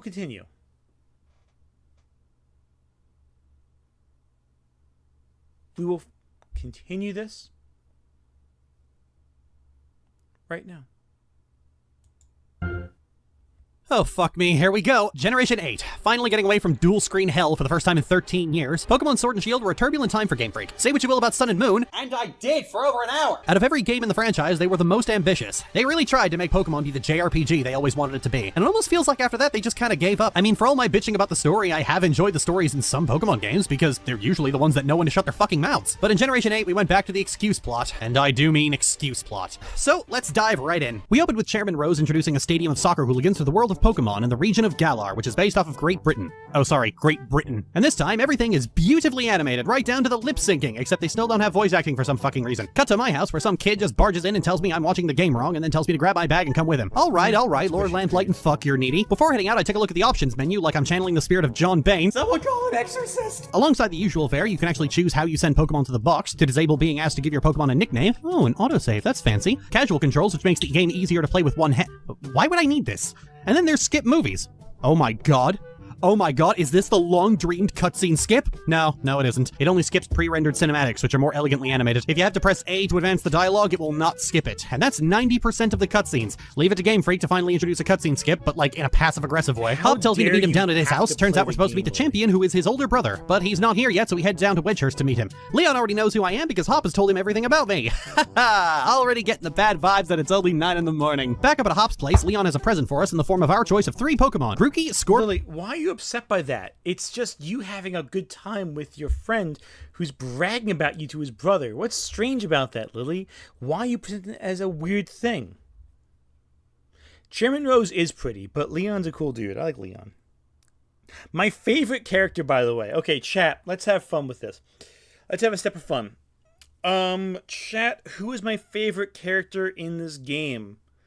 If Wick was my favorite from Sun and Moon, who is my favorite in Scarlet and Violet? Who do you guys think?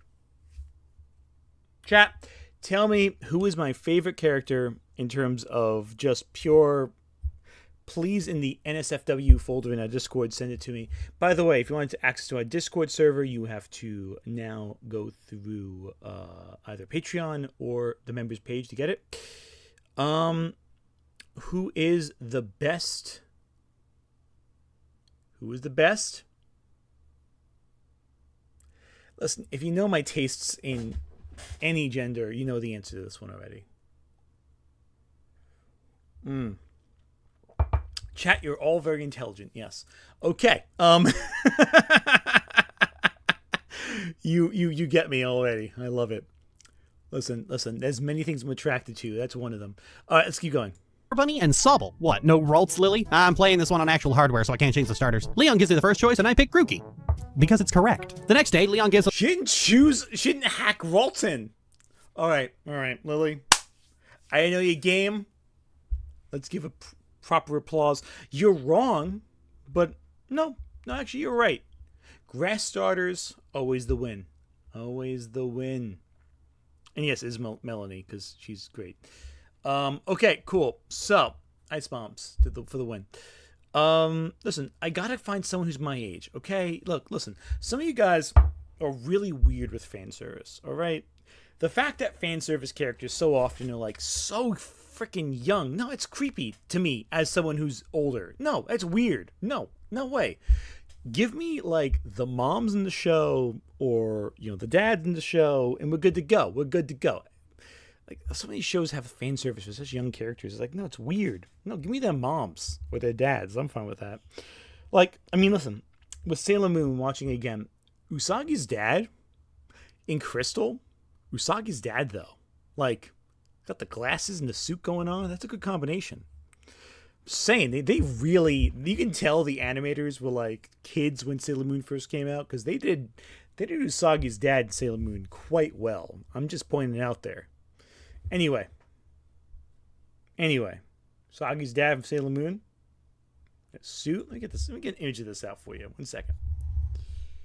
Sailor Moon, Usagi dad. Let's find a shot here.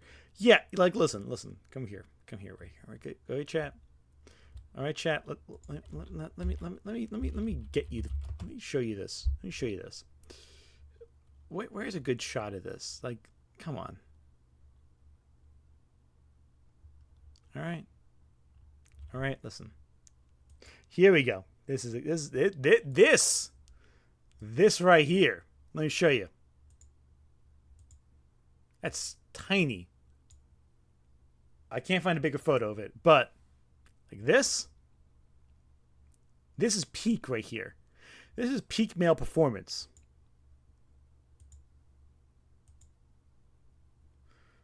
Here we go. Here's a shot. Hang on. This is peak male performance right here. I don't care what anyone says. This may offend you, but this is good.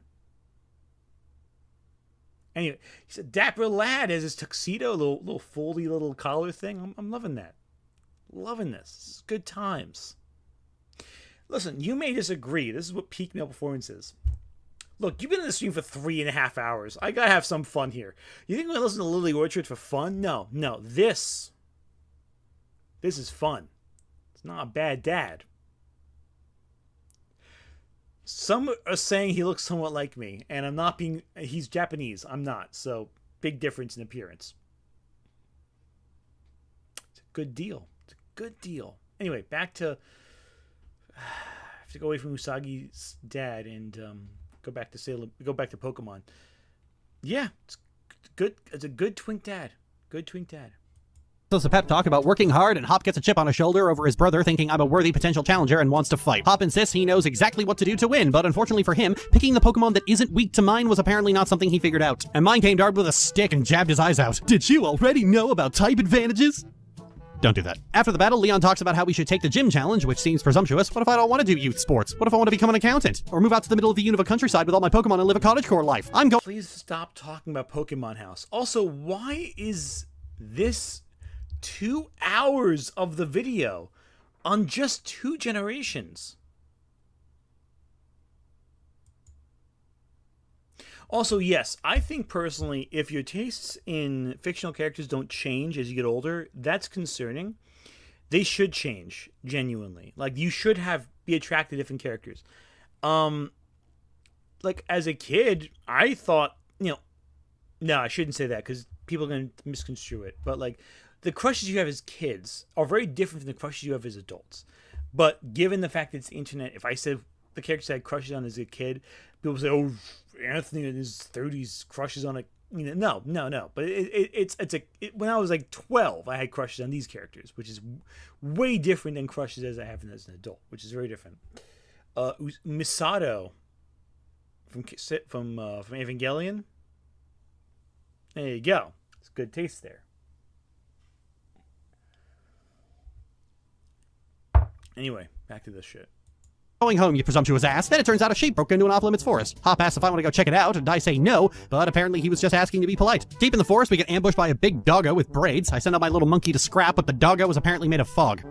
Foggo. We eventually collapse and wake up hours later to see that Leon's already retrieved the sheep, so we've just proved ourselves to be completely fucking useless. Back home, I tell my mother that I've been drafted into a lifelong career of competitive dogfighting. She gives me some money and wishes me luck on the crimes I'm about to commit. On Route 1, I catch a Squovet, not because I want one, but because if you have caught a Pokemon, the game doesn't make you sit through a catching tutorial. Meeting Leon at the research lab, we head inside to meet the professor's assistant, Sonia, who installs a Pokedex on my phone. Now, I know what you're thinking. Well, Lily, since you're playing this on official hardware, you have no choice but to play the game with the real starter, and if you want to Ralts, you'll have to catch it the proper way. Yes, viewer, I could, hypothetically, do that. Heading up to Route 2, and it's amazing just how ominous Hop standing in the distance truly is. They always make sure you have a clear view of him just standing there waiting for you. On the route, Leon rushes up to teach me how to...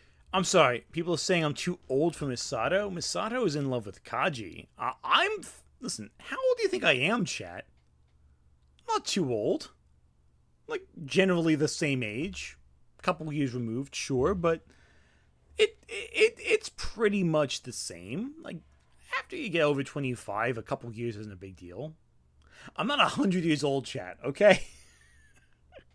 Chat, you have no faith in me, really? 100?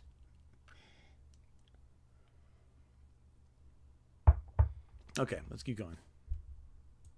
to catch Pokemon, but upon 30's closer, I guess, but not realizing I already have 2, he just gives me 24 balls and runs off like I've hurt his feelings. Further down the route, I reach the house of Professor Magnolia, who tells me about Dynamaxing, the new battle gimmick for Generation 8, which is different from Mega Evolution because it's called something else. Then me and Top have to fight in order to be endorsed for the gym challenge, because he can't play Misato is not into children. Misato's into adults. Misato likes adults.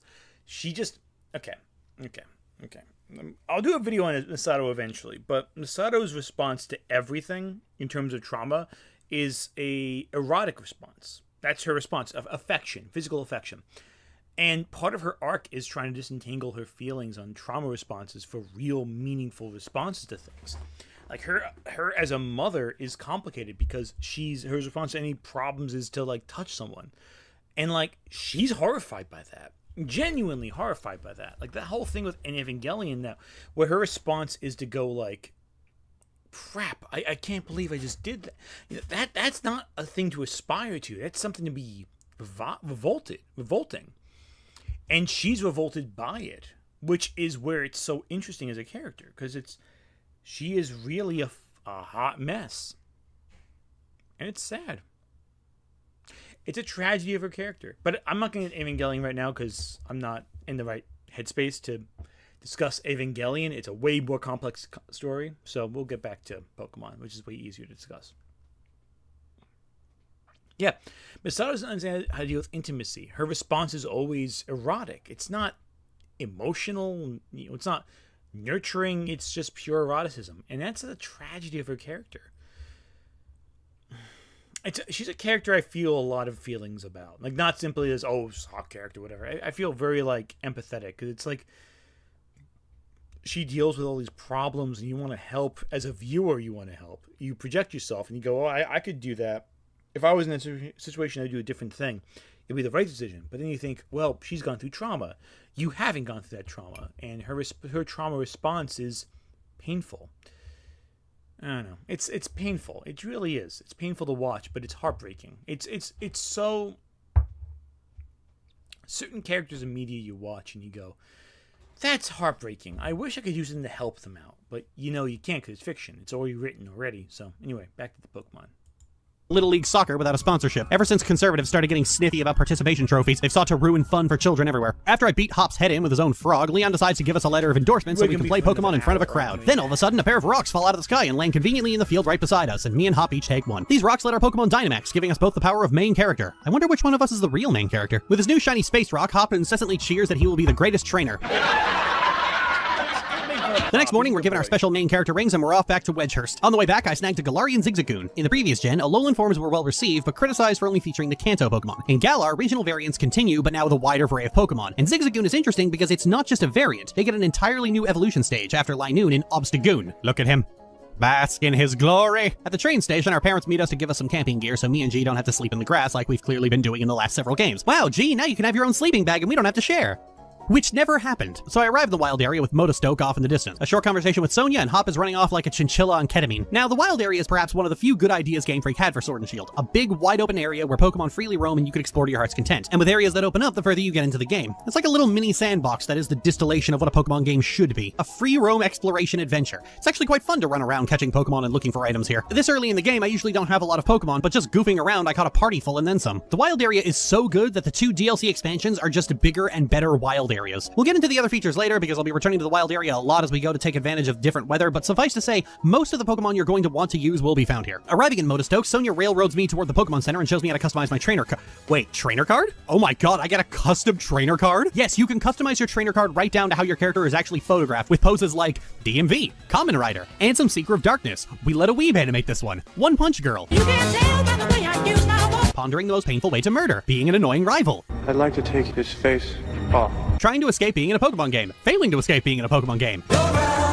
Jumping off a cliff because you're in a Pokemon game. Let me get a look at the menagerie. Arato Andress. Me 8 gens into this project. Come and join us. The master will be home soon. I got no strings to hold me down. Tell me more, tell me more. And lastly, Panic at the Disco. And you can choose between different expressions as well. This is the best thing. I eventually went for something that looks like me in real life whenever I'm asked to smile for a photo, and I gotta say, I'm appreciating the awkwardness. Really captures me for the first time in this entire video. Leaving the Pokemon Center with my now terrible ID picture, I immediately decided to invalidate it by going to get my haircut. Unlike the 3DS games, you can actually see what the hairstyle will be before you get it. Your options available are the Lois Lane, the Final Fantasy support character, Chun-Li, Dead Mom in a Miyazaki film, Baby's first character development, I cost $20 on the App Store, Why would you say Dead Mom in Miyazaki film when it's clearly Edward and Alphonse Elric's mom's haircut?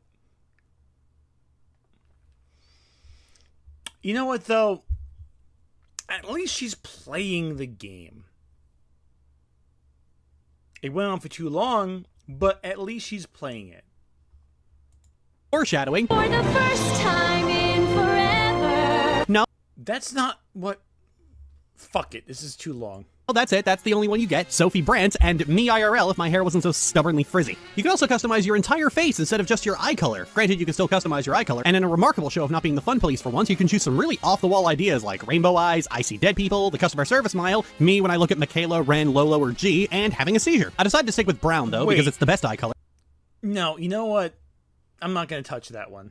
And everyone else is wrong. I like the customization this time around. I just wish the lone restriction of always needing a backpack wasn't here. Like, let me hide it, or at least choose between a backpack, purse, or belt pouch. That'd be fun. Hop was waiting for me in front of the stadium and reiterates once again that the gym challenge is a really big deal and starts scoping out the competition. Then we go get registered and I have to choose a number for my uniform. Now, I could be childish, or childish a second time, or childish a third time, but instead I'll just take G's national dex number because I'm determined to make you all have a much worse opinion of me by the end of this project. Yeah. Hop runs off to the hotel and I stick around to talk to the others. You got this girl who's gossiping about the competition, this girl who is very encouraging, this girl who I'm sure the internet will be very normal about, and this kid who is begging for a kick in the teeth. Outside, a League official guides me to the hotel where Sonia offers to tell me about the lore of Galar, and I can ask for the abridged version? Oh, yes, please, give me the short version. Years ago, giant Pokemon roamed the land before this maniac slaughtered them all. And the lesson here, kids, is that trophy hunters are the scum of the earth. Unfortunately, trying to check into the hotel is blocked by a bunch of Pokemon hooligans who all battle me one at a time. Oh, please tell me that's not a body pillow. After I beat them all, the goth girl from earlier apologizes on their behalf, saying that they're her fans and follow her around cheering for her. So let me get this straight. There's a group of grown men and women following an underage girl around and incessantly cheering for her. Honey, those are weebs. Do you need me to murder them? The next morning, we head to the stadium for the opening ceremony. Chairman Rose delivers a very exuberant performance for the crowd as some teenager shows off his blender skills, and then all the gym leaders march in. There's Milo, who looks like Dr. Frankenstein got really into anime. Oh, come on. Abu, the resident DILF. B, who I'm pretty sure came about after Masuda spent 3 days binge-watching Avatar and decided he needed his own Toph. Opal, I know who Sketchy's favorite character is. Gordy, who looks like Guy Fieri and Jack Black decided to start a family together. Nessa. How dare you say that about Gordy? Gordy's a good boy. He's just not his mom. His mom is great. Super Dan, thank you for the donation. But I'm not gonna lie. Kinda wish we had Gordy's mom. Melanie. Way better gym leader than Gordy. I like Gordy. Gordy's fine. But his mom's better. His mom's way better. Who I'm sure the internet will be very normal about, and Raihan, who is also there. After the ceremony, the chairman wishes us luck and Hop demands we meet in the next town. Then everyone waves me off as I'm finally set onto my gym challenge. At the end of the road, Hop is waiting and demands we have a battle. But why though? Seriously? This is the moment where you play along and act pumped up for our battle. If you've got to ask why we should bother training, you'll never make it through the gym challenge. No, Hop, I meant why battle you? Unfortunately for Hop, G learned a draining move, so I'm about to be the most annoying bitch on the planet. Once he's down to his last Pokemon, Hop insists that this isn't the end, and he's about to make a wicked comeback. And you know what, viewer? He actually didn't. Was that really good training? Looks like I'd better keep my guard up. Maybe stop jinxing yourself with insistence that you're going to win. All right. I want to just think in chat that it's being brought up. Yeah. Gordy's a fine character. I like Gordy. Gordy's good, but like he's just not his mom. But I don't want to impress anyone to say that Gordy, I think, is not also a beautiful man. He is very much so. But I want to emphasize, he's just not his mom. Like he's still great. I respect him. I like his game, but he's not his mom. All right?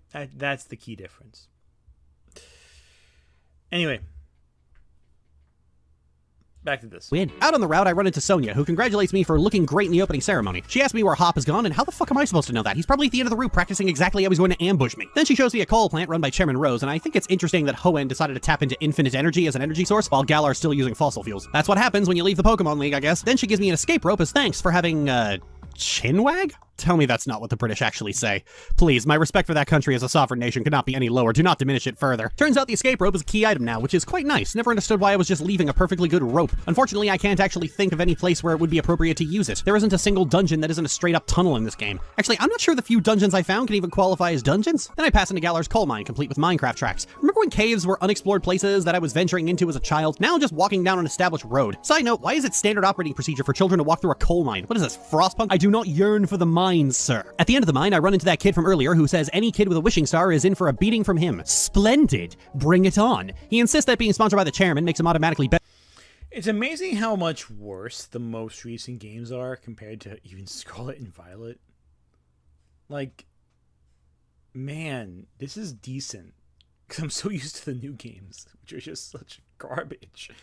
They're so open with their dungeons and caves. Anyway. Better than me, and I'm about to teach this ferret a lesson. On the first turn, I get a paralysis, and he immediately starts overcompensating. Then on his next Pokemon, the exact same thing happened. And when I beat him, he's like, I wasn't really trying that hard anyway. Run, bitch. Run before I have G bite your shins. Her teeth are really sharp, too. When I make it to Turffield, Hop shows me where the stadium is. Thank goodness you were here, Hop. It was really hiding there. I met Sonia up on a hill who showed me a geoglyph that represents the Darkest Day, an event that has a connection to Dynamax, because it can't just be a fun new way to battle, it's gotta be some fucking lore. It's interesting how in Turffield, there's huge sections of the city I'm just not allowed to explore. These ropes keep me limited to exactly one district of the town. In front of the stadium, Hop is waiting for me again. Take a look at this, Lily. The grass gym badge. I got it in one try. I reckon I'm just about the greatest when it comes to wrangling Wooloo. A weird flex, but okay, Hop. Inside the stadium, I find this guy. A guy with a ball on his head.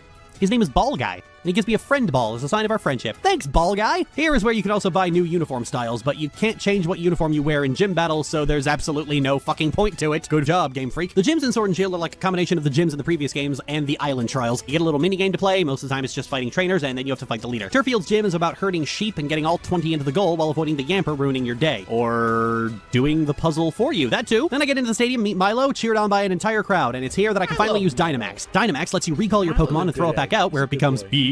It can only be done in max raid battles, league matches, and 3 story fights. When you Dynamax, your stats are increased, your attacking moves are replaced with more powerful versions of them like Z moves, and all your non-attacking moves are replaced with Protect. And it lasts 3 turns. Yeah, so this mechanic is actually pretty shit. It takes the last ounce of strategy out of the game entirely by replacing all your moves with nukes and immunities. At least Mega Evolutions had fun new forms to go with them that lasted the entire battle, but here it's just, here's more damage. I will say they put a lot of effort into making Dynamaxing look more impressive than it actually is. There's all these flashy particle effects, your Pokemon breaks the ground when they emerge, they let out a bass boosted version of their cry, and the crowd goes fucking ape shit. Are we gonna see it? Are we gonna see it? Yes! We have seen it! They love the buddy off! I had my money on you! Well, I'm terribly sorry you lost it! After the battle's over, me and Milo shake hands for an uncomfortably long period of time. You can let go anytime, kid. Sorry, I'm just trying to figure out how Dr. Frankenstein made you. Stepping onto Route 5, How dare you? Milo is built from just pure effort and work, and he worked hard for his physique, okay? Are we at that point in the night where I'm just going to be thirsting over, like, all the adult characters in this game?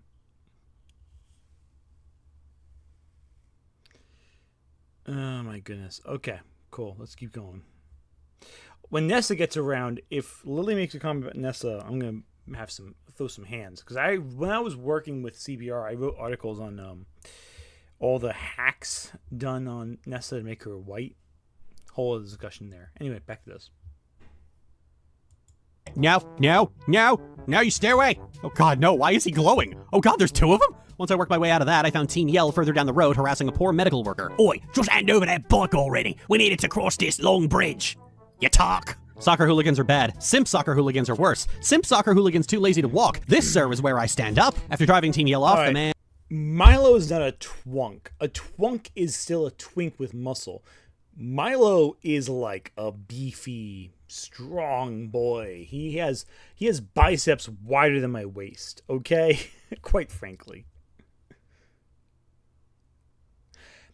No, actually, she has not mentioned music once, chat. Thank you for mentioning that. No, she has not mentioned music at any point in this entire 4 hours and 40 minutes of content.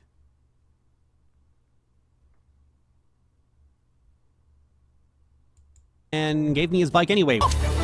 Yeah, Gen 8 has a lot of great designs for their gym leaders. It's just not a lot to the game. Milo's a hunk. Milo is a great, wonderful boy, and I will shut up before I sound gayer than I already do. Listen, chat, you understand. I don't like saying things about things, but like I think he could break me over his shoulder very easily, and I'd be okay with it. Excellent! I just mugged you! And on your left, you'll see a haphazardly slapped together facsimile of the wild area. And if you look to the front, it's a kid who can't take a hint. Any closer than that, and we're gonna have to have a battle, you and me.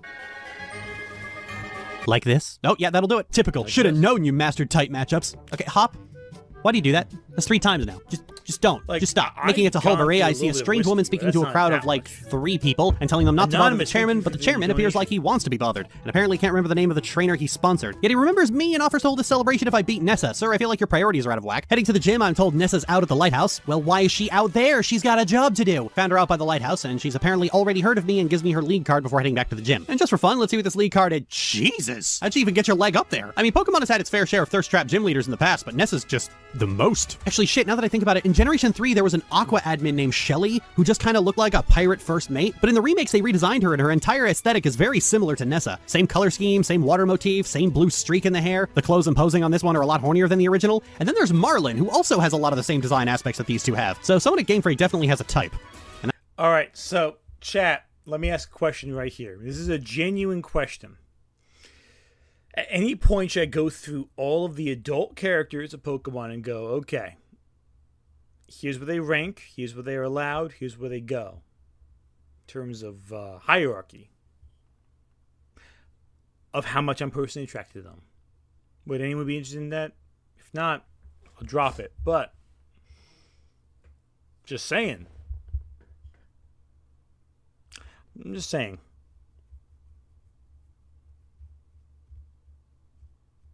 You'll learn a lot about my preferences as a result of that.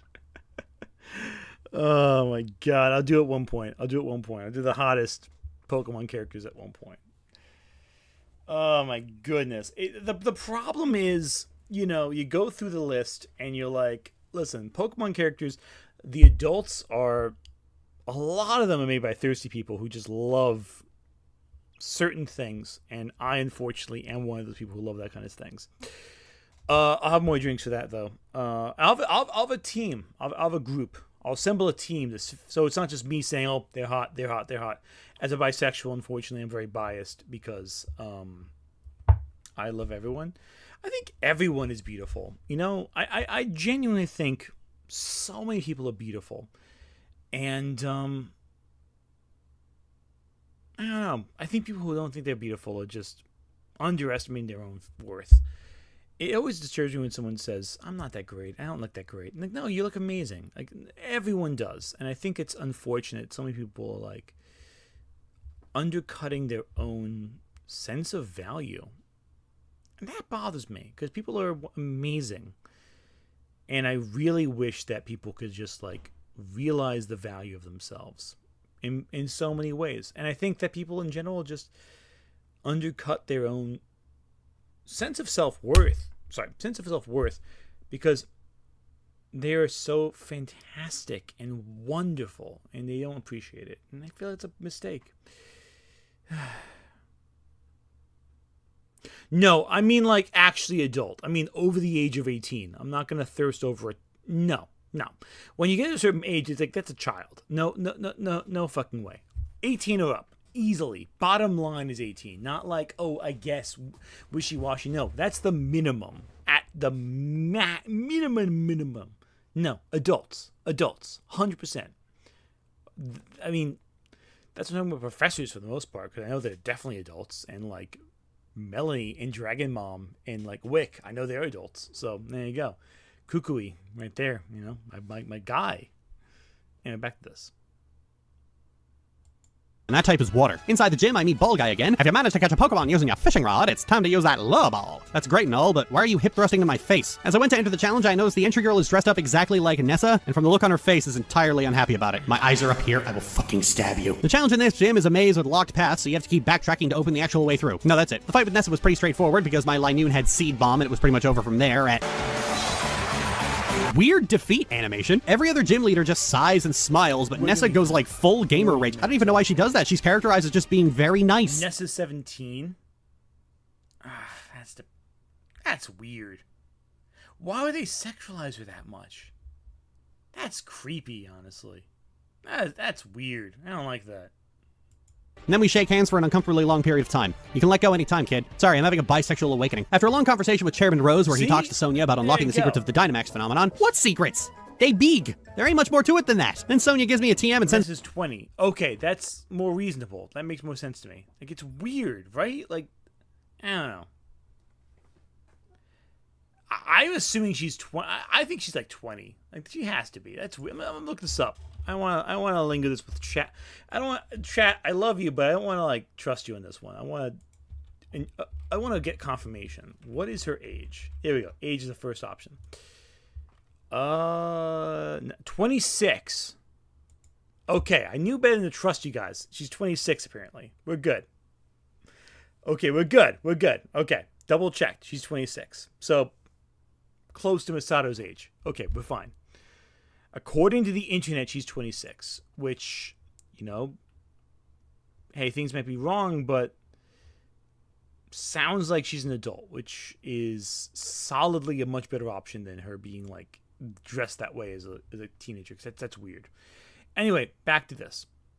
me on my way to Hammerlock. Running outside, I am immediately accosted by Hop, who is quickly becoming the most annoying in regards to suddenly appearing out of nowhere. What's next, Game Freak? Gonna lampshade the fact that I'm being followed? He says that the next gym leader is training in the mines and we should follow after him, so I'm left with a choice. Do what Hop says, or make my own way in this world. Unfortunately, this is a Pokemon game which railroads you like crazy, so... We will go through the mines. Inside the mine, I find a punchable face. I'd feel sorry for my Pokemon if I made them take part in a battle against low-level opponents. Bro, you look like a used Q-tip. Stop talking shit. Then he challenges me, and like every rival battle, it's a curb stomp. You showed at least a little effort, so I decided I should let you win. Yeah, fucking seethe, bitch. Every time I run into this guy, I feel like I'm on a Temp 6T video. It seems I must take back my words. You're not weak. You just lack talent. Bro, you sent out 4 psychic types against a dark type. Can you even tie your shoes? And he gives me his league card. Is this even worth anything? Further down the mine, I run into Team Yell blocking the path, and then Hop runs up and...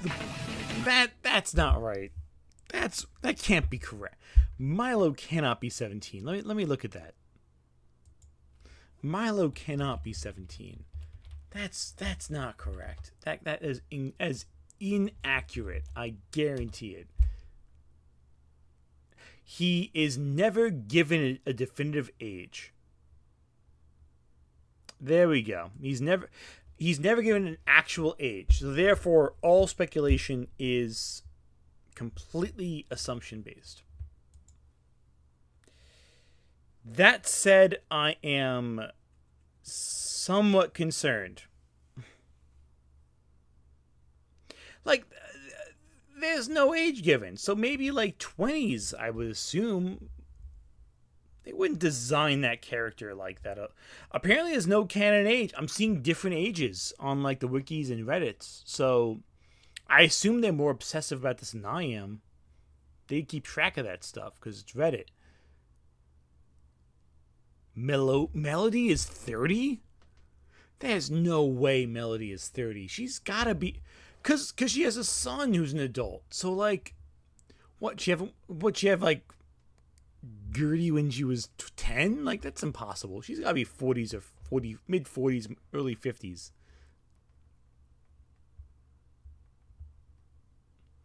There's no way Melody is in her 30s. That's ridiculous. She's gotta be like in her 40s.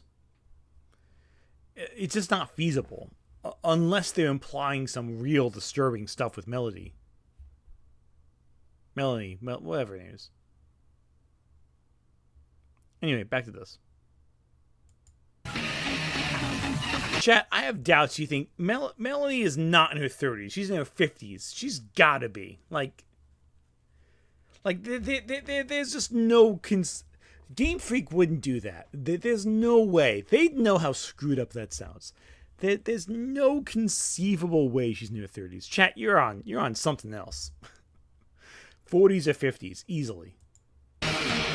I'm the only sane woman in this room of clowns. After the battle, my Farfetch'd evolved into Sirfetch'd, giving her a cute little sword and she... Oh, I get it. Further into the mine, I find the exact same Team Yell grunts bothering this Dilf, but apparently he already beat them and they all run off. Arriving back in Motostoke, I stop at the inn because the game told me to, and there I run into Marnie, who asked me for a battle to test herself. And during the battle, she has Team Yell members cheering her on the entire time. You know, it's rather dark of Game Freak to have just admitted, yeah, we know what the internet is going to do with her. After the battle, she resigns herself to a defeat and goes up to her hotel room to cry about it. Night, Marnie. Lock the door. The next day, she gives me Kabu's league card, which is fucking hell. Wow, Sword and Shield, how come Game Freak lets you have 2 thirst trap gym leaders? Heading up to the gym, Hop is once again waiting for me outside to brag about how he got the badge already. Why are you like this? You know, every rival is some flavor of this guy. Their personalities are just so nothing. They show up, they want to battle, talk about how great battling is, and then fucking leaves. Last gen, the only companion that had anything close to an arc is the one you never battle with. The Fire Gym challenge is a little different than last time, whereas in the other gym challenges, you walk through a room and then battle some trainers. This time, you walk through a room and compete with trainers to catch the most Pokemon. It's actually not that bad. You have to play this game of deciding whether or not to attack and weaken the Pokemon or throw the ball immediately, not knowing what your opponent is actually going to do. It's kind of like that dice game from the second Pirates movie. I wouldn't mind a multiplayer mode like this, honestly. Moving on to the battle with Kabu, and something beautiful happened.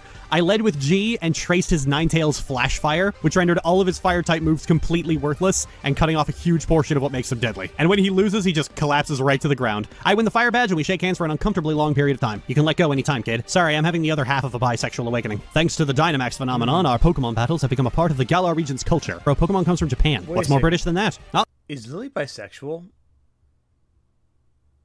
I screwed up then. Because my first video with her, I put her on over the lesbian flag. Really, that means my first video, Jazzy was the only lesbian in that whole video.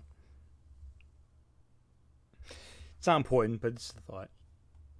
Oh, you got me there? Stepping outside, I silently follow Hop to the entrance of the wild area and hurry it up, Lily! Bro, I am right behind you. Take a fucking Benadryl and calm down. Then Kabu comes up after us, and Hop tells he can bet Kabu can tell he'll be the next champion. Then Milo and Nessa show up out of nowhere to congratulate us as well. I swear, all of this was planned. And I like how they keep portraying Kabu as some kind of brick wall in the gym challenge because I made an absolute joke out of him. Then he offers me a cheer. Oh God. This is the most profitable franchise in human history, and this is what they have to show for it. Anyway, our next step is Hammerlock, but as we enter the wild area, Bede shows up and taunts us for not being able to make it through the gym challenge. My father and I have a bet, you see. Then he and Hop get into a dick measuring contest by using me as a ruler, and then Bede walks off and Hop goes after him. Boys, please, you're both pretty. At the end of the wild area, I run into Bede a second time, and it turns out he completely wiped the floor with Hop. While I'm in Hammerlock, I guess it's time to talk about Poke Jobs, because nothing new to unpack and talk about has come up in a while. Poke Jobs let you experience grind your Pokemon while you're not playing. That's it.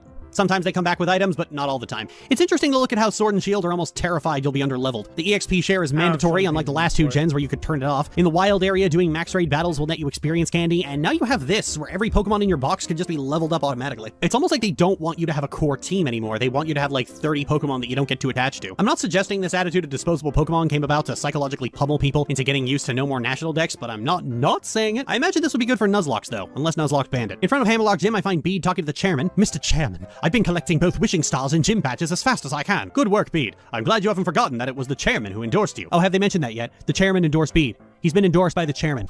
Everybody got that? Also, why would he forget? Also, why does the chairman always look like a Let's Game It Out character? Flying in from Rise of Ages, we got Johnny Hotbody. The chairman starts talking about doing something for the good of the Galar region, which means he wants to upset the status quo, and that makes him the villain because it always does. Inside the stadium, Rose tells me about a power plant that is apparently going to be powered by wishing stars to provide clean and renewable energy to the entire region. Okay, what's the catch, Rose? Are we going to be going all Pinkertons on some coal miners? Is the plant going to require human sacrifice? Is your child going to run up and beg me to keep a little wishing star baby safe while we have weird sapphic tension? There's always a catch. What is it? On the road, I ran into Leon, who asked if Hop is all right. He's fine, Leon. He just got his ass beat by a twink. It happens to the best of us. Well, not me, but I am a human god. Then I'm told to head to the vault, where the Galar region keeps all kinds of historical Hey, wait a minute. Is this the British Museum? If I see one Alolan artifact, I'm gonna have G trash the place. Inside the vault, Sonia tells me about the legend of the Kingdom of Galar. One day, two boys saw a tornado. Then it became a storm and people got really mad. But then they found big weapons and became kings. And the moral of the story is that might makes right. Say, young gym challenger, what sticks out to you most about them? The fact that they are clearly gay, ma'am. That appears to be good enough as she hands me 2 revives and sends me on my way. On the next road, I find Team Yell blocking the route again because silly Cobra is sleeping and they don't want to wake it. If I promise not to wake the Pokemon, can I pass through? Of course, it'd be our pleasure. Oh, okay, so they're just dicks to me, I guess. Probably because I'm competing against their favorite anime girl. Oh, hey, Lily, you're heading to Stow-on-Side, right?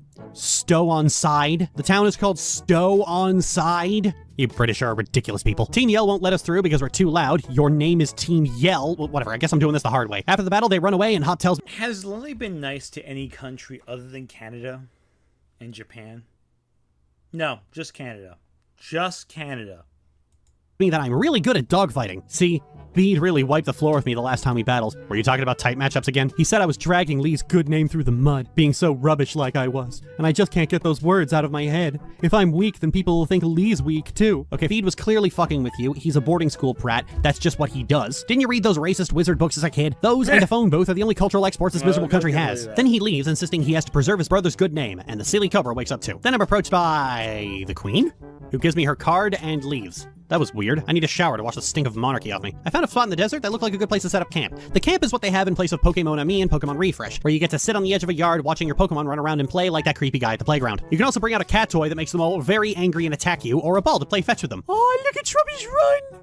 Oh, I love that garbage baby so much. Then you can actually cook and make curry using different food that you've picked up throughout the game, along with 8 berries. And depending on how well you made the soup, you'll heal your Pokemon and make them friendlier. The happiness mechanic Pokemon has had for the longest time has not been much to write home about. It affects the power of 2 moves and makes some Pokemon evolve. But in Generation 8, it's a lot bigger because the affection mechanic from Generation 6 has been baked into happiness. So if you want your Pokemon to endure attacks and throw off paralysis, getting your Pokemon's happiness up is crucial. Overall, Pokemon Camp is a far less creative Pokemon Ami, and seemingly only existing for the sake of being different. Mega Evolution and Z moves aren't in Generation 8 either, because Game Freak has this strange notion that mechanics should be unique to that generation. And I'd be on board with that if their new mechanics weren't just the old ones with the serial numbers filed off. Stow-on-Side is a small residential area with street vendors, Diglett playing in an alleyway, and a small child about to be crushed by a Bronzong. Look at that, not a cell phone in sight, just people living in the moment. Approaching the gym, Hop is waiting outside for me like he always does. Now he's conflicted because he's still letting some kid who is clearly going through pre-egg cracking rage get to him. So he wants to get stronger through the technique of random bullshit go.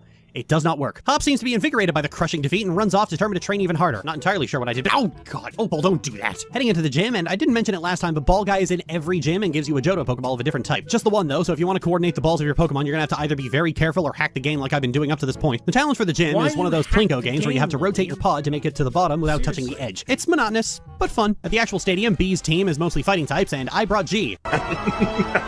You fool! Then at her last Pokemon, which they always Dynamax by the way, B shows off something new, Gigantamaxing. Gigantamaxing is Dynamaxing, but you get a special and unique form. Hey, wait a minute, that's Mega Evolution. For real, Gigantamaxing seems like it was the actual feature for this generation where a Pokemon becomes a big giant Godzilla monster, and then Dynamaxing was just bolted onto every other Pokemon because I guess some people were upset that only certain Pokemon got to Mega Evolve, which, I mean, letting more forgotten Pokemon get a bit of a power boost was kind of the point of Mega Evolution. I know they didn't stick to it and gave it to all the fan favorites, but still. Worse even, you can't even use Gigantamaxing yourself unless you catch a Pokemon with a specific Gigantamax mark. So it's not like every Butterfree can turn into Mega Butterfree. Wow, this feature's just fucking shit. Objectively, it's just utterly terrible all around. You bring the entire battle system down to just Hyper Beam and Protect, and you don't even get the cool new models unless you catch a special— oh god. Oh, I just thought about trying to hunt a shiny Gigantamax Pokemon. Ew, Game Freak, why are you like this? Outside, I'm assault— What are you talking about, Lily? Shinies are special because they're rare. You don't get shinies very often, that's why they're special. And honestly, Gigantamax, I don't really like. I said it. Like Mega Evolutions more. I'd rather be more Mega Evolutions than more of a secondary form. I don't dislike Gigantamax, but I would just rather have the more of the Mega Evolutions personally. But what do I know? Just some guy on the internet. Shinies are cool. Get shinies. They're rare, but whatever. What am I gonna do? Assaulted by a vicious, bloodthirsty Yamper. Looks like my Yamper really likes you, huh? Lady, please put your dog on a leash. Sonia wants me to check out the mural behind the stadium, but just as she's saying that, there's a big Kabim! Oh, I know that sound. Nothing good comes when you hear that sound. At the top, we find Bede. Okay, not what I was expecting. Trying to smash down the historical mural. That looks like some kindergartners painted. You're just a regular sidewalk Susan, aren't you? So you think you can start collecting wishing stars now and get in the chairman's favor? I'm not here to collect wishing stars. I've already got one. I'm here to kick your ass. Throughout the entire battle, he keeps yammering on about how badly he needs to impress the chairman. I think I read a book like this once. This has to be some kind of mistake. I demand a do-over. There are no do-overs in the game of life, Bede. Then the chairman and his wife, assistant, gender-swapped, greymate, whatever. They arrive on the scene and shoot Bede out for destroying an historical ruin, and then the chairman just says, lol, go fuck yourself, kid, and revokes his endorsement. Ha! Fuck around and find out, Bede. Before they leave, the mural collapses, revealing a statue of some dogs inside. Sonia's positively delighted about this because she thinks the dogs are the two men from the story. Well, you know, that's all very interesting, Sonia, but I'm gonna take off because I'm lying. Getting out of this dusty hell pit, I come into a dark forest lit up by mushrooms. Now this is my kind of place. Actually, Balloonly Afterward is just as cool. It's got all these old cottage vibes with vines growing on everything, and there's a dense forest everywhere and glowing mushrooms, and there's Pokemon all over the place. Damn, Game Freak, who gave you the right to suddenly be gorgeous? At the gym, because the gym is the only thing to do, sadly, I run into Marnie, who is surprisingly polite given how much Bede and Hop are like rude, hyperactive squirrels. Boys, am I right, Marnie? Then she gives me her league card, which looks like someone told her it was a driver's license. Actually, while I'm here, Leon and the gym leader's cards are all a lot more dynamic and customized, as well as being autographed. And Bede's card is also autographed. What a smug fucking bastard. I bet he printed off multiple copies to give out to people. Anyway, entering the gym challenge, I find myself in a damp, dark basement. Ah, there you are, my dear gym challenger. Although you are really lacking in the color pink. This isn't gonna be a photo shoot, is it? See, I'm looking for a successor to take on the role of gym leader here, so my gym mission serves as an audition of sorts too. I don't want to audition in this damp basement, ma'am. So the gym challenge is battling enemies while answering trivia questions to affect my stats before the battle. Real creative, Opal. Question, do you know about fairy type's weakness? It's both of those. Question, what was the previous trainer's name? Oh, that's a cruel joke, Teresa. Question, what do I eat for breakfast every morning? How the fuck am I supposed to know that? This gym fucking sucks. Getting into the stadium, Opal has even more questions for the actual battle. Do you know my nickname? Those are both the same thing. What is my favorite color? It's pink, obviously. That's what I like to see in other people, but not for myself. What? Who the fuck is... You're literally wearing pink right now. Alrighty then. How old am I? That's me. Ha! I like your answer. Thanks to the stall tactics of Garbage Baby, we ultimately won, and Opal was appalled before very quickly regaining her composure. Once I get outside, Opal insists that I accompany her to Hammerlock, so I'm forced to help the old lady cross the region like I'm a freaking Curlia scout. Once we're in Hammerlock, I head to the center and discover that I've unlocked way more things than the card maker, and now I can look even more awkward and unwilling to be here. Up the road, I run into Bede and find out that he's had his challenge band taken away and can no longer take part in the gym challenge. Ha! Fuck around and find out, bitch. Can you really afford to waste time like this? Of course I can. But before I can rub his failures in his nose, he's handhunted by Opal, who scouts him out the way a 13-year-old girl finds a new war criminal to thirst over. Time for my gym mission, child. What? Pink? Pink! And Pink? Congratulations, child. And then Opal takes Bede and leaves. Oh, Bede is definitely going to die. We're never going to see him again. Oh, no. Anyway, further down the road, I run into Sonia, who tells me more about the ruins. And honestly, weird, Sonia, though. I don't fucking care. I don't care about your ruins, or about the legends, or about that stupid thing you're doing with your hair where it clips through your knuckles. Just leave me alone. Oh, for fuck's sake, Bede! Turns out it was just an explosion from Chairman Rose's power plant, but it needs to be, you should leave the investigation on the quaking to the adults. Scoozy? Head to Sir Chester and get that gym badge. Scoozy? Okay, alright, I guess. When was the last time an we're RPG here blew till something up and 11:30, went, I guess, you don't want to check that out. Go get on that train. I mean, I've been bitching about the Maybe forest plot the midnight. entire time, but Good. that's just weird. Well, heading to the next route, I run into Hop, who got lost in the forest, and then lost to Opal's quizzes. Come on, Hop, the quizzes weren't that bad. Just swap out your Pokemon. Question, what do I eat for breakfast every morning? How the fuck am I supposed to know that? This gym fucking sucks. Something's gone wrong with Hop. He's a lot less insufferable than he was 2 badges ago. Did getting beaten up by an uncracked egg really get you that badly? On the bridge, he wants a battle, and to his credit, Inteleon gave me more trouble than I was expecting. So good job on graduating from annoying and useless to just annoying. Upon reaching Sir Chester, I immediately go change my look and head to the gym. In the gym, I find Hop, who lost and got high, apparently. The Sir Chester Gym Challenge is playing Marco Polio, the seismic sensor. It's an Why is this so long? Really, why is this so long? Why is this segment so much longer than everything else? What about Pokemon Scarlet necessitates such a long segment? I hate this so much, how she's not just getting to the point. Just tell me the parts you like. Get to the point fast. It's a whole series retrospect. Just say it. Anyway. An interesting idea in theory, but in practice, the placement of the holes just makes it annoying because is that hole I'm sensing right in front of me or right behind right in front of me? It's a secret. Just kidding. Getting the gym leader, Gordy, is a bit of a diva. He's a little showman. And it's in this battle that I realized that there's a Stonehenge Pokemon. That's fucking neat. Outside the gym, Sonia tells me that Sir Chester has some really great restaurants. I don't like where this is going. At the restaurant, I find that Hop has gotten roped into Sonia's nonsense too. Then Sonia spots an ancient tapestry just hanging on the wall of a fucking Five Guys. Sonia overexposed fan favorite Pokemon. Unfortunately for him, so am I. Then Hop tells them that they're being rude and they need to leave. Hop, people who live in glass houses shouldn't throw Roggenrola. But Lee doesn't show up for dinner and Hop starts talking to himself, panicking about where his brother had disappeared to. Piers arrives and roasts him for it, and Hop didn't like that one bit. Once again, I was streaming this with Lolo, and when Piers showed up, she got as excited as I do when she shows up, actually. Lily, is your entire social circle just one constant feedback loop of horny? No, not in the slightest. KP's also there. Turns out Lee's gone to Rose Tower to see the chairman. Hop gets immediately worried and wants to go to the tower as well, and Piers is kind of a douchebag about it. After enough pestering, he agrees to take us to the tower along with Team Yell. Getting the vibe that we're about to crash a party, I ran back to the boutique to change into my ass-kicking outfit. As was expected, Oleana came to interfere and stop us, and then challenged us to find the fake league staff that has the chairman's key. Thankfully, I found him on the first try. He was the one hiding his face, but then he ran off. Why are we just letting him run off? I eventually caught him. We went to the station, and Piers distracts everyone with awful music, and I'm gonna be honest, I genuinely lost track of what was going on here. But we arrived at Chairman Rose's tower and blast through every guard they sent our way, who were all acting as ad copy for all of Rose's subsidiaries. Nobody can beat Macrocosmos Construction when it comes to our dedication to our work. Okay, man, geez, and I thought America had terrible corporate culture. I'm from MC Insurance. Do you have a life insurance policy? If I say yes, will you back down to avoid having to pay it out? After making it to the... Whoa. Okay, this is just excessive. Who the fuck makes themselves a giant glass dome in the sky and then doesn't use it for anything? Welcome to Chairman Rose's exclusive space. I've heard of minimalism, but this is just absurd. I'm afraid it's now time for you to go home. Because... I will not allow anyone to disturb the great Chairman Rose. Jesus, lady, who pissed in your Cheerios? You shall be the first, Lily. If I beat you to pieces, then the champion will have no one to battle, and will thus lose heart. In that state, he will listen to anything the chairman says. Remember what I said last gen about how empty nest syndrome is a shit motivation for a woman villain? Well, being a glammed up billionaire fangirl is even worse. Empty nest syndrome isn't And she just goes Isn't back to being her stoic. motive, Lady, the mask Lily? came off. We all saw you break. Also, why do you have all my Pokemon? This is my last Pokemon. Seriously? Oleana's got to finish this. It's so fucking weird. She keeps going back and forth between absolutely vibrating with rage and looking at me Lily, like she's you all Mod Pie. played And then when the she loses, game. she just We know the pouts. plot. I feel weird. Feels And like we someone's know working you're out a few things while wrong animating about the Oleana. plot. And as it turns out, neither the chairman nor Leon heard any of that. In spite of the fact that there was a garbage baby who got really big. Leon, we've discussed this 100 times already, and you still fail to understand what's at stake. You, who is supposed to be our champion. Is the champion really the head of state? It's starting to feel like that. Pardon me while I go vomit because I had to be exposed to Pokemon lore. Leon is unconvinced about whatever the fuck the chairman is saying because he's a sports ball guy and he just wants to go beat up a child in her angry celery. Worse even, Chairman Rose is trying to solve an energy crisis that's 1,000 years from affecting anyone. I mean, I know climate change is a big deal, but the reason it's a big deal is precisely because we don't have 1,000 years. We have 15. We arrive and they immediately shut up and tell us this is between the adults. Oh, come on, I got into my ass-kicking outfit and everything. If there isn't a Pinkalicious SmackDown, I'm gonna be very cross. And indeed, we don't get to beat up the chairman, so I got all glitzed up for nothing. The next day, we're at the hotel and you and your team are the ones battling, but I've had Butterfree in my stomach since I woke up.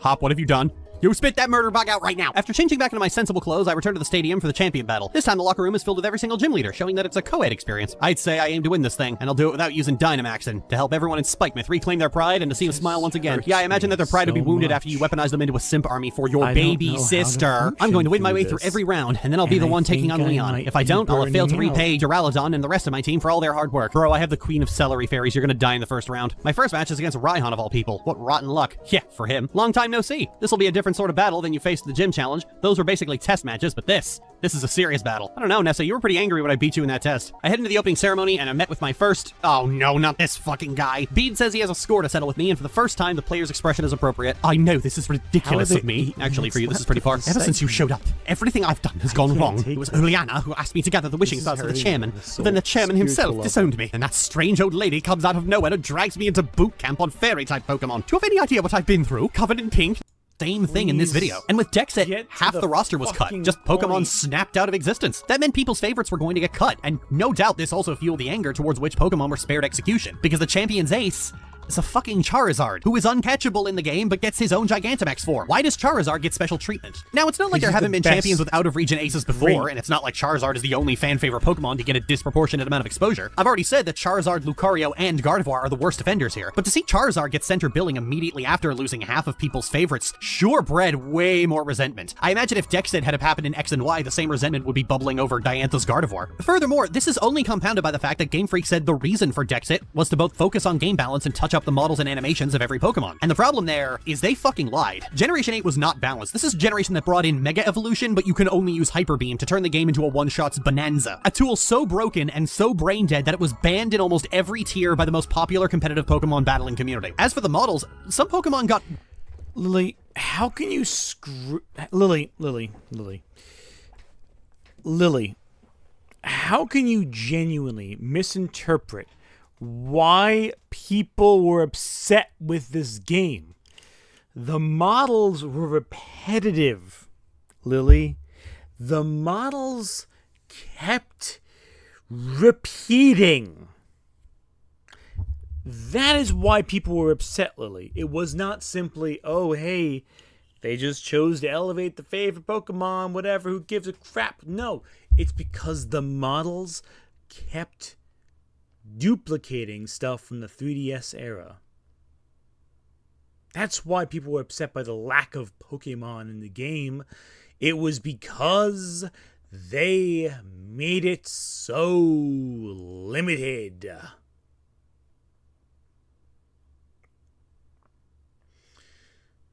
I think I will finish this and then puke out my brains to you, chat, in a second.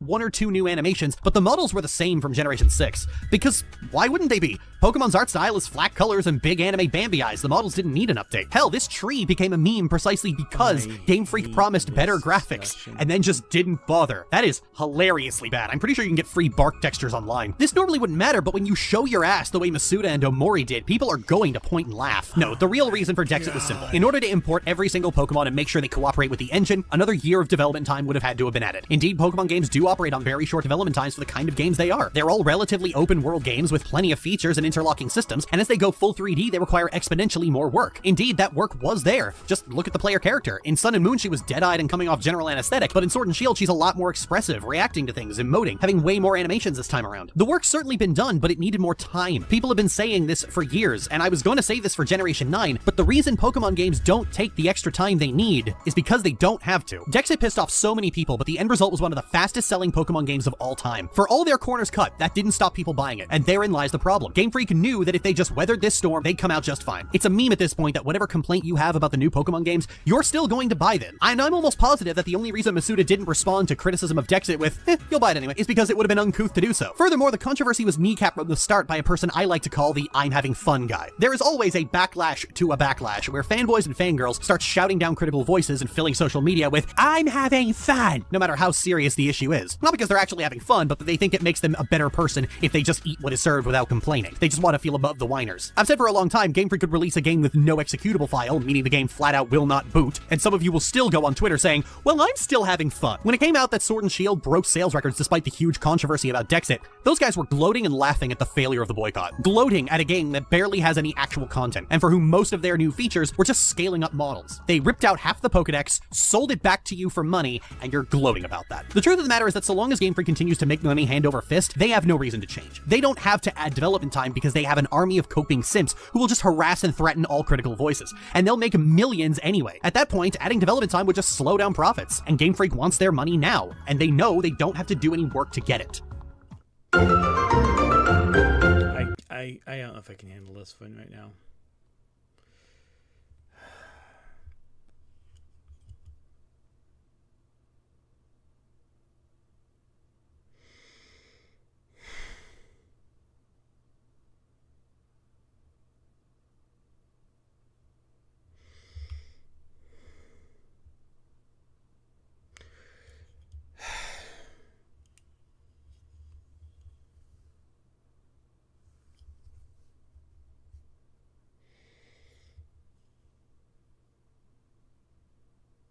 I'm stopping. I can't. I just fucking can't. We're done. We're done right now. I can't. No. There is no fucking way I can continue another second of that. Oh my God.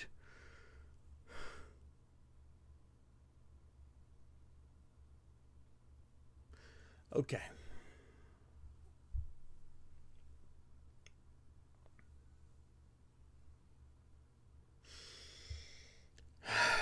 I really can't. That is actually painful for me to endure. There are things I can enjoy and joke about, but that actually hurt me on a spiritual, cellular level. There are things I cannot endure, and that is one of them.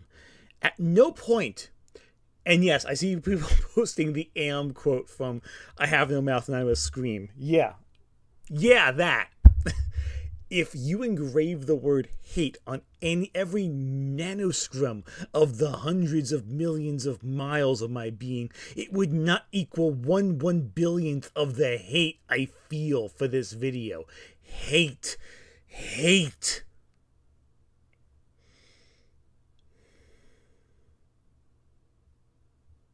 How the fuck do we go from the misery-inducing pain of her Gen 5 takes, which itself were frustrating, to the misery-inducing mundanity of her nonsensically, overly long, relentlessly obnoxious take on every generation to follow? How do you not stop at any point in your scripting process and go, yeah, maybe I'll cut a few words. Just get to the point. Maybe if you make the articulate point quicker, your audience may not disengage with your core audience. And she supposedly worked in this video for 3 years. At no point you thought, hey, maybe it's too fucking long. Maybe I might cut a few words here and there in every paragraph. You didn't think at any point that maybe your audience might get exhausted by your fucking rambling?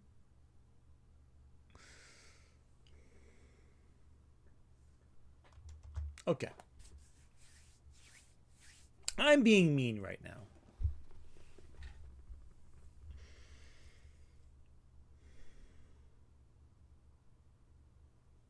I'm being cruel, I think. Unfair. But I have a point. It makes it so much easier for the listener.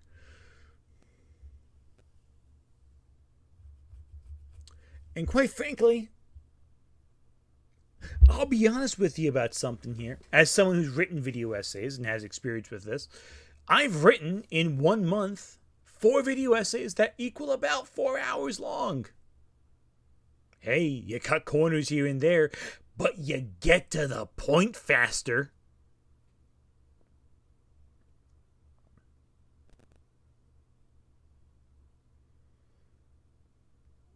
Oh my God.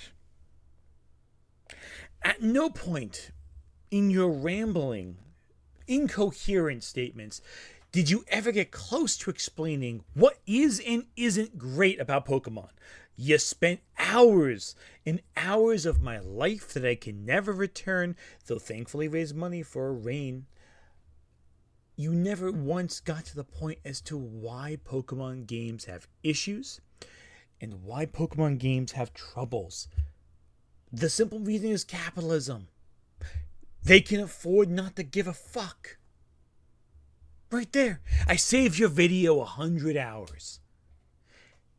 They can afford not to put the effort into games, but they built enough to make it interesting. They know, hey, you're the things you want to see. They put those dopamine hits in there, and they drag you back for round whatever. Round 10 next time? Round 10. That's all it is. And at no point in your rambling, incoherent statements did you mention post-games, the gameplay that brings people back for competitive play, or any of the things that people love. Legendaries, the fun characters. Everything had to be a complaint. You had to whine about every single simpering component of the narrative. You had to complain about every single character you had to be introduced. I hate that I had to sit through it, and I hate that you had to drag me through the mud to watch it. Granted, of course, I chose to watch it. But your audience saw 6 hours and assumed, hey, at some point you might get to a point worth making. But you don't you?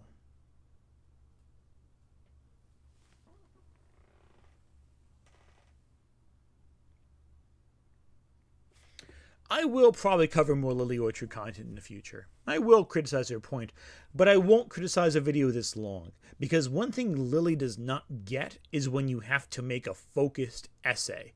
She is good at one thing: stream of consciousness. And even then, it's debatable how effective her points are relayed through stream of consciousness essay writing. But when it comes to refined, long-form content, she finds a way to whittle away at the endurance of your soul until you are left with a husk of pain. Every single joke she made was the same joke, just rewritten.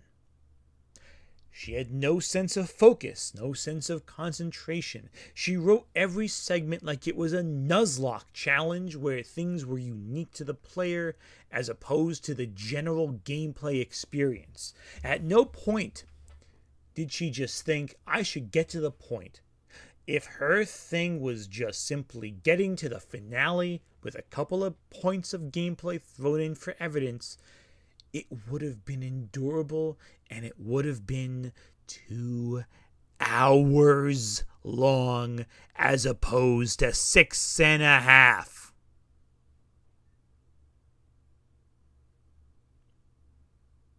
This caused me so much psychic pain that I will dream about Lily Orchard tonight, and I blame Lily Orchard for putting the thought in my head that I could possibly respond to her entire essay without driving myself to the brink of madness in the process.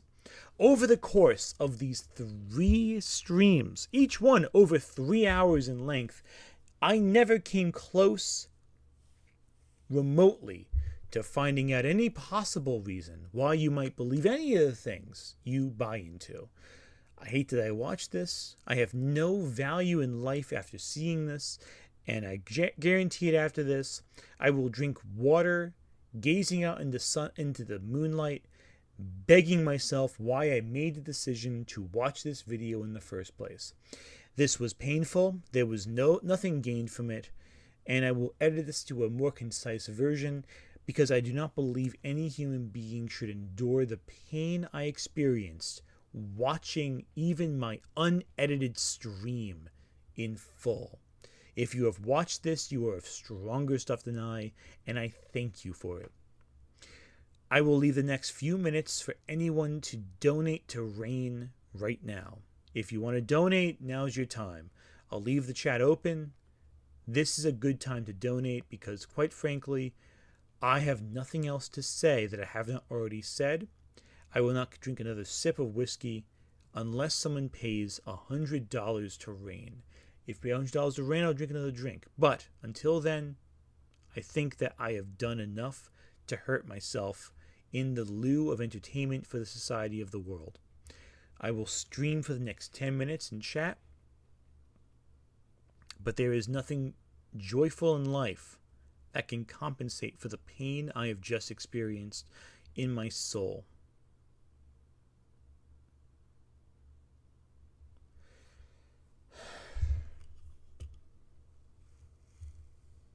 That's a lie. I won't keep it 10 minutes.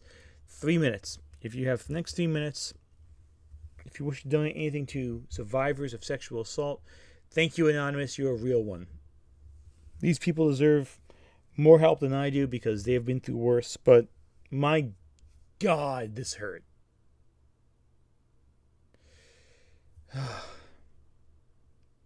I don't think there'll be a part 4. I can't. I just physically can't with this shit. DUp424, thank you for your donation.